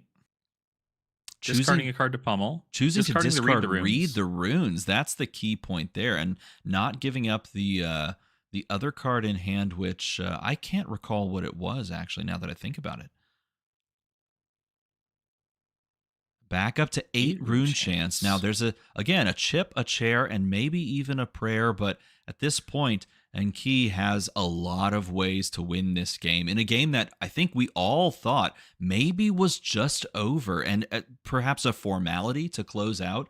Now we're over on the side of Enki, a full grip on the side of Florian with 4 cards lurking in circulation and 4 cards in hand. Yeah, kind of. I don't know that you can possibly send anywhere near lethal on Florian's, and now looks like we're pitching away the Arcane Polarity again, just to heave, get set up for the next turn. And at this point, you're basically begging the question, okay, Florian, what are you going to do here? I mean, you can play out some non-attacks, you can create some more rune chance, but eventually you're going to need to swing and look at the board. You don't have much left. This was the matchup that in the final round of Swiss, these two players met, and it was lost by Enki Dupaquier. But here, I mean, he's almost at this point crossed the finish line and punched his way into the finals, and in a very large smack, to say nothing of what we saw just a moment ago. Gosh, what an intense game! Again, Enki's out was making sure that smack of reality connected, and just on a whim, sending damage that probably deterministically was enough to push through. Florian not having the answer to that, and I mean, I really don't lose think it it all. was a whim. I think it was a calculated risk. And we've all been at those points in those games where we say, "Hey, let's send it," right? Yeah. Yeah, you're getting enough pumps off of it anyway to, make sure that it's coming in for far more than its general 13. And it was enough to push it through. I mean, this is a key moment to just highlight the fact that, playing to win the game is how you cross this finish line and cross the threshold of being not just in a top 8 of a calling, but possibly going straight to the finals and facing down Chris Iaali, the world championship finalist from the very first world championship in Flesh and Blood for the title of calling Shanghai champion. That's what's on the line here in this semifinals. And you could see a bit of a look of dejection over on the Florian side, understanding that there's not many cards left in circulation. You don't have the sheer number of rune chants to really even come close to sniffing lethal here. And you're not forcing a Florian, or excuse me, a Valda out of their remaining cards in deck. There's a lot of ways to lose this game. Is there even a way to win it for Florian? I don't think with 4 cards in deck, I don't think it's there. Yeah, I do not think that with life totals the way they are, the amount of blues left in the deck, obviously still presenting or essentially looking to threaten 10 damage on Enki's turn, you're probably expected to see a large block on the end of Florian, and then it's just drawing up to the rest of the cards in the deck. And hey, I cannot fault Enki for really considering the options there of whether or not to pitch. Think about the wild twists and turns that this game has taken. The almost assured victory of blowing up an early 10 rune chance off of the pop of the hooves, and then realizing that the massive misplay there came across when the hooves aren't going to give the effect, clawing your way back in and getting a massive fortuitous destruction of all the rune chants that had been built up to that point to essentially walk to this moment. The mental gymnastics of getting through that are quite frankly insane. So we're getting 4 additional rune chants on the backs of these reduced to rune chants here. Blocking out, I want to say that looks like somewhere probably 10-ish. Blocking with the boots on top, so yeah. Yeah, Boots that'll are be a getting full popped. cover. Yep, Yeah. that's a full cover. Math Now- is good. Math is mathing. I think we are down to the final cards here. So Well, he has 1 in hand, so he'll have 1 in deck, right? If I counted correctly. He's waiting on possibly choosing to activate the one of the instant auras on the opponent's turn, trying to just close this game out. At this point, though, you're almost to the point where you can literally just swing hammer and win. You do have to worry about 20 rune chance. That is now your current life total. But trying to find the maybe the attack to see if there's even an attack left, and if you have to worry about that, or if you can just swing free for the next few turns. Yeah, and you just saw him check discard there. I think you're exactly on it. And we kind of talked about that 43 and change minutes ago about the value of grindstone only coming in game when you know that you can connect and do the grind. really I think do it want to through. see here off the draw if once he moves to his end, I do want to see how many is left if I counted right or wrong. But either way, we are very, very, very close.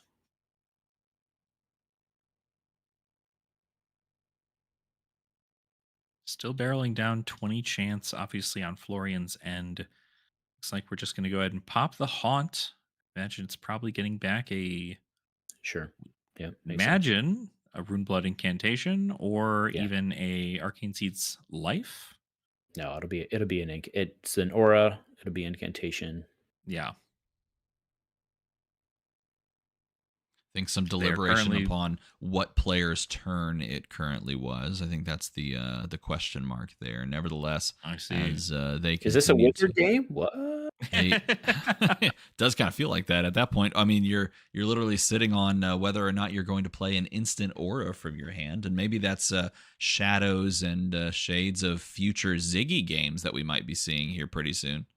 Oh my gosh, yeah. Bestow my heart. Come on, Steven. Does Okay, appear we're that back. Beckoning Haunt is going to be allowed to be popped here, and that is going to make its way into the deck. Scratch that, yeah, into his hand, essentially, because his hand is his deck, and we are down at this point to just 4 cards plus Arsenal. Sets it up here. No reason just to send millers. It's much better to send a large amount of damage, keep cards in hand, set up an arsenal, and prepare. Right. This is essentially the turn you're expected to see these rune chants being shipped out. Yeah, well, I mean, you have to look at the yellow stack there and the shadow off of it versus an empty zone and kind of read the runes as it may be. Read the runes. 20 rune chance on the side of Florian. The play and the swing of the Scepter of Pain, but no attack committed here. Maybe feeling like there's some way that we can make it one more turn. But those 20 rune chants still only representing exact lethal if your opponent has no ability to interact. And at this point, Enki certainly does have the ability to pitch into Arcane Barrier. And whether or not they're going to do it right here almost feels a little irrelevant if you have the requisite damage to present over the top of what is essentially a 3-card hand next turn.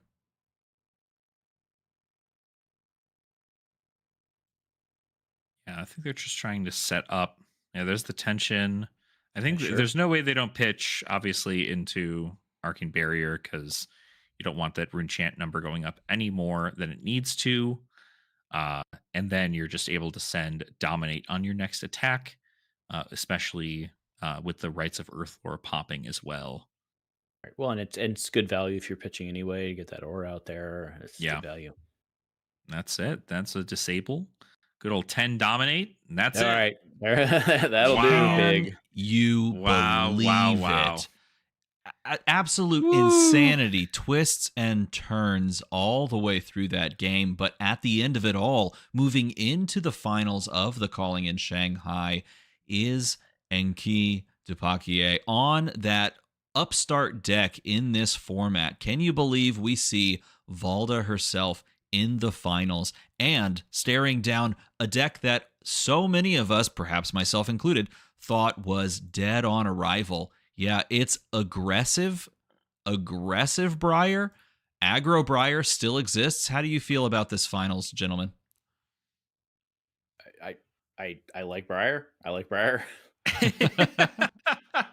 Well, you like Briar. I like Valda. I think that it's a very, I think it's a very, very interesting match.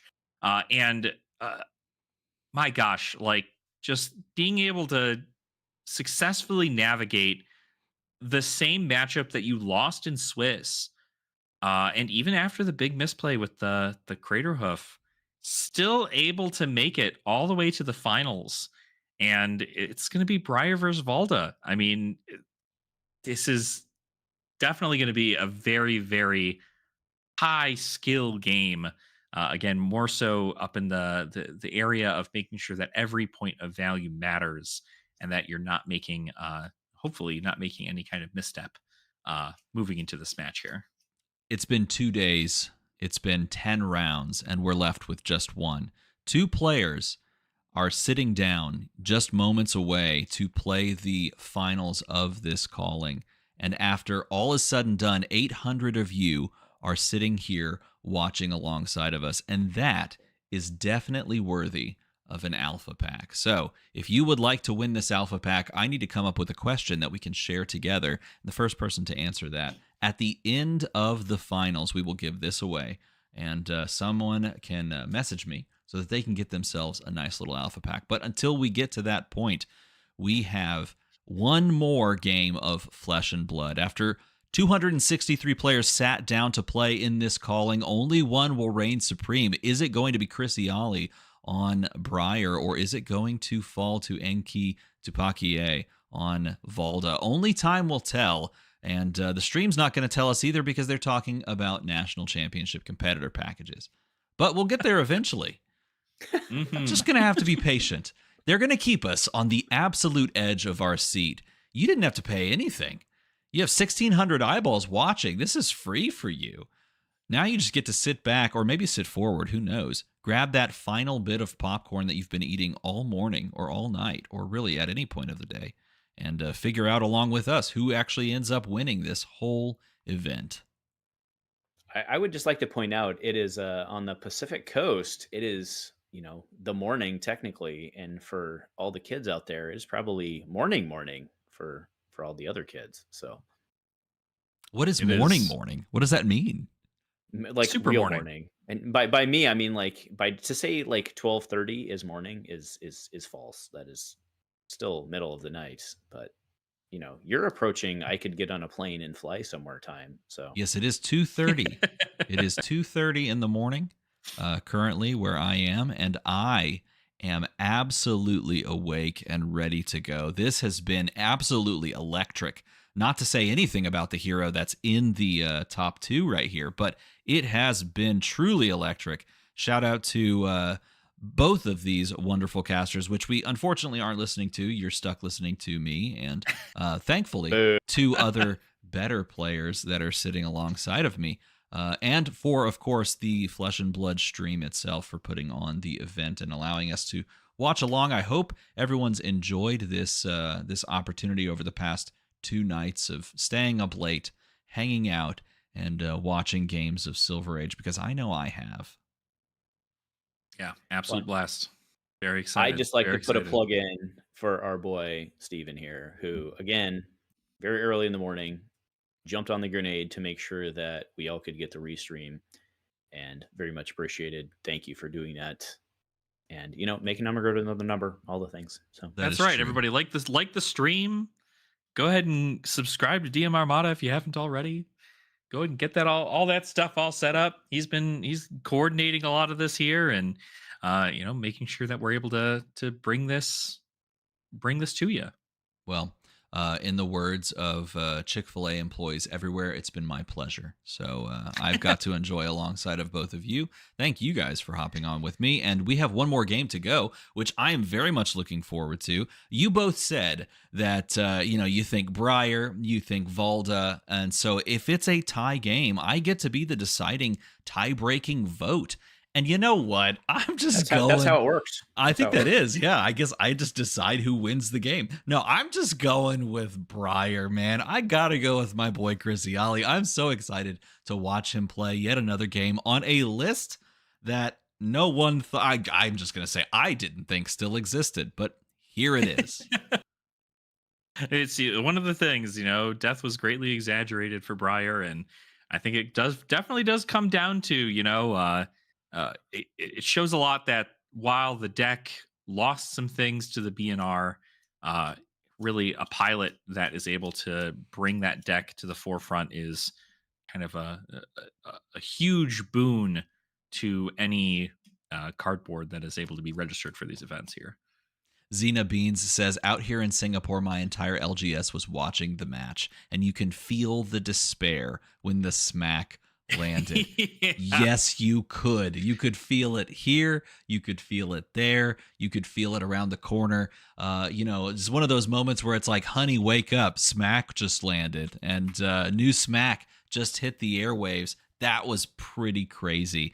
This has been a top 8 and really a tournament full of crazy moments with like 55 rune chants against an Oldhim, a double pummel met by a double what's the instant that we saw? Reinforce the line. We saw the game you just watched. We saw 3 pearls in the hand of Evan Herndon. That's got to be the most painful thing we saw, actually. I don't know. We had a slow motion car crash that was Oldhim watching their life evaporate before their eyes because 55 rune chants spirit bombed them out of nowhere. But maybe just like turn 4, I draw 3 no blocks, I lose on the spot. Like maybe that's more painful. I don't know which one causes more psychic damage. But we've seen a lot of things these past 2 days, and it's been a blast to watch them alongside of all 679 of you. Just a moment ago, we peaked at 800 viewers. Like I said, Wow. that is however many eyeballs that they calculate out there. I don't know at this point. Numbers exist both in flesh and blood and out of it, but we're closing in, as the stream says, soon. We will see And this soon. I encourage you to not just double that number, because not everybody has two. So you don't want to be discriminatory, especially in today's day and age. So That is true. It is 2:33 a.m. and we should consider others' eyeballs. I've got maybe one eyeball closed right now with just how how late it's going. It's true. You know, sometimes you just sit here and you go, oh, okay, well maybe I can just kind of get half sleep if I close one of my eyes. I am just so thankful I chose to take a nap at 6 p.m. I am feeling like a spring chicken. This is wonderful. And we are about to have the finals of the calling in Shanghai here. And these are the deck lists that you're going to be seeing. This is technically a deck that you could choose to bring Arcane Polarity into, which is kind of hilarious to think, because no one really expected Arcane Briar to be on the menu, but Arcane Aggro Briar is indeed on the menu. Would either of y'all bring Polarity in? I mean, it's a card that doesn't block. So I would think that the 4 life gained is pretty good, but I don't know whether or not it's worth it. I mean, 1 is fine, because 2, if you're drawing 2 of them and they don't deal arcane damage to you, then they're kind of dead in the water. Great arsenal target though, so I think I'd probably bring it in if I had the opportunity to.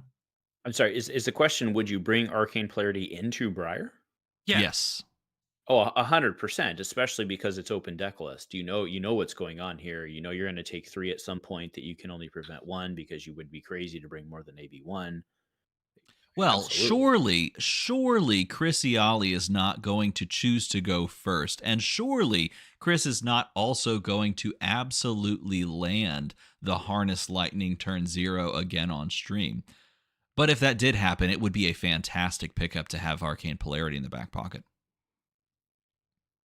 I would put it on. But again, I'm not top 8ing, so there you go.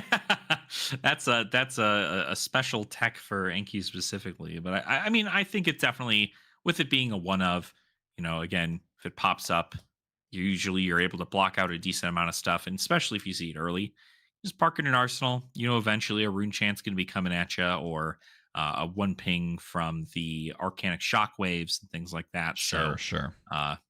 Very well could get it. You could also use it on a Sigil of Suffering ping too, which I imagine you're probably going to see a lot more D-reacts popping in from Briar into this match, just because of the evasive damage that Valda can present.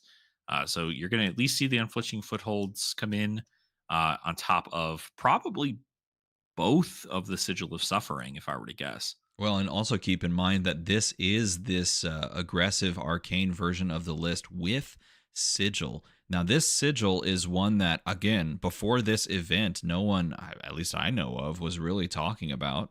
And yet, it has caused so much little disruption here and there. The ability to just go and grab it off of Beckoning Haunt, or flash it out with Flash of Brilliance, or flash it in. Like this card does way more heavy lifting than I ever gave it credit for. And I'm curious to see if it's going to do the same thing here as we enter the finals. And of course, as I alluded to with such sarcasm, Chris Iaali, the 2nd seed, choosing to go first in hopes that he can perhaps draw Harness Lightning and make it 3 for 3 on stream. Yeah, and I'd like to point out 2 things. First off, if Min Max would also like to sponsor me, well, apparently that's working well for them. Yeah. But the other part here is that, remember, he's cut through several Valdas with the fact that he has multiple sigils, right? Not just reds, has yellows. So let's not underestimate the value of that in this dominate matchup. Yeah, absolutely. It's about getting it through the evasive damage, having those unflinching foothold to be able to stop that. And also just being able to push more with setting up a D-reactant arsenal instead of a chain extender, and sending smaller amounts of damage. Eventually, it'll just get to the point where a combo is going to want to be pushed through on Iaali's end, because the longer the game goes on, the more reds leave Iaali's deck. And Miller's Grindstone's pretty good pick into Briar.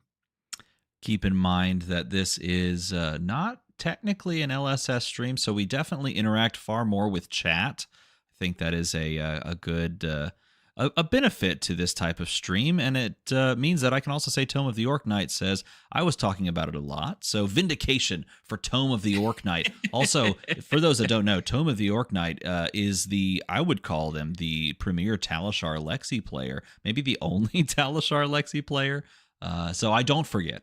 And I remember like an elephant. That is not true, because I know we have Nathaniel from Bold Brew Games out there, who is also a Teleshar Lexi player, who is not only someone I listen to, but someone who I've actually played against on the Teleshars. But back to the game.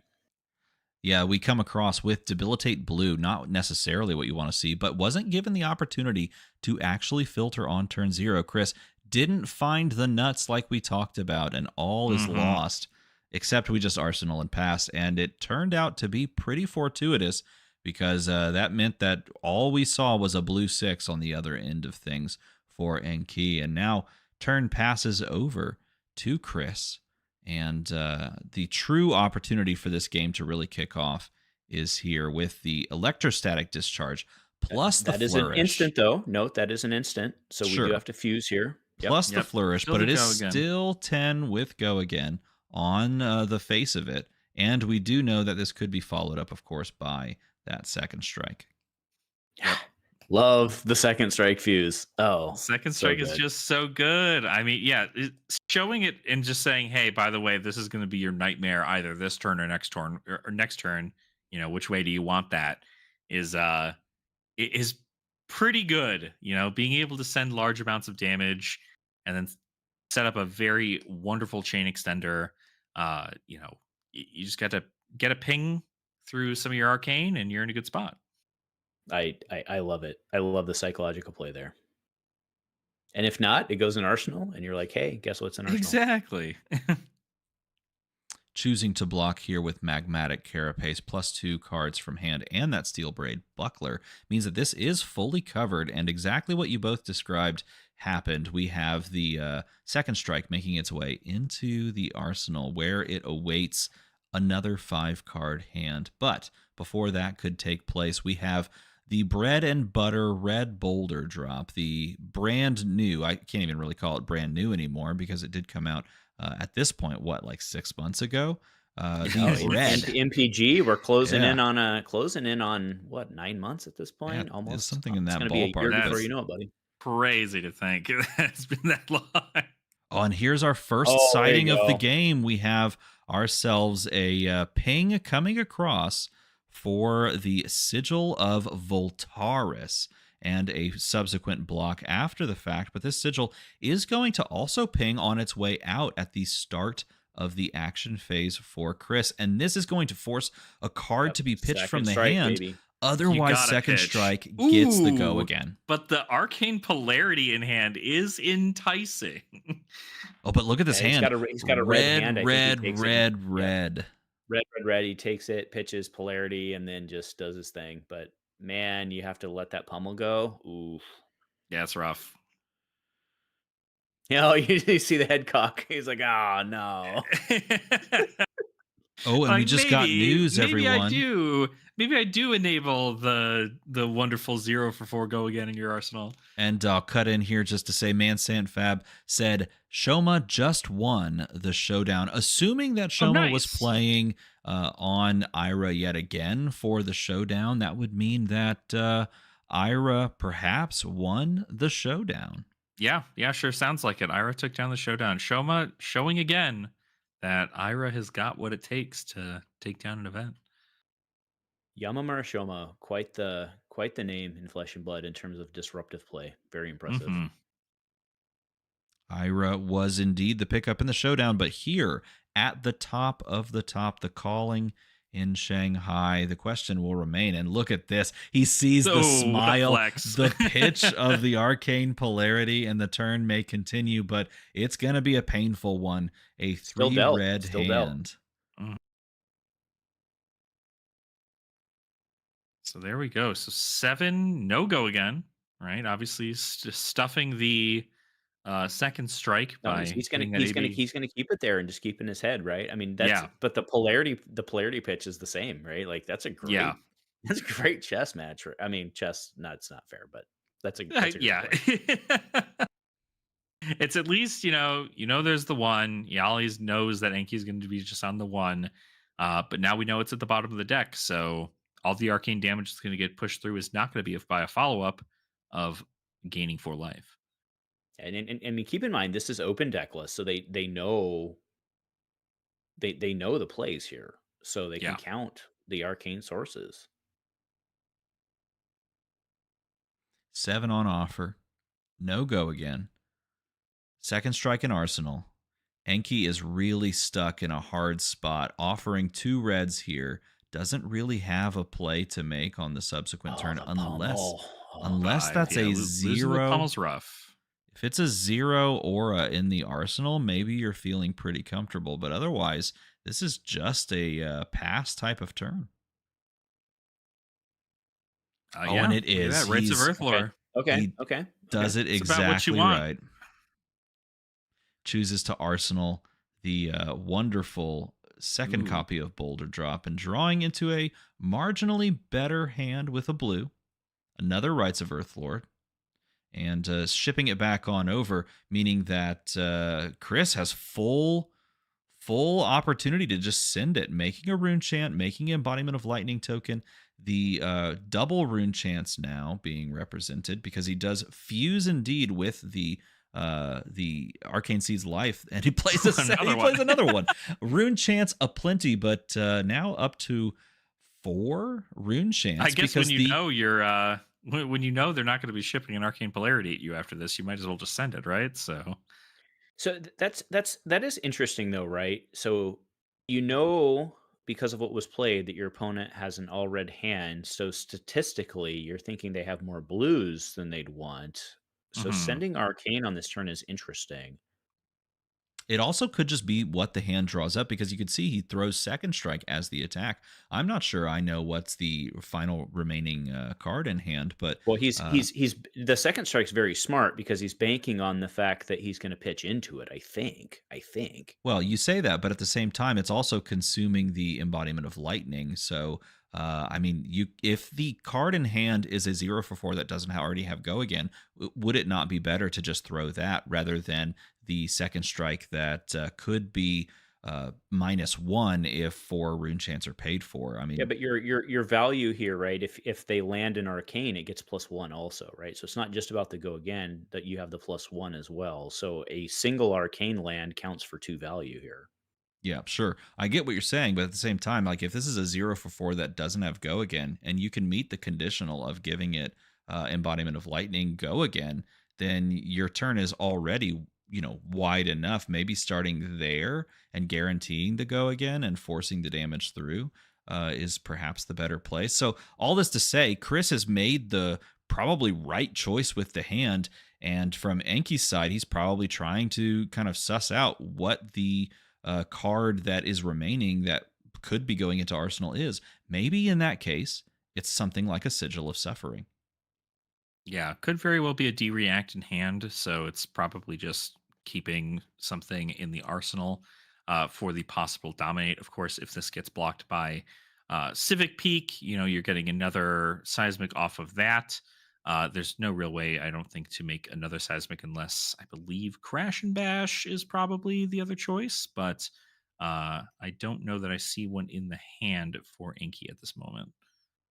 And then, so we know that both of these individuals are sponsored by MinMax. Do we know if the team tests together or if it's just a sponsorship? Because that could play into how these individuals respond, right? That's a great question, and one that I don't know the answer to. And it was a Sigil of Suffering, and he's totally content, based on the way this is played, to just arsenal that Sigil of Suffering, feel comfortable with it. Yeah. Yep. Yeah, Yep. you want You that both down called there. it right. Well done. You both called it right. Mm-hmm. And he's looking at, from a judge perspective, asking about the sequencing here. Embodiment of Lightning. Oh, he's asking if he can have the Embodiment of Lightning token as the damage was dealt by the Arcane. Yeah, the Bramble Spark No specifically, block that had one been is made. pushing through. And so he jumped he just, can I get that embodiment? Yep. Very smart, and heads up to ask for that from the judge.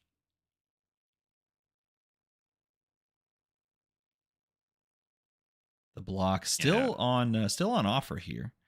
Maybe there was a consideration there of just trying to block out, just to keep everything in front of you, but not necessarily looking to offer the steel braid buckler, as he was just a moment ago. Yeah, not exactly threatening a on hit in this scenario. You know, with the arcane already kind of getting that embodiment of earth. Really, the only on hit here is damage. So you'd much rather want to keep that buckler for snatch or even things like static shock to really kind of make sure that you're getting those breakpoints where you can. And we Oh, do this is have big. a buffed up boulder drop. This was the singular blue that he had in hand. I think the other card left in hand is another copy of that Rites of Earthlore that will go subsequently down into the arsenal, we can assume. But coming across for 10 with a fairly relevant on hit, this is a way to try to get that life back in your favor as they, I believe, start clapping for what I would imagine would be the win of Shoma Yamamura over in the showdown. So this is very interesting, right? In terms of being the 10 with the crush, in terms of what you'd have to present with the bottom. So going to 6, big deal, right? Okay, here we go. Yeah, you have the embodiment on the table, which is not okay. Yeah, perfect. And he's going to pay for the Sigil of Suffering ping, meaning that this which makes only sense. blocks for 3. Having the resource floating, you would of course love that they didn't have that, but you still just throw it out there. It's in the arsenal for the reason of preventing some big on-hit effect like that, right? And correct me if I'm wrong, but that embodiment did not play into that turn, right? Yeah, no, not at all. There was an attack action and a block with armor, which the embodiment does not buff the defense attack actions. This is a great play. 7 on hit because of lightning flow deals the arcane. 1 deals 2. Yeah, no go again here though, but it is still quite a large breakpoint. This is something that Enki might be even thinking about giving up that Steel Braid Buckler for, just to make sure you're not getting another point of arcane off on this end. But it does at least still set up Iaali with a card in arsenal to push a little bit further on the next turn. And I just have to say, like, no matter how this game ends up wrapping up, I think we all have to credit Chris Iaali here for putting people back onto the Briar path. I mean, Briar did fall down quite a bit after the chopping of the trunk of the deck itself, but I mean, here it is in the finals, playing in its own unique way with all of these small pings, maybe as intended. And it's honestly kind of beautiful to watch it make its way through all the way back day 1, now day 2, and now here sitting in the finals. So regardless of how this wraps up, this is perhaps a monumental shift in the way that we view Briar in this format going forward into Pro Tour Yokohama, as would appear that 2 cards being offered for the block plus the Civic Peak, no go again, which means giving you a card is essentially just sort of an IP penalty, as it were. But you have to watch that lightning press. Oh, wait. Wait a minute. Well, so you got to worry about that's my next tag is I'm going to take everything Iaali's done here. I'm going to mess it up by putting Razor Reflex in this deck. There it is. No, he chooses not to give him the card and instead gives the final block on the Steel Braid Buckler. Yep.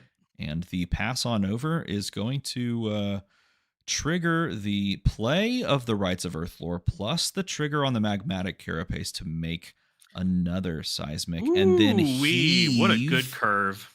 Heaving all the way in to create 4 seismics, and we now have a dominated attack about to be served up. But before that happens, of course, it's Chris Iaali's turn. I cannot help but fear and respect the meta implications of this game, right? For the next several weeks. Absolutely. I mean, this is I gotta huge. say, if there is one thing that that this tournament has taught me is that I should still be considering Briar for possible benching moving into next season, especially because not obviously, this is a different situation in which it wasn't the most represented deck, but with the wonderful pilot that is Christopher Iaali, as well as all the other Briars here, putting in the work and showing that the deck still can do, 10 go again on hit draw card, 7 go again, into 4, doing 20 plus damage turns. Not too much has changed from when we saw her last.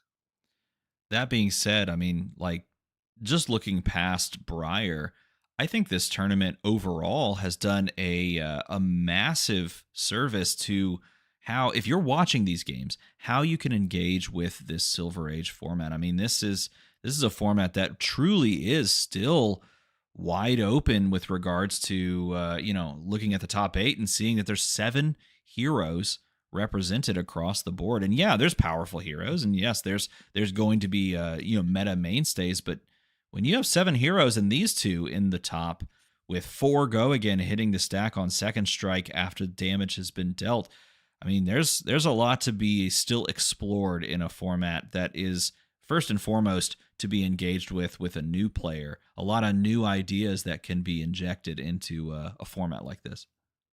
Yeah, for sure. A lot of damage taken over on Enki's side, right down to 8 life.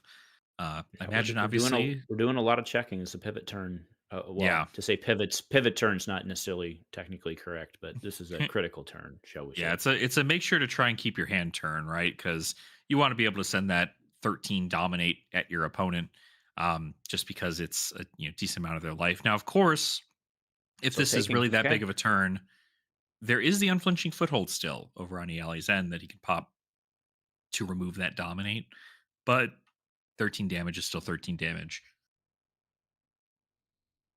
He's closing chain. Oh, okay.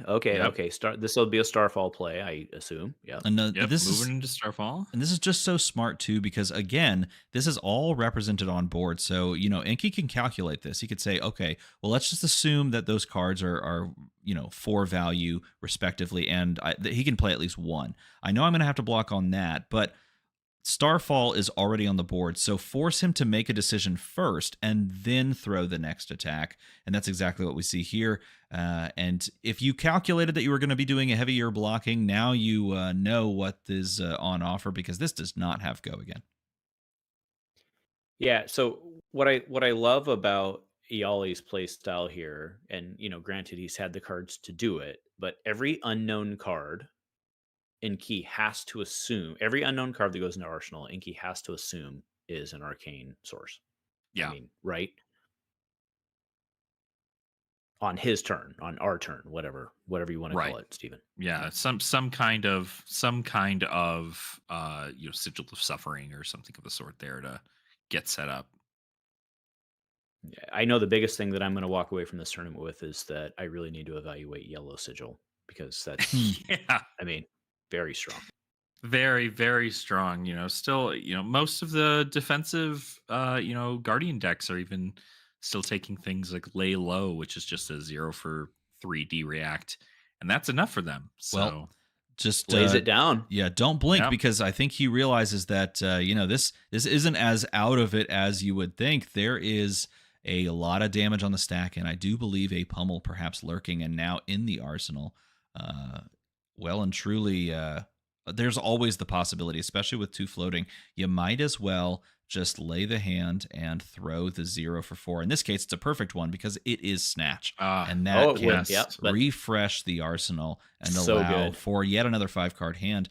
It has to be respected, and it can no longer truly be respected with impunity, except for a card plus something like, the boots, I think, has 1 more block on it. If we can jump back to that screen eventually, that is the final question: is whether or not you can play around. He has no seismic for the best basalt boots. So True, you can yes. block with your Civic Peak to get the seismic also. So. Right, but it gives him the card as his but that point, would so- give him the card, Yeah. which would essentially nullify blocking the snatch outside of not losing Yeah. life. And so, I mean, Yeah. which you're gives him the stuck, seismic right? back, to be fair. But Yeah. You're almost stuck just saying, okay, I gift you the card regardless, which I guess is such a fun way to grant it to Chris. But do keep in mind, we saw the glimpse there. There is a pummel in the arsenal, and there's always the capacity for the game to just be snatched away off of the back of big Guardian attack plus pummel. It's almost a tale as old as time, going all the way back to Welcome to Wraith, where you could open yourself up an alpha pack at the end of the stream, by the way. Pummel might even be in there. You could get a nice little pink pummel. pink My pummel, goodness. Pummel would be or crazy. a pink snatch, as it may be, to bring us to a stream. True. Yeah. Pink Razor Reflex. Oh, that would be No, false. just kidding. Yeah, that's right. I do have a gem pack 1 for you, though. If Yes. You, if you're looking for a pink Razor Reflex. Go back this to the gem is packs. gonna be quite. I wonder if you're kind of just expecting this to hit no matter what, because you kind of want to keep everything for a pummel, and maybe you just block with the headpiece, take some damage, get a seismic surge token, and even if Chris draws 2 cards, it's not the end of the world, I guess, right? Chat asking how to get an alpha pack. You're going to answer a trivia question, of which I will give you at the conclusion of this tournament. We will find who can answer the trivia question first in chat. They will reach out to me, proving that they are who they say they are, and I will mail it to you, paying of my own money. But that's what we do. Fab Physical is asking the real question, Steven. What is that? Which I will not say on stream. But. Oh, I can't see it. I must have missed it. Taking 4. Oh my goodness! Taking 4 is Enki. That's The dangerous. The embodiment's big. That's big.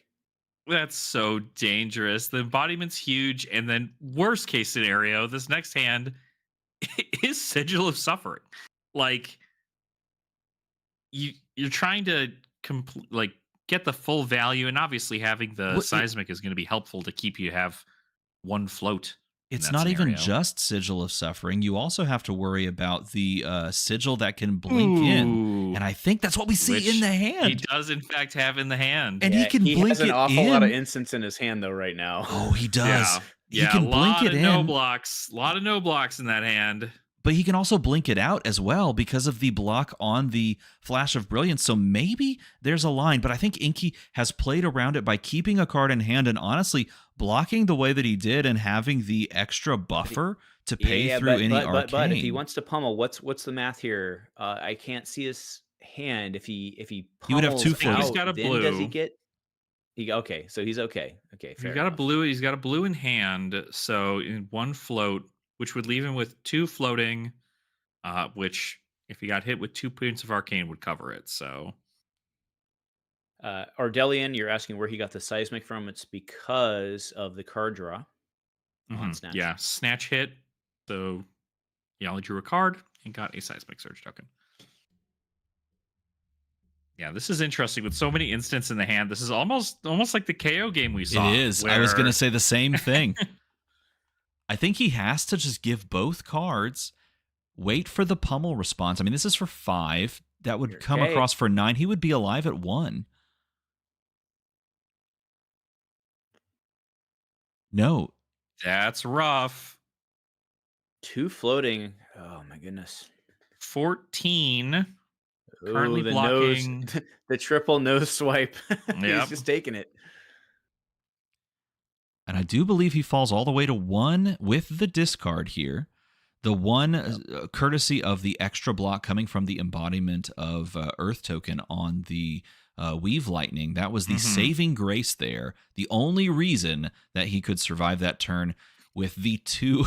Oh, no. And he has a sizzle into the swing of the Starfall. It does indeed cause 5 damage with Go again, but now these players, I mean, it's anybody's game. Have we seen a sigil be played yet? We saw Sigil of Suffering, if that's what you're asking. No, Sigil but of not- Volteris. No. Not yet? Okay, Not because yet. I was saying, because Beckoning Haunt is still up.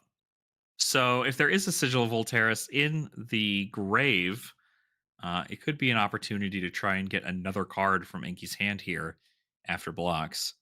And there was almost, there's a point of consideration there where you Speaking even of checking the consider, graveyard. yeah, Yep. you even consider like throwing that on the end of the turn. You know it's going to get soaked up because the floating, but then having it pop on your turn, threatening There that is one. point. There is There one in is. there. There is. It was early. Yeah. Oh. There What is am I one even in doing there. Here? What am I even doing here? I add no value. There we go. Okay, well, if he does flash it in with the 2 floating, that would force another card out of the hand, and he has Yep. to play for a Miller's Grindstone game, and then it leaves him open. Yeah, if Iaali draws into a Sigil of Suffering, Oh, doing it. It's go time, baby. It's going to blink its way in. It's going to Oh force my 1 point of gosh. Arcane. It's going to have to be respected. 1 card, I believe, remains in the hand now. and you have Flash of Brilliance also, which I think he theoretically just got it can- right. He just closed this out, right? Maybe he just doesn't mean, even attack. No, he doesn't you could attack Arsenal, for this yeah, just exact Arsenal. reason. It sucks to see it, but I mean that is this does give Briar quite a large gap. No, I but mean it is. I think Iaali just got this right. yeah, I would say unless it's a handful of non-attack actions that don't do anything. Looks I like we have would- one, at the very least, 1 attack, because as we were flipping through the cards, it did appear that it was Ravenous Rabble in the attack. So at least 1 attack. Gotcha. But it's got to start with the pitch to the Arcane, and then it's going to Yep. continue from there, and it's looking like Ravenous Rabble. Likely. You know what you do? You top a flourish here just because. Nope, never mind. Always hit the red. Always the red. And at this point, you're priced into just giving him a card off Civic Peak to try and cover if you don't have more. Oh. No, there's the crash. We love to see that. Okay. Crash came in at a good time. So we're getting a seismic. Closing the chain. Close chain. Oh my God. Well, when you just have it, you just have it. Yeah, And there's a that's point of just Arcane. It's Oh, that'll do it. 9 damage. Looks like another Block. crash and bash in the hand. looks like another crash. So you could block 9 here with Civic Peak boots and 7. He's giving That's it all. 7 Yeah, mana? you have to give it all at this point. And I think he's kind Yep. of shrugging like, yep, I still have it. But this is You get this is the go arse- again. Oh, yeah. No, Oh he no, draws it's a the yellow. card. It's a yellow crash and Yeah, bash. okay. It doesn't even matter, Okay. even if it hit. Well, yeah, all the way around. It was Wow. none other than Chris Iaali picking up the game, and not just the game, but also the calling in Shanghai. Our winner is none other than Briar. Chris Iaali takes it down Wow. in what is the craziest series of top 8 games. I am just floored with how this went, and I can't believe that we got to watch all of that together. That was incredible. Oh my gosh. What a wonderful game, and it continuously showing that those little pings of arcane damage they change a game. And especially when you get down to 1, I mean, you really have to be careful. It's like dancing on stepping on eggshells. Indeed. And this is it, right? That it worked through. That split damage ended up in fact getting Christopher Iaali the win of the calling. And can we talk about the meta impacts of Briar winning a calling? That Uh-huh. is pretty major deal. Oh my gosh, what an insane! I cannot tell you when Briar got hit with the burn up shock ban and the lightning press ban, it was no Briars locally out here in Colorado, and then after this, I might even just have to rebuild Briar. It's going to be a good time. Yeah, chat just said Briar really said call an ambulance. but not for me. And I don't think there's a better way to say that. And again, thank you all for coming to join us. Right there at the end, we almost hit 1,000 people watching. If you're waking up, if you just caught that, I highly encourage you to go back and watch this entire top 8 because it was nothing but banger after banger games. And speaking of, I think this is going to be a banger pack. So we have to give this away as a celebration to our new calling champion. And here's how you do it. All you're going to do is type the answer to this trivia question in chat. It's going to be similar to a trivia question I asked yesterday when we were talking about spoiler cards that we've had the opportunity to reveal to the public. Let's go back a little bit in time. We are approaching a final set of the year with technically 2 final sets that are leading us into, once again, the War of the Monarchs. We, of course, have Omens of the Third Age, and then we can all assume Monarch 3. So here's the question. Back in the day, I had the privilege of spoiling a card in Monarch. Type the name of the chat of that card. The first person I see that does it will indeed win this pack of Welcome to Wraith. What did I spoil from Monarch? Let's see who gets it first. And that was very easy because we already have our very first winner. Austin Harris, on my side of things, is the winner. It indeed was Carrion Husk. I was not going to bury the lead. I was going to give you a gimme. The first and fastest to type it was, like I said, Austin Harris 1458. So congratulations. This pack is yours. You get it. You get to take it. So you're going to message me over on Discord, confirm with a screenshot who you are via this YouTube channel, and then let me know how I can get this to you so that you can have a Dorinthia pack. Welcome to Wraith. And of course, enjoy that experience. But don't go too far. I think they have an interview coming up with the calling winner himself. With Dorinthia.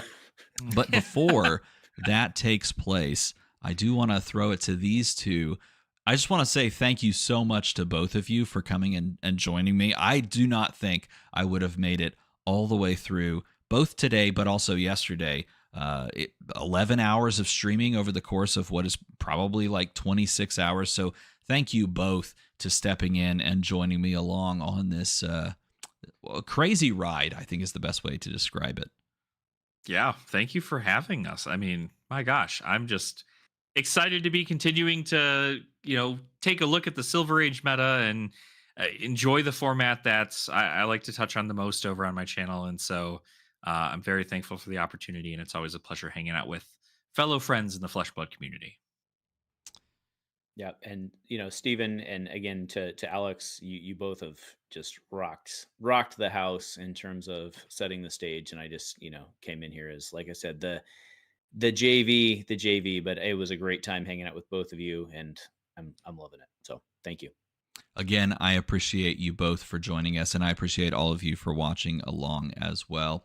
There is currently the interview going on. I don't want to tab over to it because I don't think I actually have audio. Actually, you know what? Scratch that.